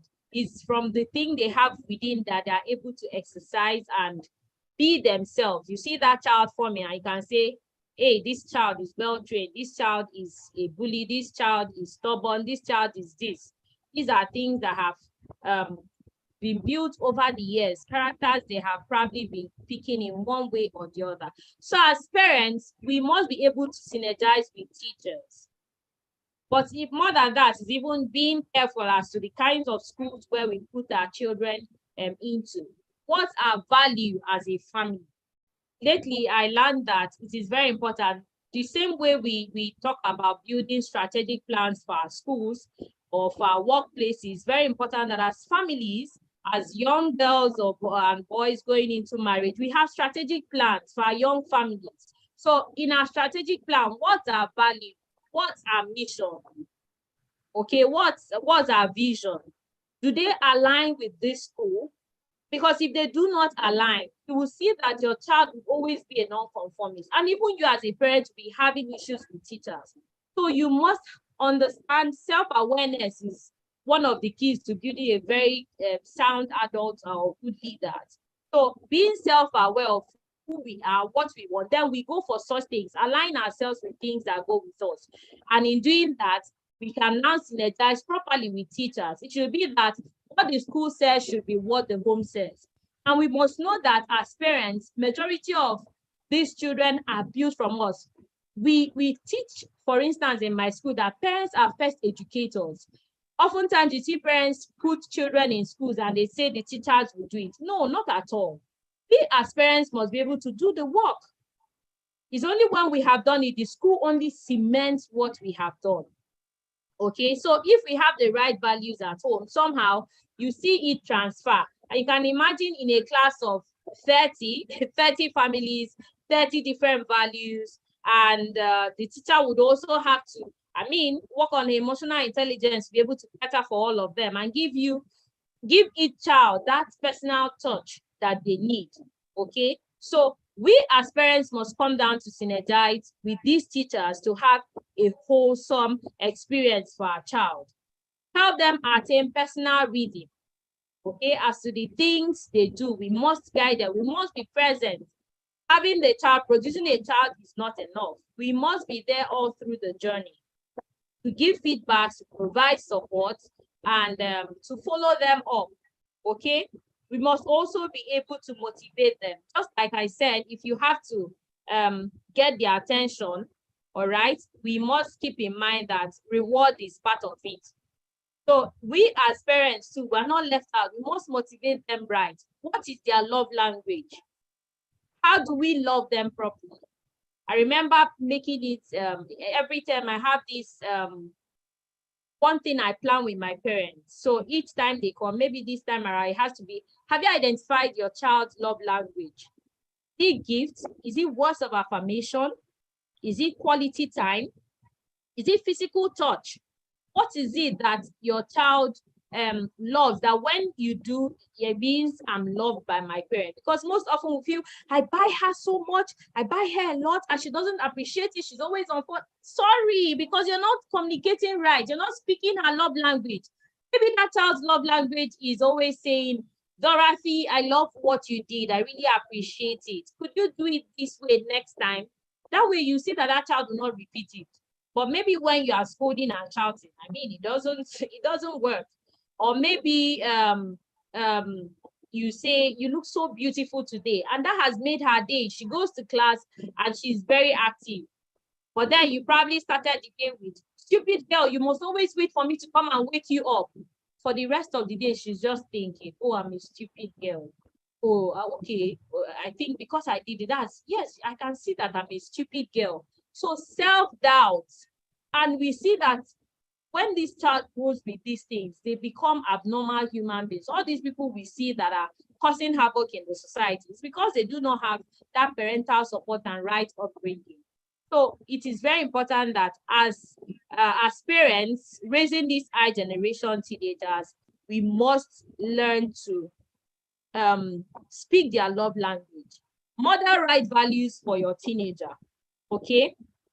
Just like I said, you're talking about stop raising your voice at me. But each time you're communicating with your spouse, you're raising your voice. You pick your phone, for instance, and you do not greet the other person, hello, good morning. But then you expect your child to, maybe they pick your phone and maybe the child picks phone.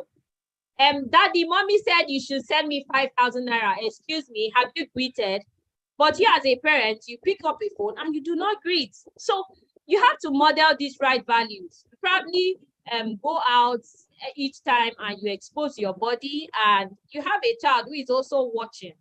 So they pick up those values from you. You do not cook, you're always going to fast food. I'm not saying it's right or wrong, because based on what you do and timing, that would determine. But you always do it, and then your daughter tomorrow marries a man who is, let's say, very cultural and homely and would want a wife like this. And I mean, divorce has already started happening from day one. So we must model the right values. We must also help them learn self-management now. We didn't say later. They have to start now to learn self-management, manage their emotions, not be quick to blot out whatever is in their mind. Also know what to do and when to do certain things. Okay, I have time for phone. Maybe 30 minutes when I come back from school, I do that, take my rest, and then I go back to read. Do they even have a study timetable in the house? Okay. Do they have timetable for activities? Do you have family time to bond? Do you have cinema time? Do you have prayer time? Do you have vacation time? These are things that would help in that self-management, okay? Now, there is something that most often we tend to forget when we are talking about these things, and it cuts across both at home and in school. In school, maybe monthly, maybe weekly, we'll try to bring up personalities or characters who have lived well, who we feel can be good role models to this younger generation. But of course, you also have to pick people who, in one way or the other, they can always connect to. Power of influencers.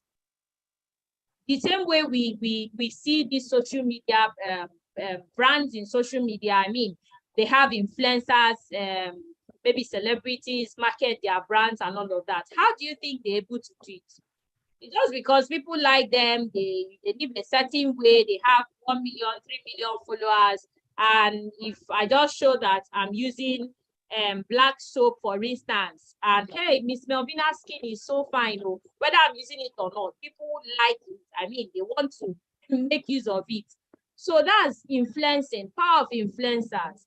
These kids or these teenagers, they have that openness to be influenced by who they look up to.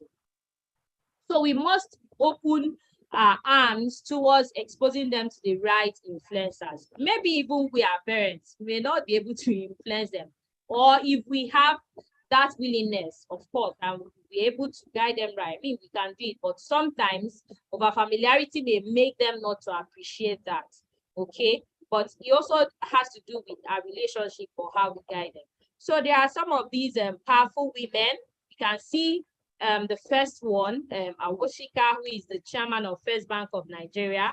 We have Demuren, we have Bello Olusoga, and these are all women who are heads of the various banks. So for young girls, we that have young teenagers in our home, these are the kinds of role models we have to expose them to.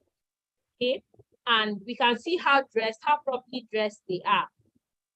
Royalty comes with decency. So if you also want to raise girls who are, queens and all of that, queens do not go around being naked, okay, putting others into a situation where they have to think immorally, as much as everybody has to think for themselves. But can we also guide our actions towards helping the other person in the society? Okay. We also have for men, I'm sure we know these 3 great men. There are so many others, but I just decided to pick these 3. We have Peter B, a man of influence, a man of good reputation. Okay, these are people that we should expose our kids to. They should look at their life histories. How have they been able to do it?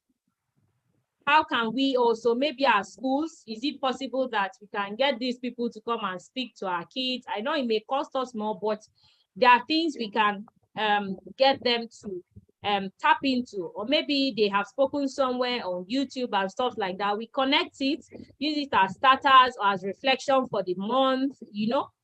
This is Tony Elumelu.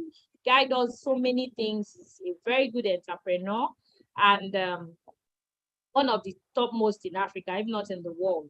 And these are people that our kids should look up to. If you follow his social media pages, you see how up and about he is. He goes to gym and all of that. And these are things these kids want to see. These are things they want to be associated with.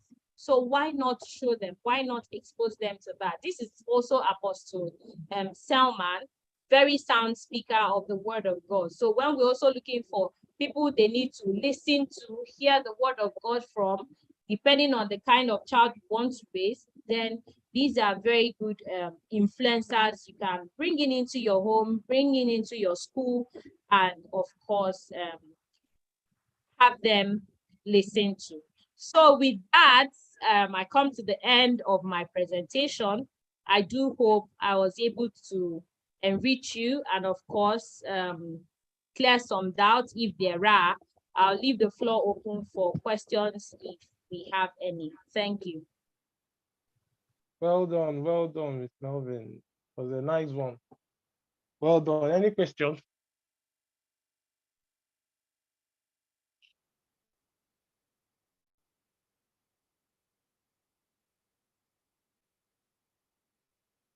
Please, you all can go ahead with your questions. Can you hear me?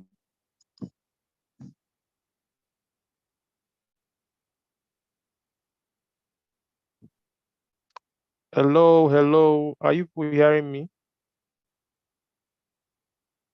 So if we have any questions, we can ask. If we are shy, we can type in. Thank you. I can see your comments.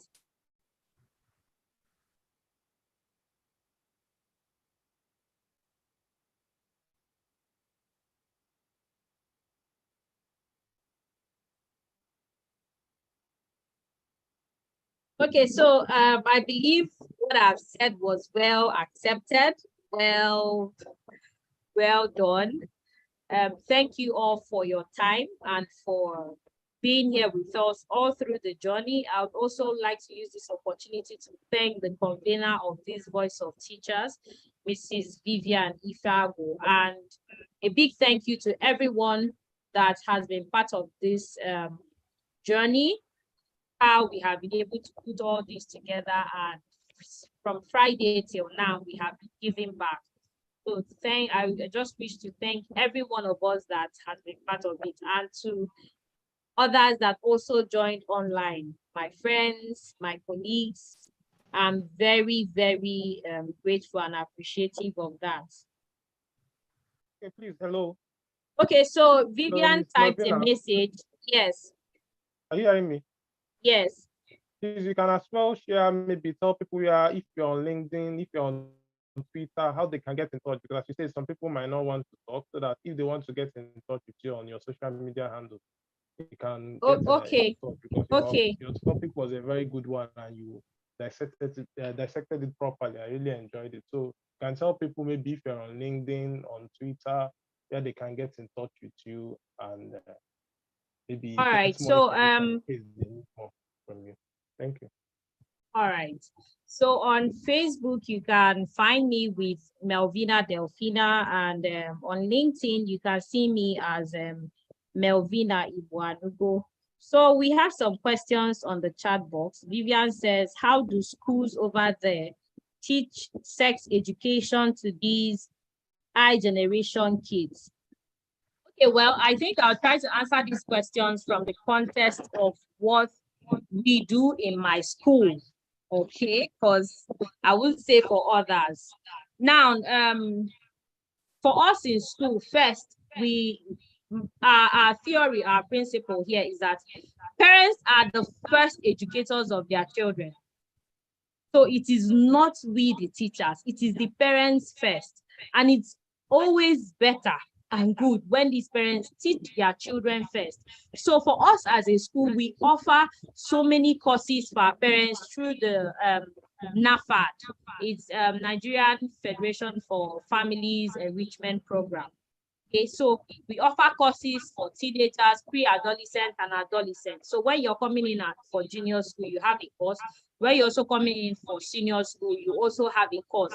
We explore different case studies, okay, as to maybe you're having teenagers who are developing, who are maturing. Some of them ask some of these questions. They ask you what is sex. Outside even sex, some will ask you why should people die and all of that. Okay, so we equip them to answer such questions. Sometimes what we also do, there are some, because you can find some of these topics maybe in social studies, in basic science. We try to give project-based learning where the kids will discuss with their parents this topic and then write on it. The teacher will now have a feedback, and during parents forum, can give one-on-one feedback to the parents as to this is what I think your child knows, this is what I think you should correct, this is a wrong notion, I think that can be corrected. So for us in our school, we encourage our parents to do that, and not we in the school doing that, because that's not our work. We are just the second educators, okay? However, there are also times where you have such topics come up, could be in biology or basic science. Just like I said, one of the things is to give them projects, so they learn it at home, and then you now foster whatever they have learned in class. Okay. Another way is that we also censor the textbooks that they use. It's not every textbook that is allowed in my school. Okay, and we try to, of course, teach them the right thing, more from moral principles, because for us, formation is key. So what we teach them is very important. So not to say there are some families that may not be open. Some parents will feel, no, my child shouldn't know this at this time. Meanwhile, there is a child in that class that knows much more than that. So when you now pick up a topic and start teaching it, you're already exposing a child who is not exposed to a child, or maybe you're now seeing another child is leading you guys on in the class. So we encourage more of parents to handle these topics. Maybe I hope I'm able to answer that. I really had to answer from what I've been doing over the years. I mean, other schools will also have different ways of doing that. We also have sessions for parents where they can tap into to know how to talk to their kids. But even for myself, I've also been able to part of this safety for school trainings where, I mean, you have to teach kids the right names for these things. Oftentimes we give it wrong names and all of that. If teach them the right names, let them know it, and more or less, some of them already know these things more than we do. They have browsed, they have assessed. So maybe try to tell them what it is subtly, but talk more about the effect, the consequences, and what is the moral stand. Give them justification from the Bible, bring up influencers and all of that to also teach that. I think personally, that's what I would preach. I have the second question from Lawal. Thank you. I appreciate your training. Thank you. Then how do one handle an obstinate child that has been over pampered at home? Okay, so this one is more from parental upbringing. Okay, so I mean, from ourselves in school, also I would also talk from my school, because I mean this is my training ground or my experiment ground. So we often have them in school, okay, and you see that when they behave and then you see the others behave, there's always an issue. You have them always getting into disciplinary issues and all of that. But what do we do? Now, we are not out to bring in punitive measures, but more of corrective. Okay, carrot and stick always works. One thing I do for my classes, for instance, if a child should do something like that, maybe something very terrible, maybe disrespect, I could ask you to, I mean, you have to write a project on such behavior. Why, analyzing what you did, why you shouldn't do it, why you think children your age do this kind of thing, why do you think they shouldn't, suggest solutions that maybe even adults can take to handle such things. So by the time a child would do that, I mean, it's a term paper, and when you write it, I'll put it in the library. Okay, some of them don't even want that stress, so they would rather not get into such situations with you. Okay, but I believe, just like I said in the course of my training, also coaching helps at this stage. If they are teenagers, you talked about child, but now I'm looking at my topic had to do with teenagers. If they are teenagers, you don't have to always be forceful. You have to coach. You have to be their friend. You have to be a mentor to them. When they behave in a certain way, do not abuse them, but rather condemn their actions, because most often we are prone to talking to them in such a way that they feel condemned. I mean, nobody has done so bad, because even the God that we serve gives us opportunity despite our atrocities. So let's see it from that way. And we know that we know the word of God, we have his law in our hearts, yet we offend him every day. So let's have that at the back of our mind when we are treating these children. Okay, so more or less, I think having a tete-a-tete with them will always go a long way to help. I mean, there are also sometimes you have to step up your game as to what do they like. You can maybe take away that thing that they like, just to teach them that this is not right, okay? Just for a moment. And that would go a long way to help.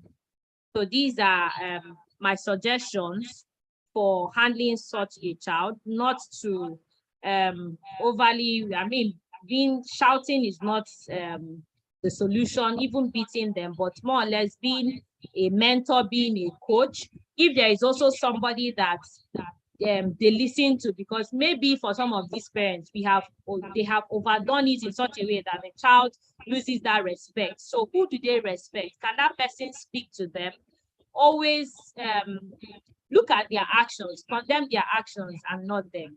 Okay, and maybe take away something that they love for a time being, just to, maybe they love TVs. Okay, no screen time today because you did this. If you don't do this, then you won't get this. You see that they will go and do that thing. Okay, also try to, prayer is key. As much as we say these things, prayer is very important. We must always pray for them.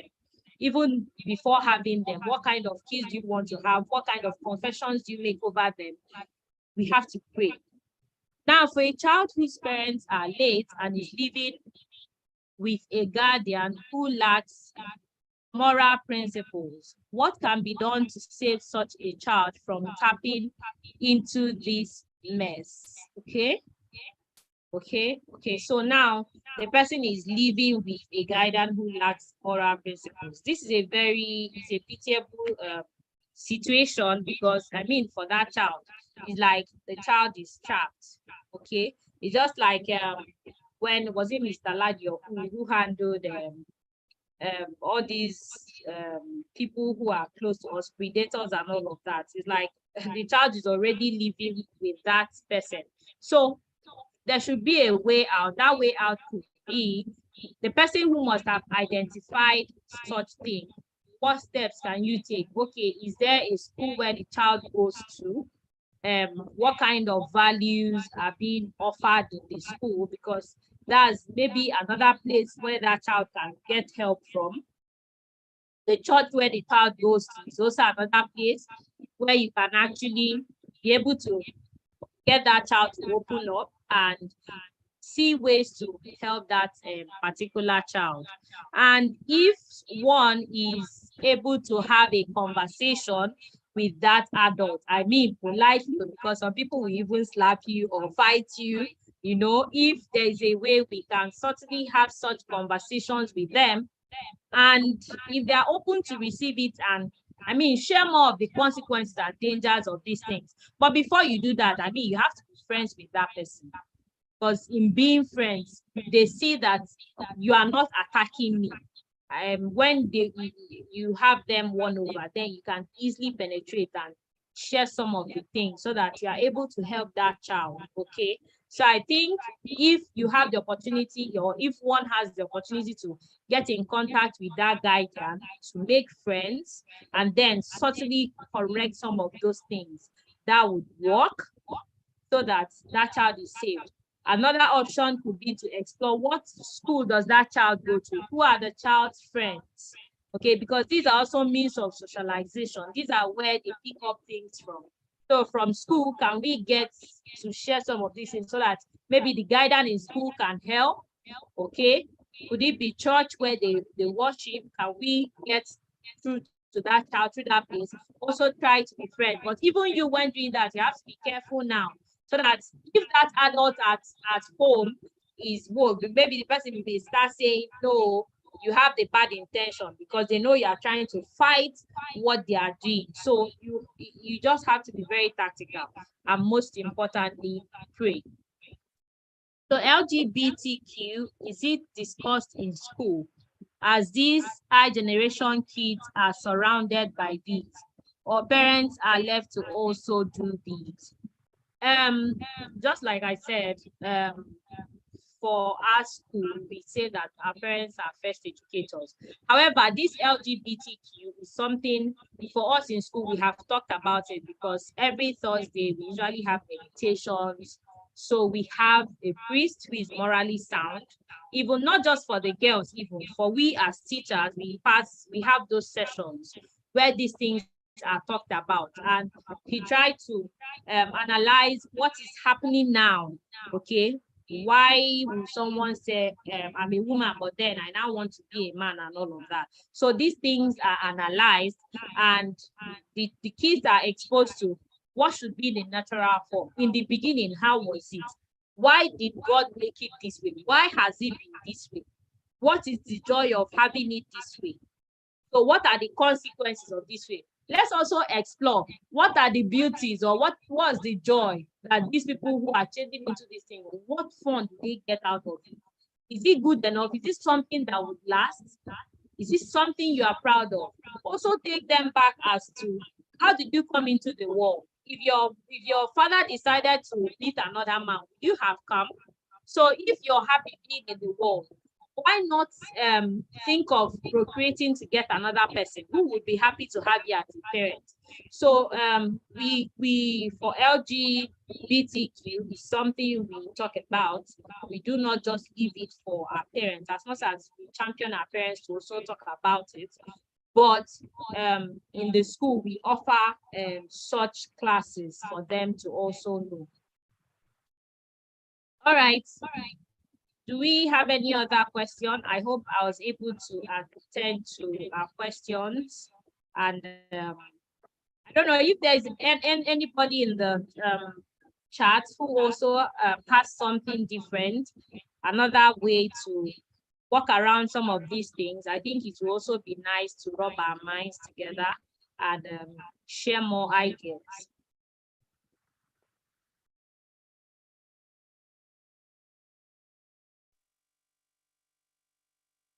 Thank you, Miss Melvin, Mrs. Melvin. It was a nice session. As she said, if there is any contribution, we can speak out because she's the last speaker for today and for the end of the conference. So if you have any questions, but in the absence of that, we'll be rounding up and closing the conference officially. Thank you very much. All right, thank you. Thank you, everyone. I really appreciate it. Thank you. I can see my colleagues at work. Thank you.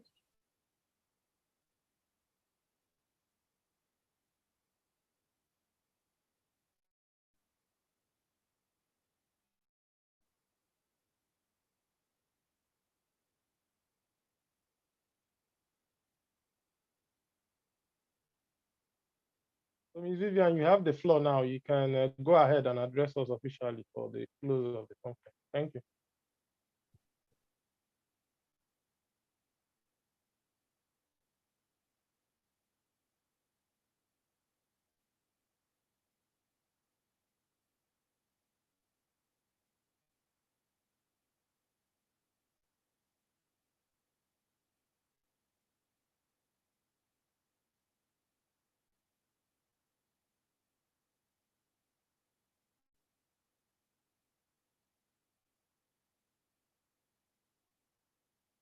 Miss Vivian, are you here? Hello?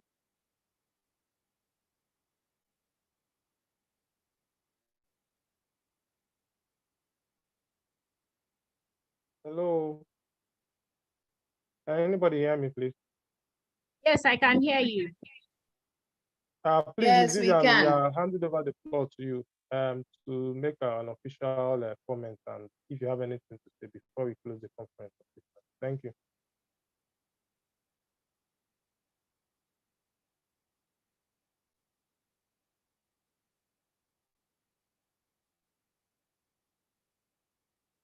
I think Vivian is out of the.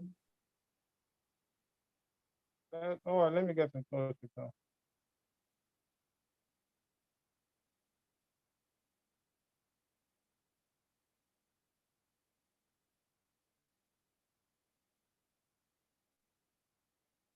Okay, thank you very much, everyone who was present. And I think officially we'll be closing this conference. Voice of the Teachers 2023. I sincerely appreciate everyone who has been present and who stayed with us right from the time we started and those who joined us along the week.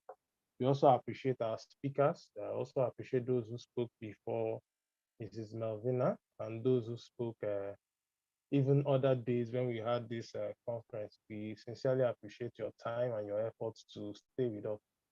As I said earlier on in the chat, we will be giving two free consultancy calls to two lucky people who I will choose from the people who are present to the end of this conference on how they want to start their online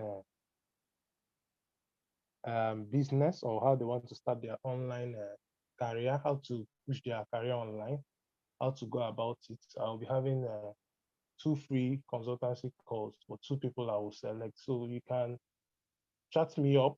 You can get my contacts from the Voice of the Teachers Tutors Hub platform and chat me up if you are interested. But I would select from people who are available to the end of this conference, as I promised. And on behalf of Voice of the Teachers team and Tutors Hub, I wish to thank you very much and wish you all the best. And we will be having this next year, God willing, and we believe that it will be better than what we had this year. So good night and cheers, everybody. We appreciate you and we wish you all well in your different life endeavors. Have a lovely week ahead and all the best. Thank you very much. Thank you. CJ. Thank you, Voice of Teachers. It's been awesome. Yes, thank you. Bye. Bye. Thank you.